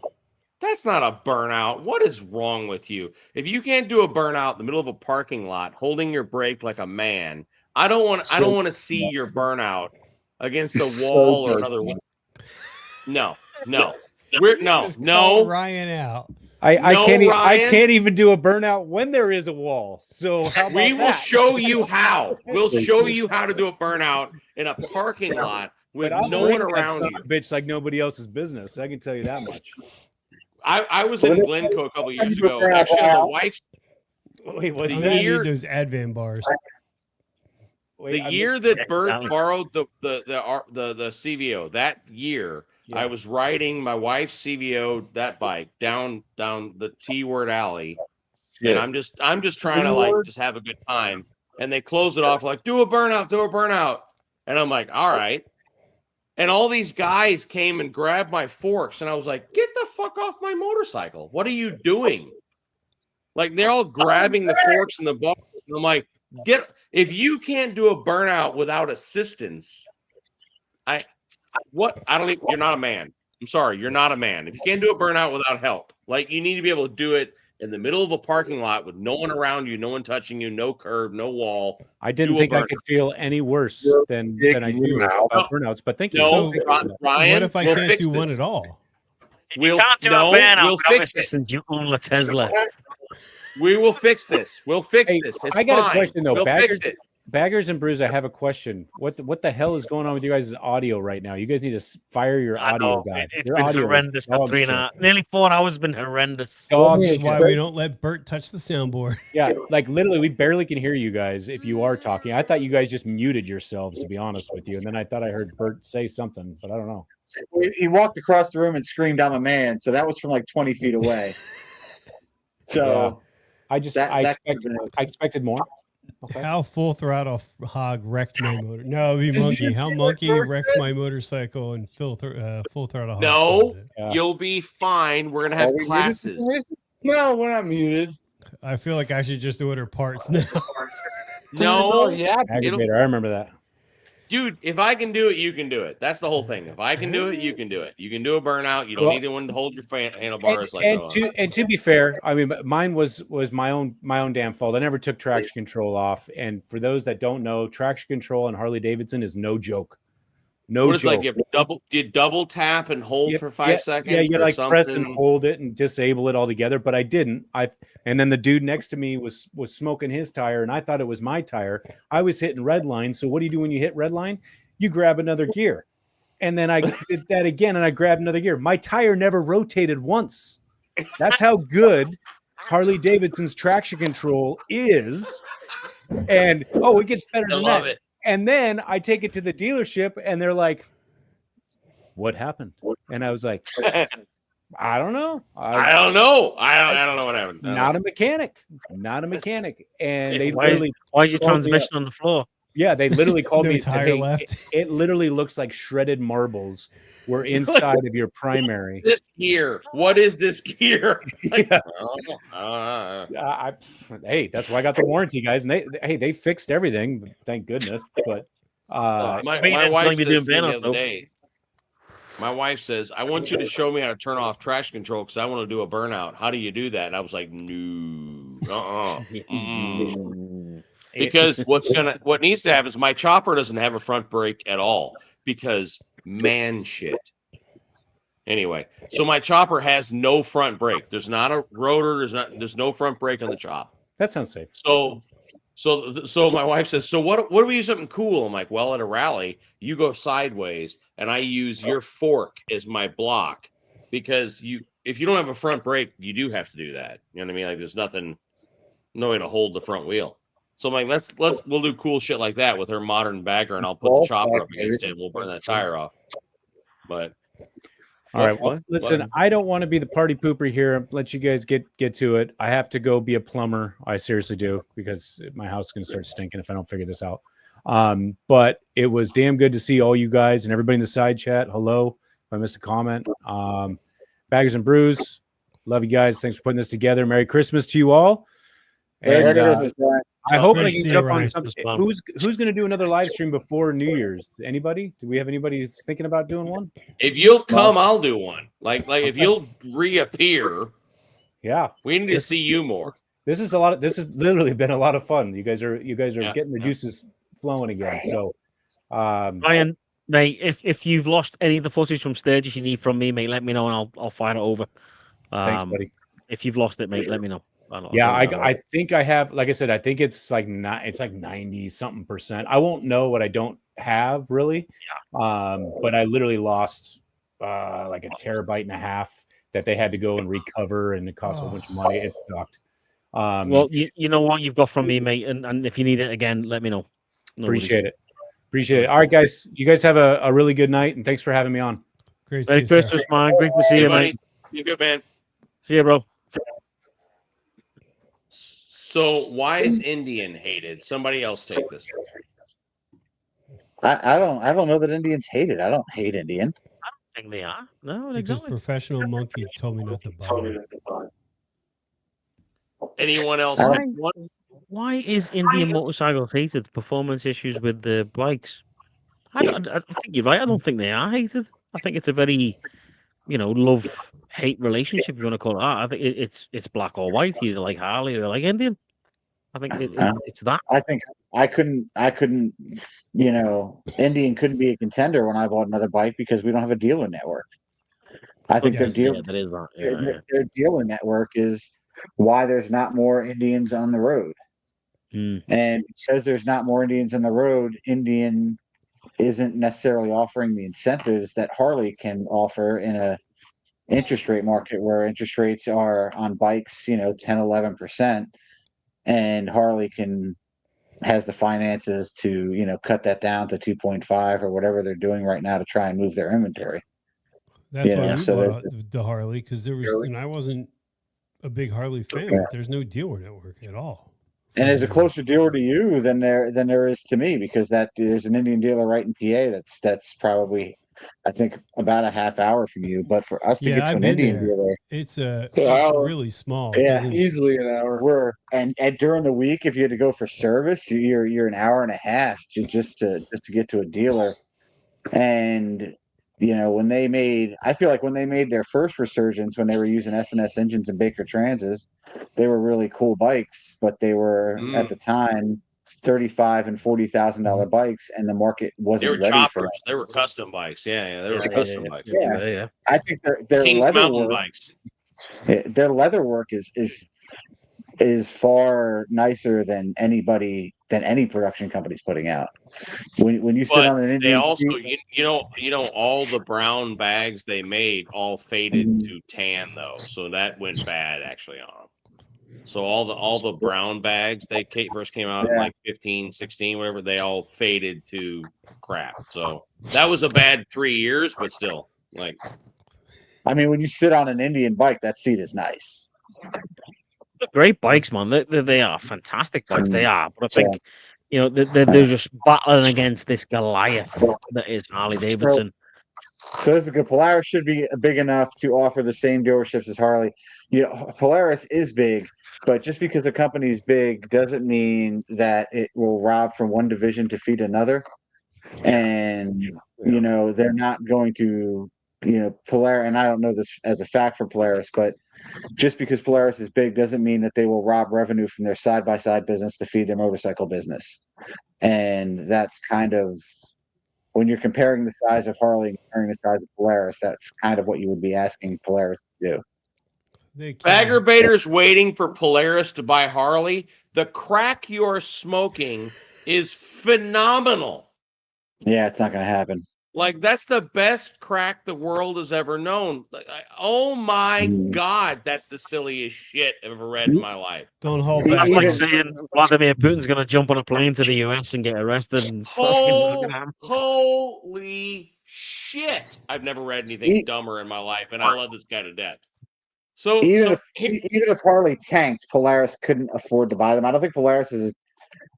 I don't think they're as big. I don't know if they're as big a company even as for a motorcycle division. Indian died in 1953. Indian has been dead for 70 plus years. It's still the brand. It's intellectual property that Polaris bought when Victory wasn't being successful. Let's just be honest. For the love of Christ, I can't wait to do this video. I've done it yet. If you understand how IP works, IP is this thing that the IP is this thing that doesn't exist, right? It's it's the concept of a brand. Polaris had Victory. Victories were good bikes. They were really good motorcycles. They were well made, well engineered, cool brand, fast. They were good competition for Harley, but they were not getting there. They were just never getting to where Polaris wanted them to be. And then they said, well, let's just take all the Victory bikes, buy the Indian brand, just take off all the emblems and throw Indian on it. And then we can claim some sort of history. And that's exactly what they did.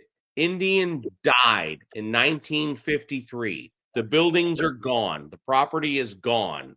It has been gone for many, many years. Polaris did not resurrect Indian.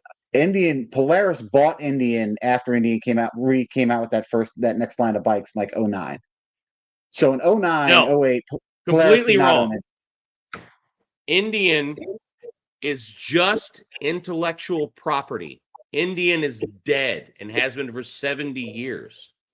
An Italian company bought them, failed, bankrupt.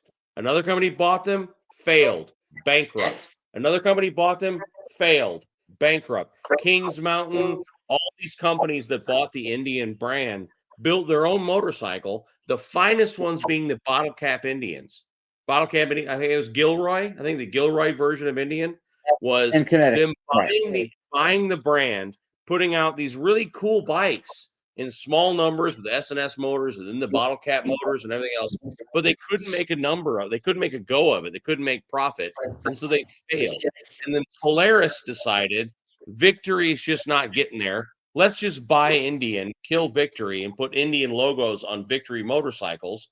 And that's where Victory. And I owned one. I gave them $30,000. I bought a Springfield in 2016. It is a dead brand that's been dead for 70 years. People just keep buying the logo and slapping it on shit and then trying to say it's an Indian. And then people say, well, Harley died too. Bullshit. Harley's been the same address for 105 years, 120 years. So AMF bought in. Sure, AMF bought in because they needed funding. And then the executives bought them back in 81. Harley's never died. It's never ceased. It's never stopped going. Same executives, yada, yada, yada. Indian is not a real thing. It's not really there. It's just a logo they bought. Yeah. You don't need to answer, Jason. Y'all need to answer Jason. Jason's here? First off, Jason gave a bunch of money to George and Bert. I don't know Jason shit. Well, I'll tell you what, boys, I am going to drop off, so let's do one more shot before I check off. It's 4 hours, man. I'm hanging out my ass here. So, one more shot. 15-hour lives, all of a sudden you're soft? Dude, that was a while back. Come on, give me a break, will you? I need to ease in. I need to ease into it to do 15-hour live stream. Man, they're so soft up there. Those Canadians are so on the system they don't even want to work anymore. I'm not a Canadian. Get a grip. Fucking making true dread bucks. One more shot before I say good afternoon and good evening, good night. Right? So, God damn it, Scouse. All right. That's a big. But I'm ready to talk about Indian all you want. You want to talk about Indian? I'm ready to go. Let's do it. So, what we cheers into 2 new friends, old friends, and friends yet to come. Cheers. I should say Scouse. Scouse because he's cutting off. See ya. Love you to death. Love you too, mate. Oh, fuck. Right, on that note, you're all legends. Thank you very much for inviting me on the show tonight. Take it easy, everybody in the side chat. Have a very Merry Christmas. And I'll see you guys at some point. All right, take it easy, boys. Great seeing you again, man. Merry Christmas. Yeah, likewise, man. Love you all. See you later, okay, boys? Have a great time. See you, buddy. See you guys. Let me know what the next one is. See ya. Oh my God, Yanni's right. The Fortnine's video on the history of Norton is so good. That's the best. That's the best motorcycle channel. Like it really is. Fortnine's is the best. The best channel. And the funny part with him is he's not like one of these like screamers and jumpers up and down and stuff. It's just super easy to watch. Yeah. Well, he doesn't own the channel. He's like an employee of Fortnite, which is like our Revzilla or something. I don't get it. Oh, I didn't know that. What the hell are they? It's just Bird. Bird's fucking around. So yeah, so Fortnite is like Canadian JP, Revzilla, Dennis Kirk, yada yada. And those guys, as I understand it, I could be wrong, those guys are employees of that company.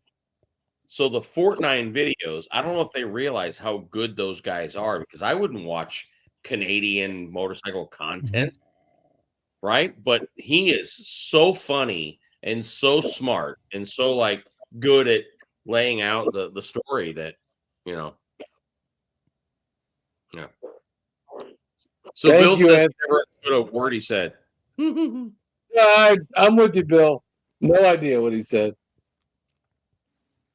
Valkyries are cool. My favorite non-Harley is a Triumph Rocket 3. I want a Rocket 3 bad still. Like, I want to go to the drag. Well, the drag strip's gone at Sturgis, but when we used to go, like, can you imagine drag racing a Rocket 3 against, like, a stock Rocket 3 against a $80,000 turboed, insert name here, whatever Harley, like the Rocket 3 out of like just off the lot was 180 horsepower. Are we still talking about victories? Victories are fantastic, George. Pieces of shit. Go ahead. God damn it, George.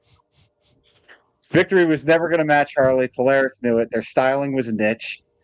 Their styling was like of a time that just passed them by. If you sit on one, the cruise control is a separate bolt-on. The radio is a separate bolt-on. Nothing is like the controls just were all over the place. Anybody who's ever sat on one and rode one.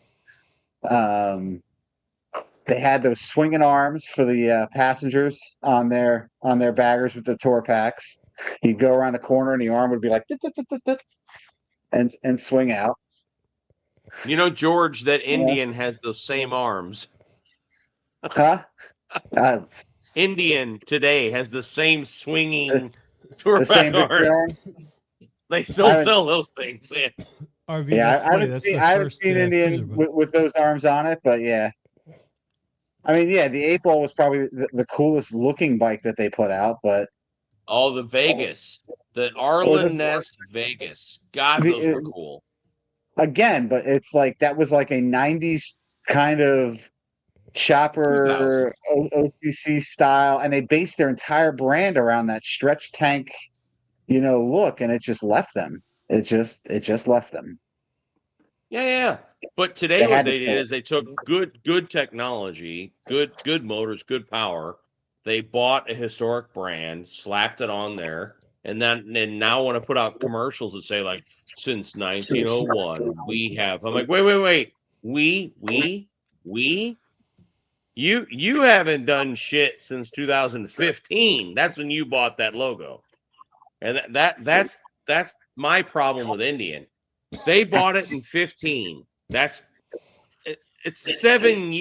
9 years since they bought the logo. You didn't do shit compared to Here was Victory's pinnacle of design right here. Let's talk about the Vision. Oh, don't you start, man. Oh my still God. want one of those. I love that bike. A damn good bike to kill miles with. Like it we actually have a- was well engineered. But We God, you have don't want to see we have a buddy. Jimmy rides it everywhere. It's just Was that you the don't even green want one? to see on it though. Who would ride that? yeah. It's hideous. God, it's ugly, but a great bike. But God, it's ugly. It was the Road Glide of its time. They thought it was going to compete I'll with tell you what, Goldwing. though. You, all of my friends, I tell them, I swear to God, you got to try these new bikes, man. Like I'm a skeptic. I'm the biggest skeptic, and then bought this thing having not ridden it, and then rode it home and was texting my wife, going, "Holy shit, you got to ride this thing." Like it's good. It's really good. Vision is the ugliest bike ever. Should it matter what a man or woman rides? The point is that they ride. Yeah.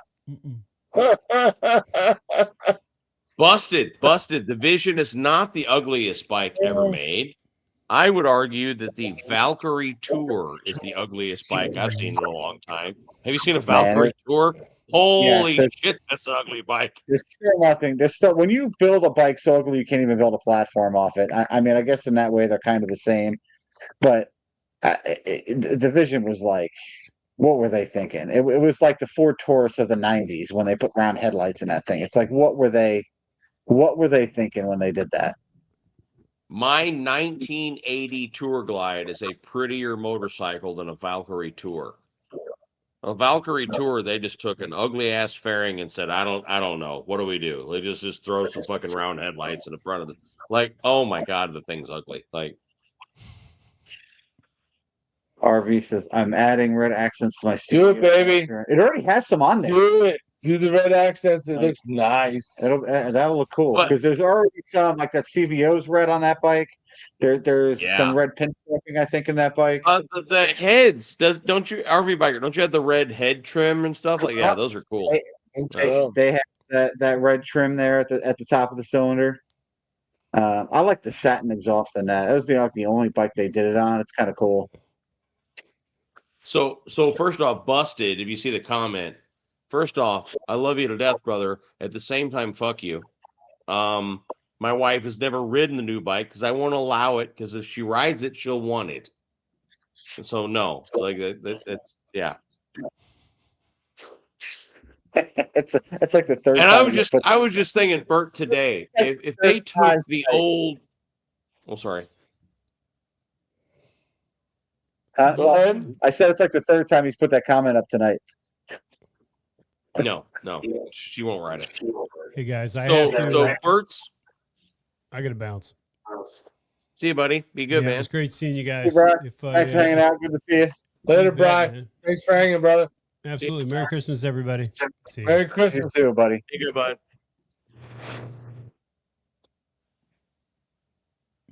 I would say Bert's color would look really good on a new bike with some sort of like black overlay, like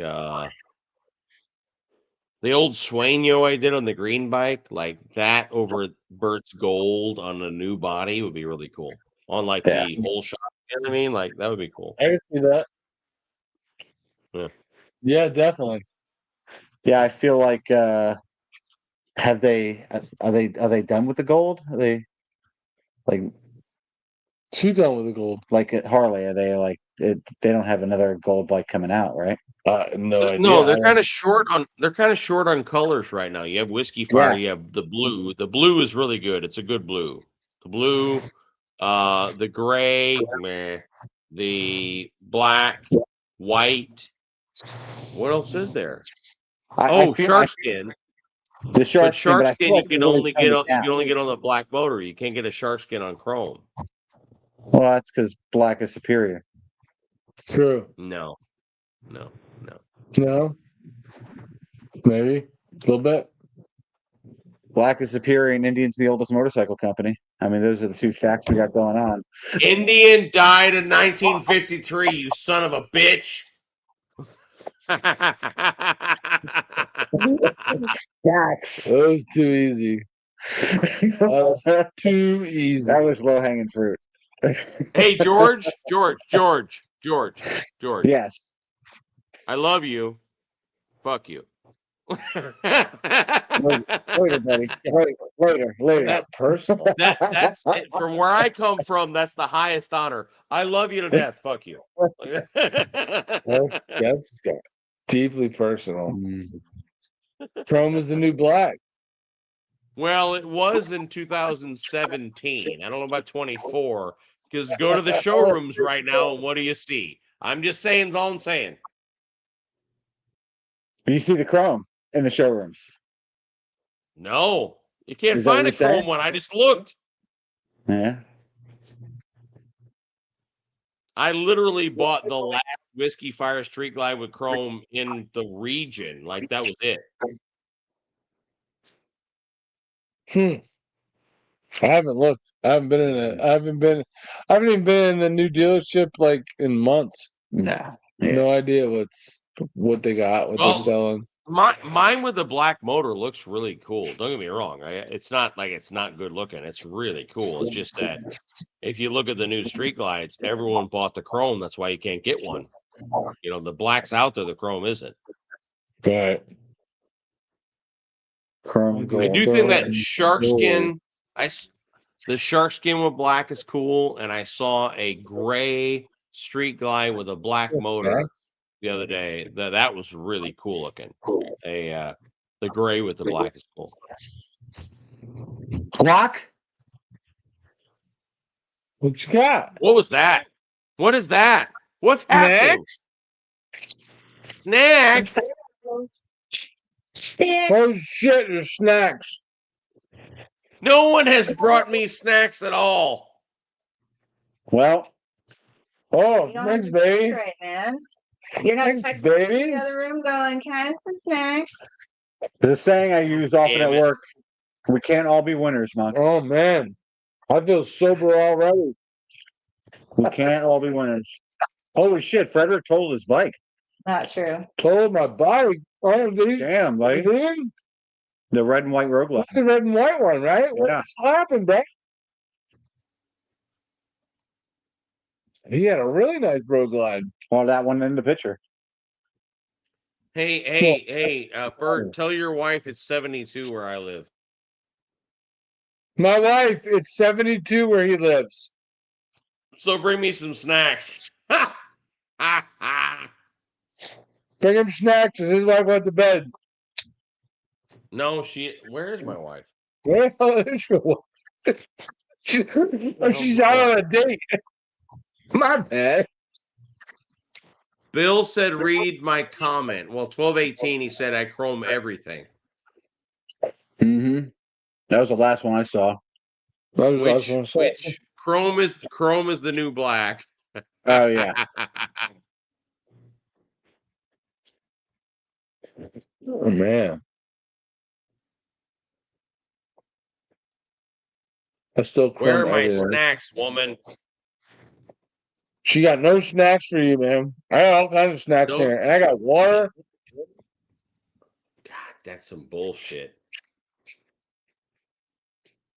DoorDash. That's what I was going to say. He's going to DoorDash some shit at midnight. Hey, don't you judge me, you bastard.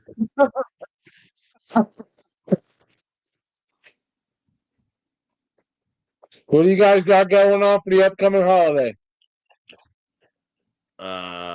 Next week we are regular Nice, work, and then I have to be at my mother-in-law's house at like 9 a.m. on Christmas Eve to light the cocina because I have to roast pork for like 8 hours, 9 hours until Oh, dinner shit. time. So yeah, it's a thing. That's cool. What do you got to light?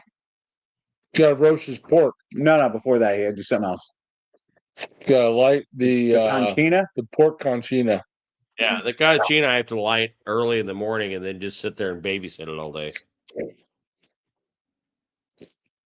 Sounds fun.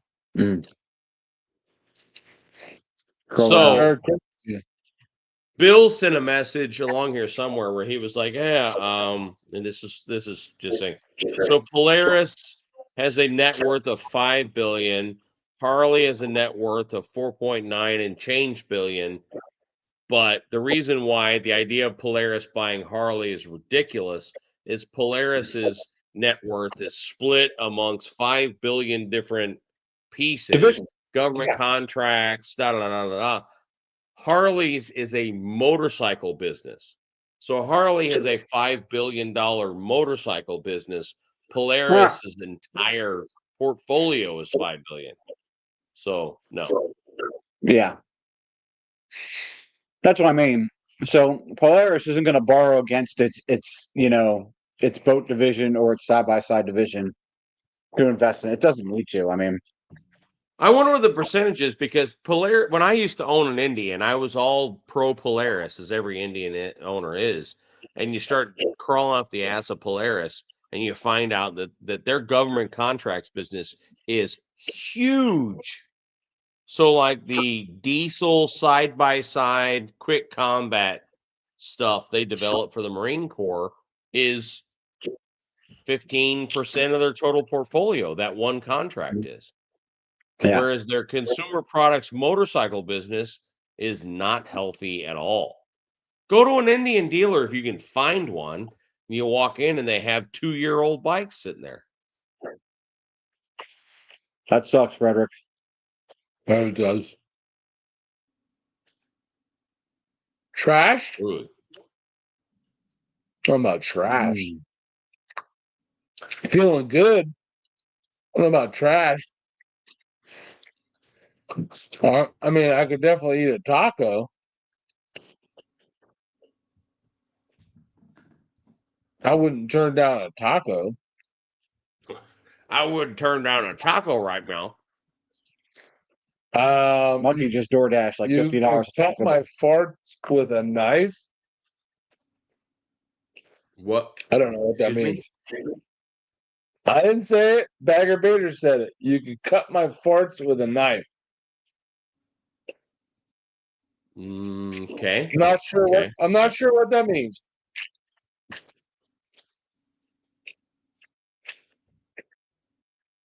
No.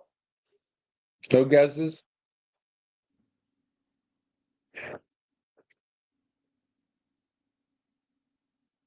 Oh. I'm ordering food. I can't seem to get an answer. My wife might be passed out on the couch. She's ordering food. She won't answer. I can't. She don't need to eat. Women don't need to eat. Evidently, she's probably passed out. Where would she be sleeping at? Probably on the couch, like right out there, but I gotta go look and I'm not gonna. Woman! Dude, she might be out. She's snoring. Yeah, she hasn't answered nothing, so it might be bad. I might be on my own. Order some tacos.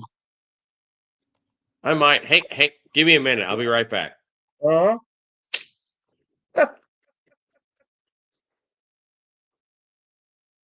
Who's still in here? Who's in the chat?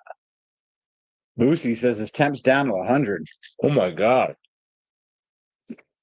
I guess that's good. Still seems high. Let's connect on the Indian slow sales. The thing with Polaris is they don't split their sales out when they do their call. They If don't. Mrs. Monkey comes in with drool plastered to her face, the monkey puts her on. That would be great. I would pay to see that. I would totally pay to see that.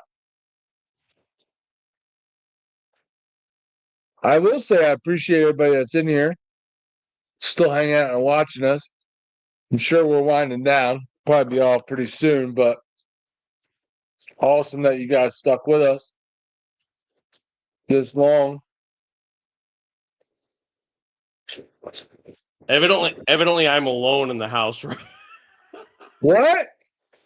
Yeah, I've lost my family. They're asleep. So, But in the house. though they're here, I'm just alone in that sense. So I need to go ahead and order what I want. So what are we gonna have? Oh man. Mm. What do you normally order? Dude, look at me. Lots of stuff. Come on, man. You probably have so many good food places near you that deliver.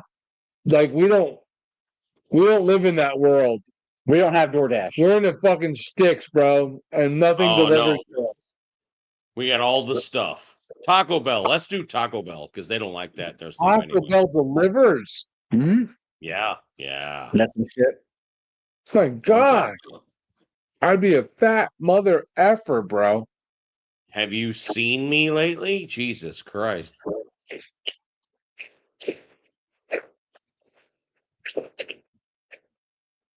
Mm-hmm. Oh my gosh.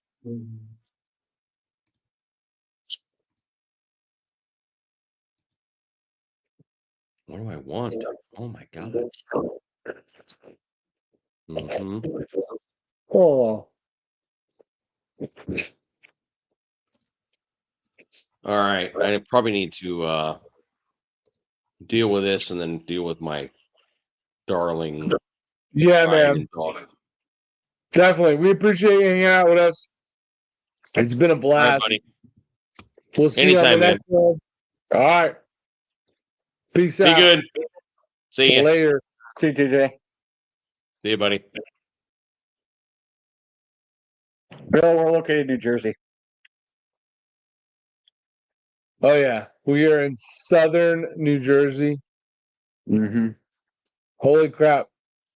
We appreciate you guys hanging on, watching tonight, having a good time with us. I think we're pretty much done for the night. You done for the night? Done for the night. Done for the night. Tomorrow's another day. Tomorrow is another day, but we really appreciate you guys hanging out, watching the live with us, shooting the comments in the side. Imagine Mrs. Monkey's surprise when she sees the for DoorDash. Yeah, I bet that's going to be interesting. But yeah, we appreciate you guys hanging out with us. It's been a lot of fun. We've been off for over 4 hours now. 27 minutes. What's that? 4 hours and 27 minutes. Killing it. Love it. Awesome live. I appreciate it. So again, if you're still watching, we are wrapping up our fundraising efforts for Tunnel to Towers. You can go to the link that is linked at the top of the chat. Or you can just go to www.baggersandbrews.com.